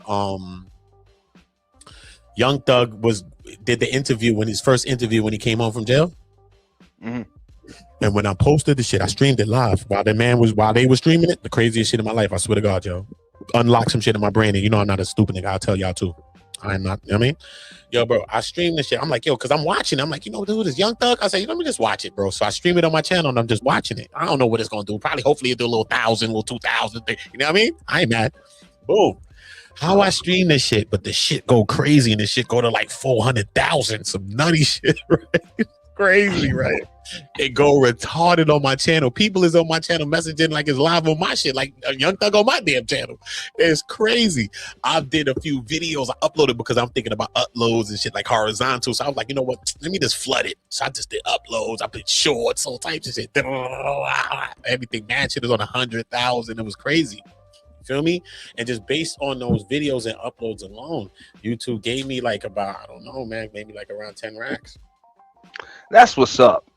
And that's not even you see what I'm saying? So you got to understand. So when you see people streaming fights and this and this and that, it unlocks something in my brain to understand why people's doing that shit. Because listen, it wasn't even my contact. And then the dude flagged it. Remember the dude, what's his name? The dude Banks or whatever, the dude that did the interview. He ended up flagging it to say this is my content like you're supposed to do. But he never struck it off my channel. He let it ride. But now if it's on my channel, he just get the money from it. Who cares? Yeah, he just claimed it. But whatever views it got from it was mine. Yeah. So but the whole time I'm wondering, like, yo, I hope these people don't play at me. My shit that did even though this nigga does and I'm like, yo, send that through. Why YouTube still sent that through? I said, nah, that's what's going on. So when we start to understand, like, we need to stay in what's trending. Who happened? Who's standing sharp? What happened to the guy back? No, we on this shit. You gotta be like, we gotta be on what's trending besides our topics or whatever we want to talk about personal. We gotta stay trending to stay in the algorithm constantly. Because if I'm constantly talking about every day about what's constantly trending every single day, come on, bro. I have a more higher percentage likely to trend. You know what I'm saying? People are looking for that. And this is how we going. So now, and then, so if I got a personal topic I want to do right now, it's personal. I put my personal thing, I got probably put that at the end of it. What's the most major search thing right now currently? Put that in the topic. That's one keyword. Then whatever going on. Yo, what happened? Oh, Max B came home too. All right, cool. Let me add him to it. Bang. Whatever's going on. Oh, Jim Jones mad? Oh, Jim Jones is mad. Let me add that to it. Now let me add my title too. So maybe I'm going to speak a little bit about that, speak a little bit about this, but I still really want to go into my topic. But still in all, me putting all of these keywords and searchability into the title and description box is adding searchability. So if somebody was looking for a Max B video, they're going to find my video, even though my video is about this other shit. I just have to mention these other things because YouTube understand even more because of AI. So just mention what we talking about. Yo, Max B, yo, look, we getting it, and you might mention it, but we might not even go into all of that because you're going to go into your topic. But it's still going to give you the SEO and the searchability that when somebody look for Max B video, when somebody look for the Jim Jones thing, your thing going to pop up. When somebody look for the title that you was looking for, they going to pop up. So that gives your video 4 titles in one. It's more searchability. See what I'm saying? So you got to do these things when YouTube is kind of like limiting your channels and stuff like that. You got to deal with SEO, that's search engine optimization. That's no, it's easy to get shadow banned on here. Oh, that's what real they do, easy to get shadow banned. What they do, you bro. know, even the Purge channel, like I used to be able to just go live from this motherfucker and it'd be 150 200 motherfuckers live viewing, and now it's like nothing. But that's because I stopped going live. That's kind of like what happened with your one community channel. But they knock off the notifications. That's what they do. Yeah. This is how they do it. They knock off the notification. No one sees it. That's why you got to constantly telling people to, yo, listen, unsubscribe, subscribe back, and hit the notification bells. Everybody going to start getting your notifications again. So this is what you got to tell people constantly. Yo, listen, everybody unsubscribe, subscribe back, hit the notification bells to make sure you get my notifications. The more, 1 by 1, 2 by 2. That keep clicking them off, you're gonna start seeing that they're all gonna start seeing your notifications again. You see what I'm saying? They're limiting you, and that's why we got to build the other channels, because as those grow, those gonna bring new subscribers back to the main hub, which is gonna bring more viewers to the chats that you're doing your live on. You know what I'm saying? So we use the shorts on the other channel. That's why you just do an antique, you do like a purge clip or antique clip or whatever, boiler room clip, whatever you want to do, and you just do the clips. And you just clip them to death with all of the good shit. So you got 5 years worth of purge. What are you talking about, bro? You'll eat till 2040. You crazy? Yo, bro, them shit's gonna be going up when you sleep. You start getting them good arguments. What, nigga, you ain't shit. What? And you title that thing right, and we start talking on the back end with the SEO. You search that thing right, man, you playing games, nigga. All them shit's on thousands, 10,000s. Shorts is on 100K. It's good arguments. You know what I'm saying? Real good arguments. And then you just upload in the 5 minute. You really don't want to upload in 5 minutes. You really want to upload when you get monetized checks on YouTube. You want to upload your videos at least 8 minutes and 30 seconds long, because that's how your videos get mid-roll ad exceptions. You know what I'm saying? You get the mid-roll ad thing. Because if a video is under that, they don't qualify for mid-roll ad. That's some other way of how they add ads to your video, some stupid shit, but it's more money though. You know what I'm saying? So you just make sure the video is like 8 minutes and 30 seconds. Just like 8 minutes and 40, 10 minutes, 9 minutes. Because if you could get a person to watch the full 9 minutes of something, 8 minutes of a 9-minute video, 7 minutes of an 8-minute video, YouTube is going to ship that out. So you get the best part of something. Dude, I gotta get up with you, because I don't think a lot of that's not going to necessarily apply to purge clips, but I'm going to get up with you, and I'm pretty sure you know why. Out of here, nigga. That purge shit is out of here. You need to create a whole double shit for the purge. Straight. Yeah, that's what I'm saying. Look, my thing has not changed since the purge before the last 2 purge, right? because I know what you're saying. It's a lot of clips, but there's certain language and shit that you use that's not necessarily advertiser friendly. No, it's all good though, but the channel gonna go so big, it's gonna big this channel up. It don't even matter, even if the shit don't even monetize, It's even if you don't get no promotional money. purposes. It's gonna. That's what I'm saying. You're gonna It's get money for from it, bro. promotional Because you're gonna get money because you could remember you could bleep stuff. You could put things in the app and say bleep out the curses and all that. Chill, son. You could bleep them out. You could drop this video in the app right now. Say yo, bleep out all the curses. Gonna bleep all that out. That's a monetized video, bro. We heard what they said. That's why I said I got to get up with you on that. You know what I mean? So don't get it twisted. You can still find ways to get that bread off that thing. Cause we already know the curse word that they saying. You know what I mean? We could get it. We ain't fools. So it's ways that we could do that. We ain't AI now. So there's no limit now. You know what I mean? So, but I'm just saying it'll be the best way that you can really, really like benefit from the content that you've really produced for this amount of years right now. Even many people have benefited from what you've produced, right? Which is real. You know what I'm saying? When you could do something like that, many people can benefit from it as well. You know what I'm saying? And I think that The Purge was one of those kinds of things from it first came along. You know what I'm saying? I think it was a very ingenious thought. I told you that from day one. It's a very, very, very good thought. You know what I mean?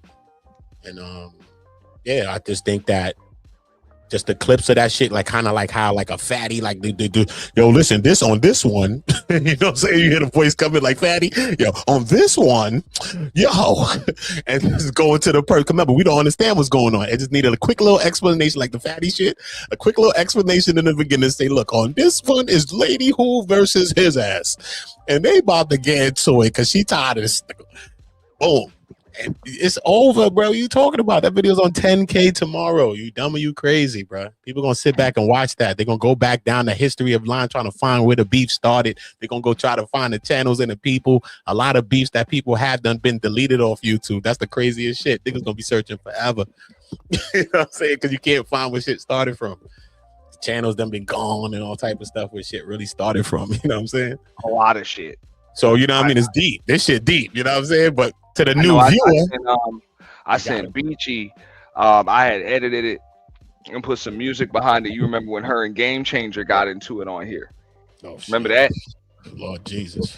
I was like, that was a classic. So she did like a flashback Friday. Yeah, and Beachy get her back. Beachy get her back. There you go. There you go.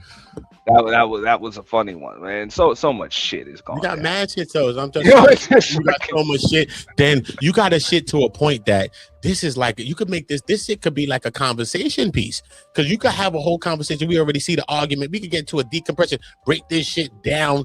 Motherfucker could get analytical with the breakdown of what the hell that happened. Like this shit is real. This shit could be first 48. Doom, doom, doom. Yo, listen, what happened? Look, yo, people like.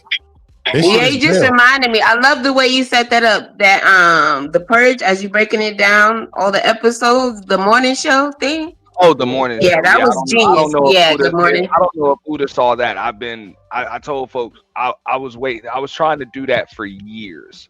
I don't know if you saw that one, Uda. Yeah. But you know what's gonna be dope? If you could get the people that was there and you review it with the people, that shit gonna be dope. You get the part throwback shit. And let's say you get to the Purge 2 years ago. You get the two people from it. Boom, right now. It might be cool. It might not. It might go up right now with the conversation. That's a literal Purge right now happening as we. But hold on, y'all. Wait a minute. We gotta get to a part of the clip. You know what I'm saying? But look, it's real. We got two people right now that probably done change their perspectives or maybe not. So we could get into the flashback right now, reverse, see it right now, and you got the two people right now. It's like you right now and me and her had the shit on the Purge, and now you got me and her right now, and you screen sharing where the shit started or whatever the shit happened. It's dope, son. It's shit like Days of Our Lives. She's like a whole soap opera. You got me who was on the Purge. You got Happy who was on the Purge with you arguing, me and Happy, and we right here and you right here in the middle, right? It's just like this, man. And you got the screen share going, and you sharing the beef, and people watching that, and it's about 20 minutes, 30 minutes if you want to do it. Uploads, bro. Crazy. Even live is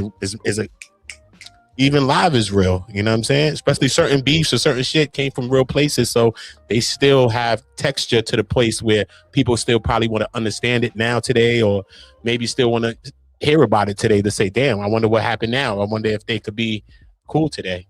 You know what I'm saying? So you could like do that right now. You know what I'm saying? Like literally the first person like 5-6 years ago, you could bring that back. Whoever came from that, boom. Like, yeah, when you like think I like said, this, I pulled a nigga, few of those, and I was gonna nigga. pull some more. Did you see that? Put the that people edit? too. If you bring the Did you see people, that that's an edit that I put ingenious through? thought, and if you do this, you're gonna be Maury Povich in the middle. You're gonna be Maury with this shit. If you bring the people, you're gonna be Maury with this shit, son. Let's go Maury with it now. It's 2026 Maury. Maury Did you see now. this right here? I'm gonna just show you the beginning real quick. Yeah. I'm proud of this one.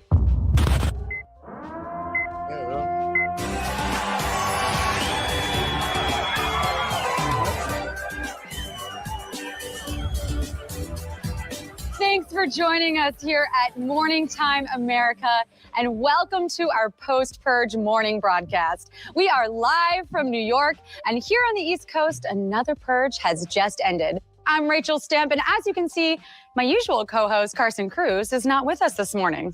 We thank him for his sacrifice. Rachel, you have a little... Oh, that's do you mind?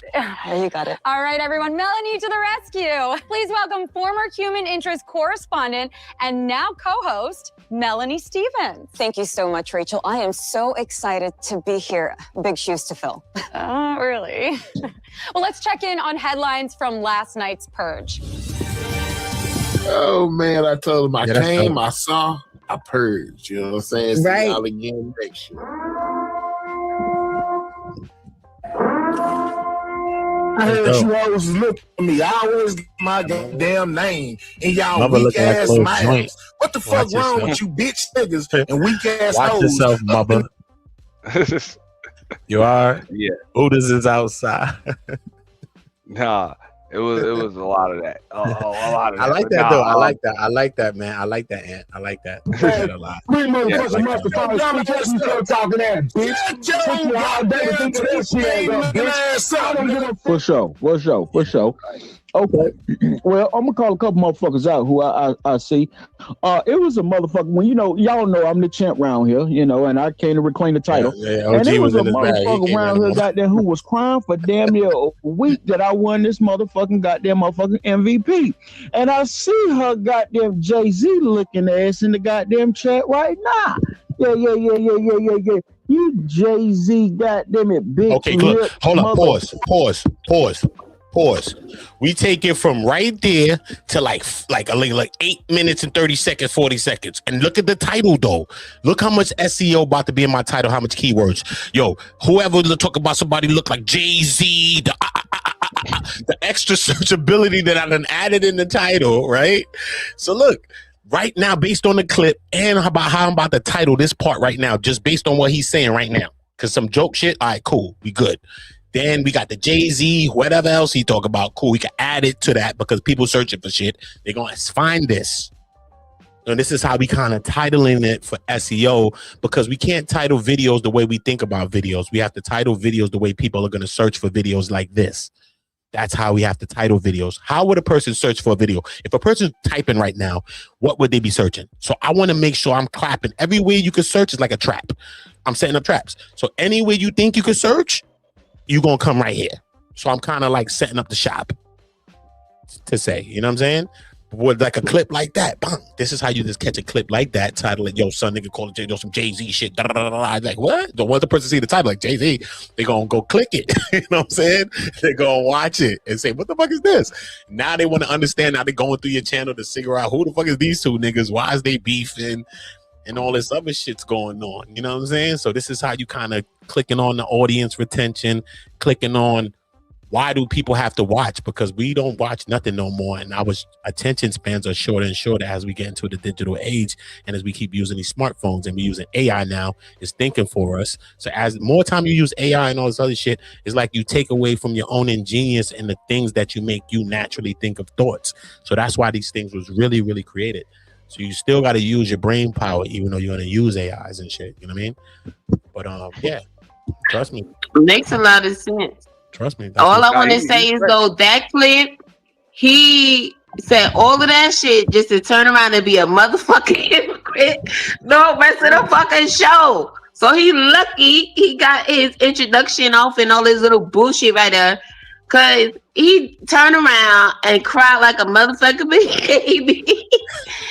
and lost. Okay, thanks. Like it was just so stupid after that, though. But anyway, I enjoyed you, OG. Loser. No, he was a runner-up. OG was busting though. I came in to listen. Now he came in on Oh smoke. man, please. He came in on Yeah. smoke. He was Nah, actually he funny. cried too much. He eliminated Who himself won the though, for real, MVP? for real. Who won the MVP? Who won the MVP? Medi, right? Medi won. He's the winner. Medi won. Medi, what? Montana. Who's that? I don't know the name. The first one that he just showed just now. I want to know who won this one because I was listening to it and that shit. Yeah, Medi. The first one he just did. What's Yeah. his channel name though? I don't see his channel name. What's his channel name? Nah. It's a Sidewalk Gang in the lab live. He got a few channels. I think I heard it in the lab. Yeah, in the lab live. He's got in the lab live. He's got. Oh, then he was going in then. He must have went the fuck in. I don't know. I must have heard his ass because I was in and out the purge. But you know what's crazy though? OG was busted. OG was busting shots. Nah, not this time. I don't care what y'all say. Listen, I was a judge. I wasn't in it to win it. I was a judge, right? Yeah. Well, I was never in it to win it. Like I never stood a chance to any of these purges that there be known. But I don't give a fuck. What I'm saying is this year though, like I strictly would just look, like I said, he was a hypocrite because he said all that shit and then he turned around and he MFing cried. Okay, he told us. Why? Because he lost? No, excuse you. I'm not no effing hater, and you know I'm not no hater. I don't hate at nobody. What do you mean by he cried? No, he cried about the winner before the winner won. And he cried about, first of all, he was a sore loser from last year. I remember him. No, but he was also a sore loser from last year. He's talking about some, I didn't get the whole money. You still owe me $15. Like, it was some other crazy shit. Hold on. Yo, he told Ant that Ant owed him $15 though. I was like, hell no. Hold on. I try to leave shit at crazy, but leave it be. Leave it be. Leave 15. Oh, my bad. I'm just saying it was funny. Leave $15. Leave $15. My bad. It's all good, but that's crazy. That's still crazy. We're gonna leave it be. I thought we done purged out the little 15. I thought the 15 done purged. It's all good. No, my bad. And no, for real though. But I just found that funny. So that's why I was like, he was just a sort of loser late. That was kind of crazy. But you know, he was putting in some pain, so I can understand that it's buzzer beaters. The shit ain't go. The shot ain't hit. You mad? The shot ain't hit because he was putting in pain. He was still the runner-up. He was in the chips. He was in the chips. I bet he was in the chips. Nah, he was the runner-up by default. No, because for real, Medi and Medi girlfriend was really first and second place. I'm not gonna hold you in. That nigga funny. Him and his girlfriend was like first and second place for real. You know, let's be clear about that. I give it to him. He a funny nigga though. That nigga's a funny dude. I give Yeah, it to him. I'm He's gonna funny. be uploading him He's versus most definitely Platinum funny. because that was pretty. That was pretty cool. You know what I'm saying? He's funny. Oh, you know who? Gotcha. No, but shout out to everybody in this last purge. You know, especially because we just talking about the last purge right now, right? But shout out to everybody that participated because everybody, you know, I'm not gonna lie, they was doing their thing. I mean, it was different from all the other purges prior, but I guess that's because less people actually hit the purge or whatever. However, once again, I enjoyed myself, but shout out to everybody that was up there. Again, you say you didn't want to go in detail, so I'm not going to do Next year, that. we bringing a fucking therapy couch as the background. Hold up, man. Next year. Now, wait, are you going to do the spring? Nah, because niggas. Are you going to do the spring? If I am, I can't announce it early. Why not? Why you can't announce it early?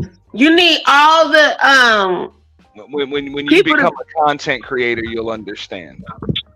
Oh shit! How you gonna try to fucking play me like that? I thought you said I wasn't content creator. You took my badge back.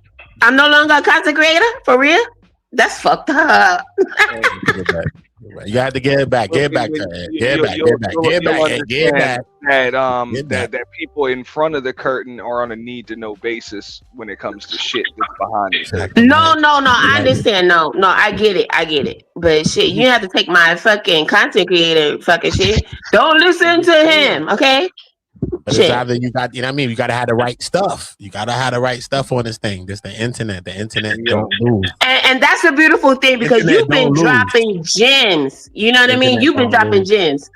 Like, don't this is get why I always good. appreciated Candy came when she came I up, because she was appreciate asking the everything right Uda questions. said, but at the same time, For you can't expose your hand.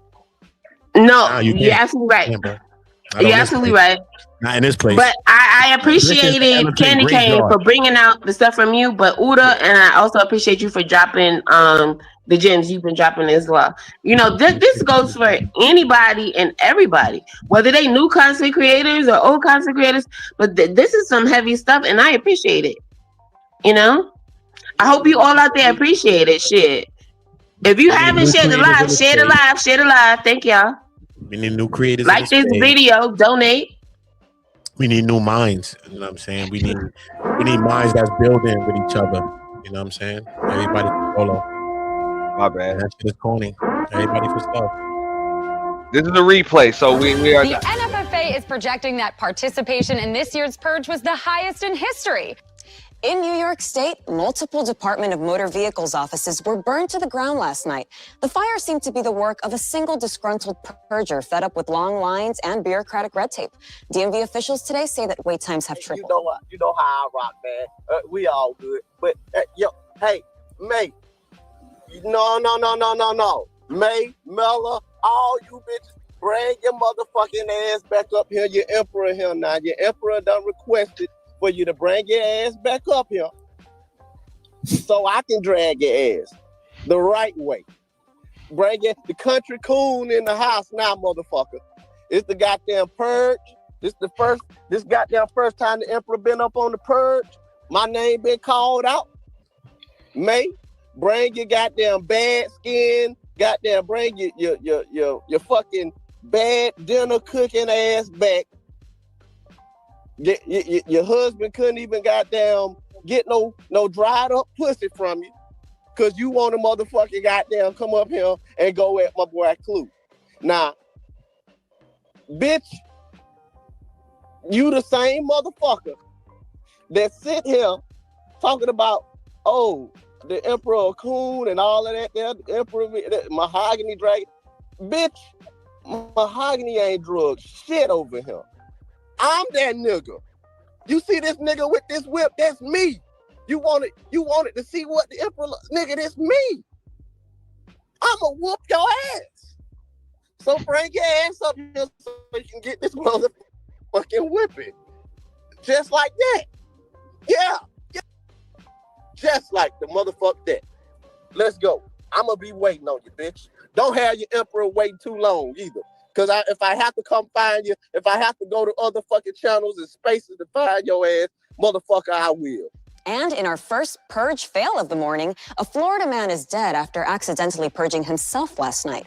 The man was reportedly roaming the streets in an armored car and wielding a grenade launcher when things took a turn. He forgot to roll the window down, didn't he? Indeed, he did, Rachel. Well, I hope he had a blast. Fuck that shit. Keep it gangster, nigga.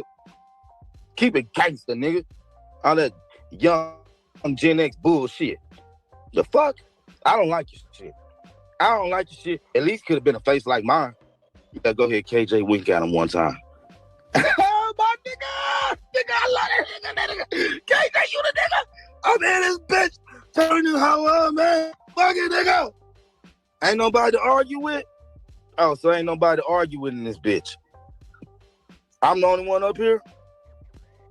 Well, let me say this then. Fuck you, okay? Big motherfucking eyeball having ass nigga. Oh, motherfucking think I got talent, oh, blind piano playing ass nigga. Oh, guitar resting ass nigga. Fuck you, KJ. Oh, big nose breathing ass nigga. Oh, motherfucker, I think I'm smart, but I'm dumb ass nigga. This motherfucker, nigga. Nigga, shut your whole ass up, nigga. Ain't you supposed to be on the way? Let me find my motherfucking key, bitch ass nigga. Bitch, hurry your scared ass up there while you take it all day, nigga. Come get this motherfucking take your bitch ass to church. Well, while the purge is over here on the East Coast, there are still a few hours left in California. Let's check in with our West Coast correspondent, Chad Weatherby. Good morning, Chad. How are things in Hollywood? Terrific, Rachel. People are just out exercising their 28th Amendment rights. What's that alarm, Chad? Well, our producer thought it'd be a great idea for us to get right in the action, Melanie. So here we are, right in the thick of it. Well, I know our viewers appreciate your commitment to bringing them the latest. So would you say you've seen an uptick in purge activity out there this year? Oh, little nigga. You's a little nigga. Is that what you? Hey, all the ladies, he's tall. You niggas really think that's all women want? Go ahead, put that all nigga right there. Look at that nigga. See, you know what? He don't know who he's talking to. You know what? I came in right after that. Come on, man. Chad? Chad, can you hear us? Looks like we lost Chad. Now, coming up on Morning Time America, more purge headlines and a look at traffic and weather. Stay with us.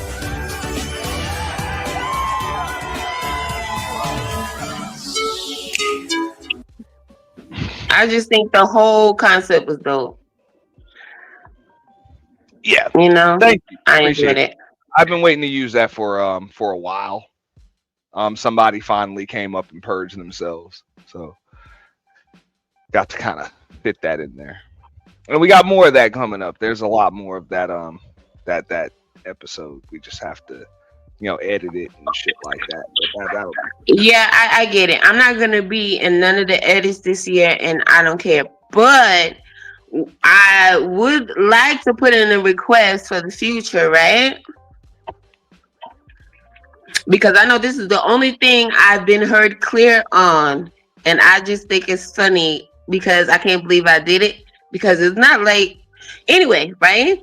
My intro to the purge before last meeting, not the end of 2025, but my intro to the purge I did before that, I think that's the one for me, If you ever highlight it, happy. I got it. No, I'm just saying one day. You talking about you versus E Black? Wait, what? No, I said my intro. This before I versed anybody. No, just me coming in. I'm not talking about. You said me versus somebody. You got me versus somebody, and you can hear me clear. Yeah, I'm not just arguing with everybody that was coming at me. I actually have the clip already clipped where E Black came up. You said something to him, and he said, "What you want, you dirty ass hoe?" Yeah, remember that? Yeah. No, I don't remember, and I feel like you just try to come at me like, what the fuck? I know this nigga said that shit. I have to review these things before the purge to determine. Oh snap! Edit. So that's funny. Oh no, I may not remember some stuff. Of course, I would have to go back over the footage. Yeah. I'm just saying, usually, when I hear myself back, it's like either I don't hear myself, because remember when I was purging, right? With the exception of the last purge, right? When I was purging, it's like, they kept telling me I'm loud, but then when I hear the replay, I'm not that loud, Yeah. Well, no, you're not, but you were loud enough to totally fuck up a bunch of edits. Yeah. But it's what the fuck? Huh? Well, so you referring to the last purge? This one that just passed? When you're doing the ad libs and shit, while two people. Oh, so everybody else can do ad libs except for Happy, right? That's what I be talking about. That's that fuck shit. No, and it's not even ad libs. If I'm talking to somebody and I'm going at them, how is that ad libs though? See, there's a difference. Do whatever you want. I just can't edit it. It makes it worthless. Oh fuck! No. See. It's bad enough when two people are talking or yelling at each other, but as soon as a third person starts singing and shit, then it becomes totally unflippable. Wait a minute. So only Happy can't sing when she's fucking getting on these motherfuckers. Everybody else could take Happy shit and fucking sing. Okay, did you hear you want me to replay those goddamn edits? If there is a third person, okay, let me show you something. Okay, if you see some shit like this, right? No, you don't gotta plan. Let me show you. Yeah, double D bra wearing ass bitch. I said that back. So you double D bra wearing ass bitch. Now imagine a third person singing fucking Michael Jackson fucking ad libs in there. I can't clip that. Don't fucking mix that shit up. That shit is not Don't funny. mix that shit up. No, I understand what you're I'm just saying. saying, Absolutely understand I what you're saying. can't clip it. There's nothing I can do with that shit. Look, don't be mad at me. If I came first, though. This right here is bad enough, but as soon as a third person is in there, I can't even make this. I can't do shit.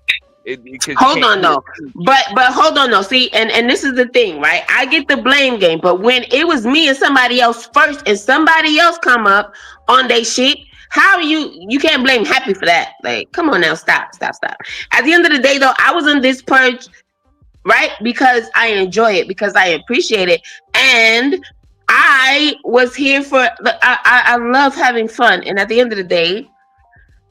I came here. I'm just a seat filler at the last two purge. I'm just a seat filler. I'm just here as a seat filler. It's not like nobody was coming at me. You know what I mean? Like I had my little beefs. I said what I said. The people I called out was not up there, and then the people I did call out, we went back and forth and shit.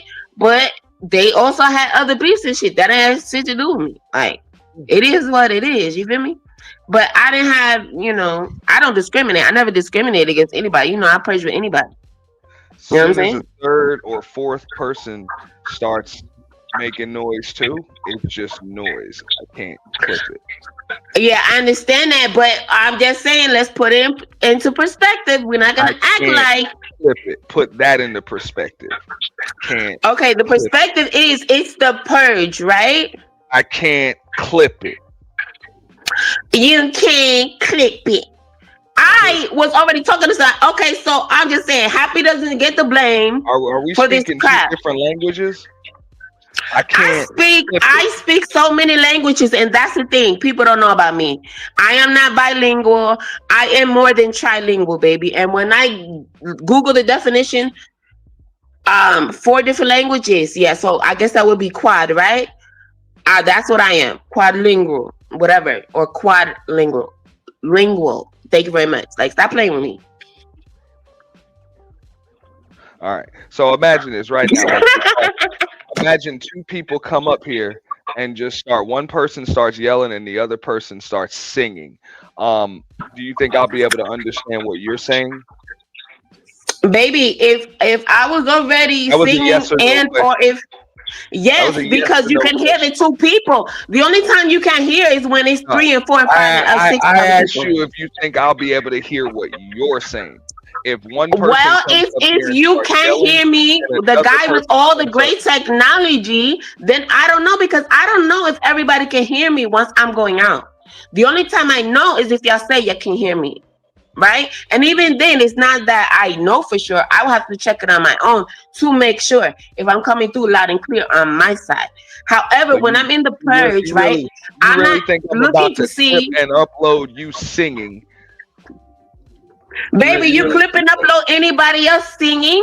At the end of the day, yes, you do. Because everybody has took my shit every time. What you mean when?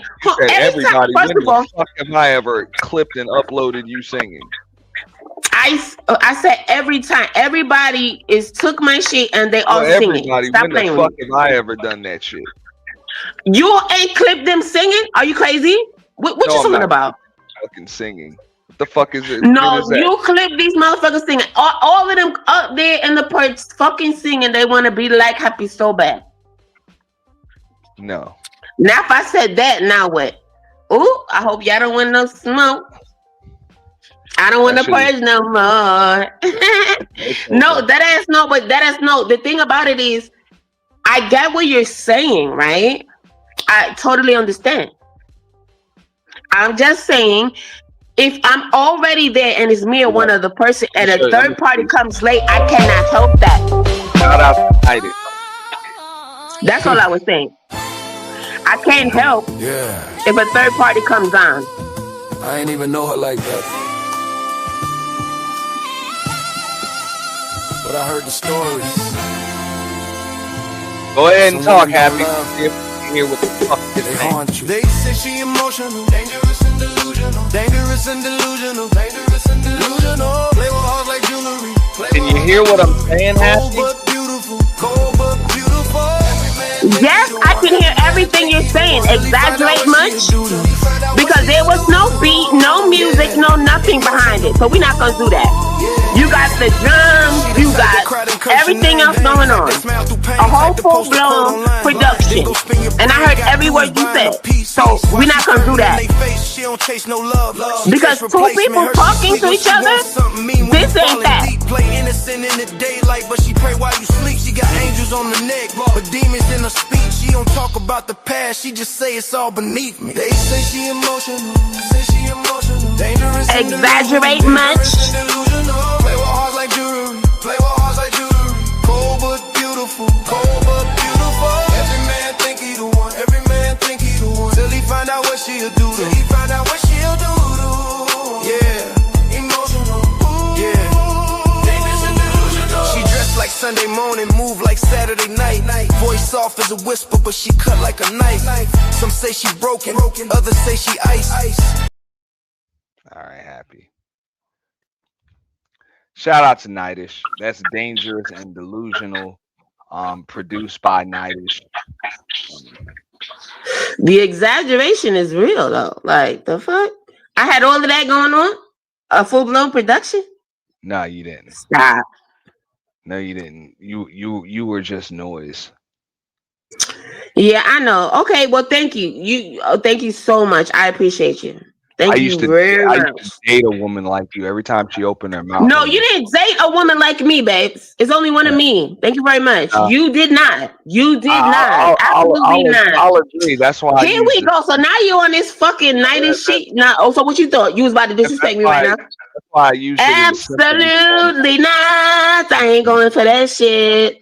You can keep that for another day, another night. I don't give a fuck. Save it for somebody else. No, I'm singing now because I want the people to hear my singing. Hey. You know, since you love my. Oops. Hate when that happens. Yeah.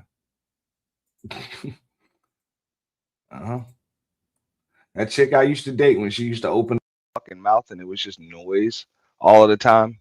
Yeah. I wish she had a remove from fucking stage button. Real. All right, Happy. You get them final thoughts out. I'm about to get up out of here.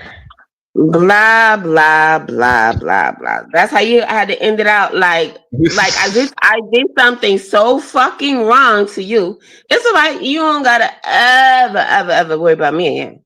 Okay. Oh, I'm not worried. I know you're not. You better not motherfucking be, for sure. I ain't worried. You're Trust happy. me. I got you. Okay? I got you. Don't worry about it. Happy. I'm always happy. And why would I be worried about happy? And that's the problem right there, because I'm always happy. And I think that's why everybody stay mad, because regardless of what they say, what they do, that's not going to change me. It's not going to change my attitude. None of that shit. Hey, and you know what, I'm Happy? steady fucking chilling because I'm grown, and I told y'all that since day one. I met some. And how many years ago was that shit? Let's go. Run it I up. met some annoying fucking women in my life, and you don't even crack the fucking top 20. I know I don't. I know I don't. I know I don't. Like, because I know I don't, because I'm not here to annoy you. I'm here for the topics. That's your channel, anybody else's channel. I'm not here to annoy you. Out of those 20, and let's be real, a lot of people were there to annoy me. They just fucking did. I think it was just something in their goddamn DNA or something. They would wish, a lot of people wish I go back to just cursing people out. I think they mad at me because I'm not doing it. Oh well, I don't give a fuck. You feel me? K Sarah Sarah. It is what it is. Happy New Year to everybody out there. If you haven't tuned into any of the episodes so far, I think I will clip that Please part. do so. I'll tell you this before you go. I think I will clip that part where you were dropping Mahia down, or whoever you were dropping KJ and Mahia down, and they didn't know you were dropping them down. That was pretty funny. They was cussing you out, and yeah, they didn't know it was you. And then when it was just funny when they realized when I told them it was you that was dropping them for $2 and shit. They just started. Like she right there. That was. I'm like, yo, snitch much? Like what the hell? That's what I'm Well, how talking the about. fuck were they supposed to know it was you? The super chat says Barry White, and you up No, there. I know. Well, look, I gotta support my girls, no, because they came in there. See, that's what I'm saying. They trying to take over everything. Mind you, okay, I wanted the women to do their thing. You feel me? Like shit. The men gonna do their thing regardless. It's just something. Okay, yes, it's because I'm a woman. It is what it is. I don't care. But if I gotta hear people argue, I mean, I'd rather hear the women argue than the men argue. And I know it's vice versa for y'all men. It just is. It's just something in us, you know. Like shit. Like you just say, you can't stand here. The women and blah blah blah blah blah. Right? It's too much. It's annoying, and vice versa. It gets like that for me when these two men is just saying the same shit over and over. Believe it or not, though, it's actually even now. It's as even as it can be. I think we've done a total of 9 purges. Right? Hold up. 5 years. And you talking about as even as winners goes, right? That's what you're talking about? Yeah. Yeah, and I get that. I absolutely get that. This purge, I wasn't sure. Like I said, I told you what the couple, right? You said it was 2 men. I'm not gonna lie. I thought Prime was gonna be at the top. I never said it was 2 men. I think you just said. Yeah, you said it was OG was the second one after Mahia, right? Runner up. Yeah, that's 2 men. Right, and I'm telling you, I thought that it was gonna be Mahia and his girl. Well, they both couldn't make the final because they both could only get that. They were competing for one spot. The final. Oh, spot. They was on the thing together, but that's what I'm saying. But what I'm saying is, before it got to the end, just saying, when thinking, they both hit the panel, there was only one spot left, so only one of them could get it. Had it been 2 spots available, they both probably would have got it. Well, they both got it. But yeah, it was good. I enjoyed it. But we've done. I'm trying to do the math. Hold up. Yeah, we've done what 5 year-end purges, a spring break purge, 2 summertime purges, Halloween purge, and a Friday the 13th purge. So that's like 10 purges. I think we've done. Yeah, something like that. 10 or 9 purges. Like 9 purges. Either way. Yeah, like 9 purges, and I think we've had 3 men, and 3 or 4 women. Yeah, 4 women, 3 men as the MVPs. I'd rather people talk it out, even if they do gotta yell, curse, sing, use their voices, and not they freaking, you know. No physical, you know. Well, as far as like putting hands and feet and all that other shit. You know what I'm talking about? So it's even now, and that's only because men have won the last 2 purges. That's it. Other than that, the women were kind of running that shit. Angry Man was the only man to win a purge up until this past Halloween. Yeah, well, the men have so a woman has to win the next one. You heard? Why? Y'all better come back and bust their ass now, because they think they want to come. That's 2 in a row, huh? You said why is that? Because why not? Because I want to see a woman win. I like I told you in my head, I thought a woman was gonna win this one, Bets. Like I seriously thought, but he came in at the end and swept that shit up. Like it is what it is. You feel me? He took that shit. It is what it is. The sisterhood ain't shit. It sure ain't. I was the first one to say that shit.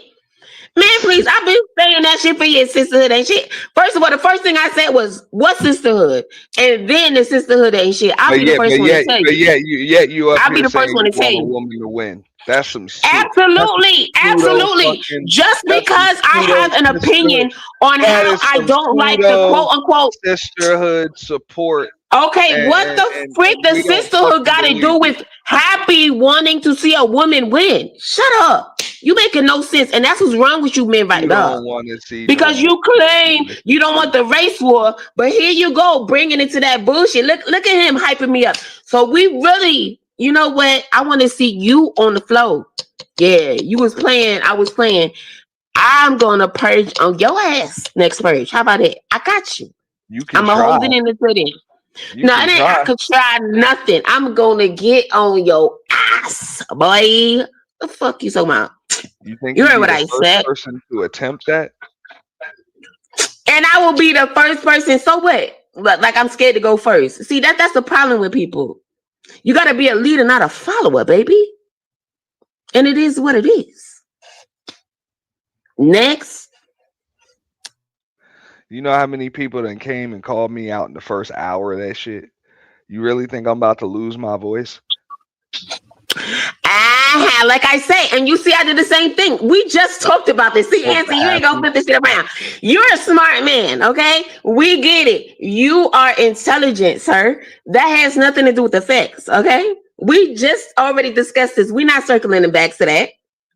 So what if they tried or they didn't try? So what? We both already established that neither one of us is trying to lose our voice.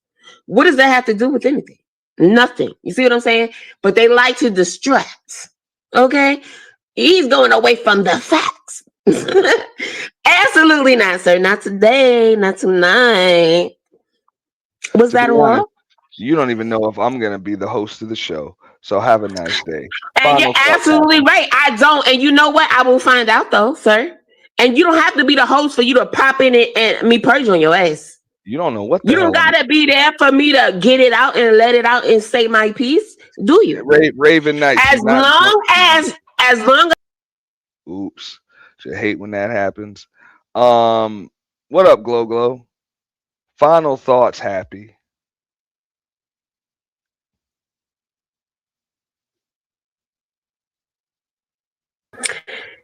Okay. Final thoughts. I had a good time. I learned again, and I'm happy for it. Like I said, it's true. You learn something new every day. I just appreciate all the gems that were dropped again by you and Uda. You know, since I've been here and stuff. Thank you for letting me up. I had a good time. See, look, you said you was leaving. You were like, so why are you here? Like, and I'm glad I came and I stayed. Hell, I even left and came back. And y'all have a great night, a wonderful evening. Hope y'all is doing well. Shout out to y'all. Peace out, Happy. Yeah. So Happy's out of here, and I'm about to be the fuck up out of here too. Let me go ahead and end that poll. So on the Boiler Room, 53% of the votes have said, yeah, our identity as an online space is gender warring and relationship debates. So we'll just go ahead and end that. Now at the home of the official YT Purge, ooh, that's it's pretty close, but we got a split 29%, total of 78 votes between gender war, relationship debates, and just trolls and CC beefs and effery. That's pretty goddamn close, man. So I'm gonna end it. So yeah, but yeah, both both channels say gender warring. It was close, pretty much by 1%. And trolls and CC beefs. But the fact of the matter is, both polls are so damn close, right? Yeah, both polls are so close that means the space really has no fucking identity at all. And I think maybe we need to work on that. So State of the Space address, of course, I keep on postponing it, but there was a reason for that. Like I said, it was tough for me to kind of gauge the state of the space. So I will be paying more attention to see what goes on. And I'm gonna have to give a some kind of assessment, for the rest of the year. Phew, shout out to Candy Cane from Candy Lane. Shout out to Drip, coming up. Hood Servative, Soul Provider Speaks, Udon Go, Candy Cane from Candy Lane, as well as Happy, coming up, chopping it up, shooting the shit with your boy. It was fun. I am going to get all the way up out of here. More clips, edits coming soon. I appreciate everybody coming through, everybody that supported. Super chats, cash apps, always greatly appreciated. But please feel free to send more. We always appreciate that. And shout out to the one and only Trinity Time Travels, who is always first. Okay. Our number one promotional purge sponsor for the year 2025 year-end purge. And one of our day one supporters over here. So we appreciate her, as well as Raven Knight. Of course, our top moderator, Bridget M. Glow just hit the building. Shout out to Drip one more time. Lil Rock, appreciate you. And of course, American Negro and everybody else that supported through the chat. I saw Miss K.A. was in the chat as well. Cynical One. Everybody else, man, we appreciate y'all. I'm going to get up out of here. Enjoy my evening. I got some damn lasagna in there. I'm about to tear that shit up. All right. In the meantime, you guys have a wonderful night. All right. Go ahead. Touch grass. Don't neglect your social life. Don't neglect your health. Don't neglect your wealth. Y'all have a good night. I'm out.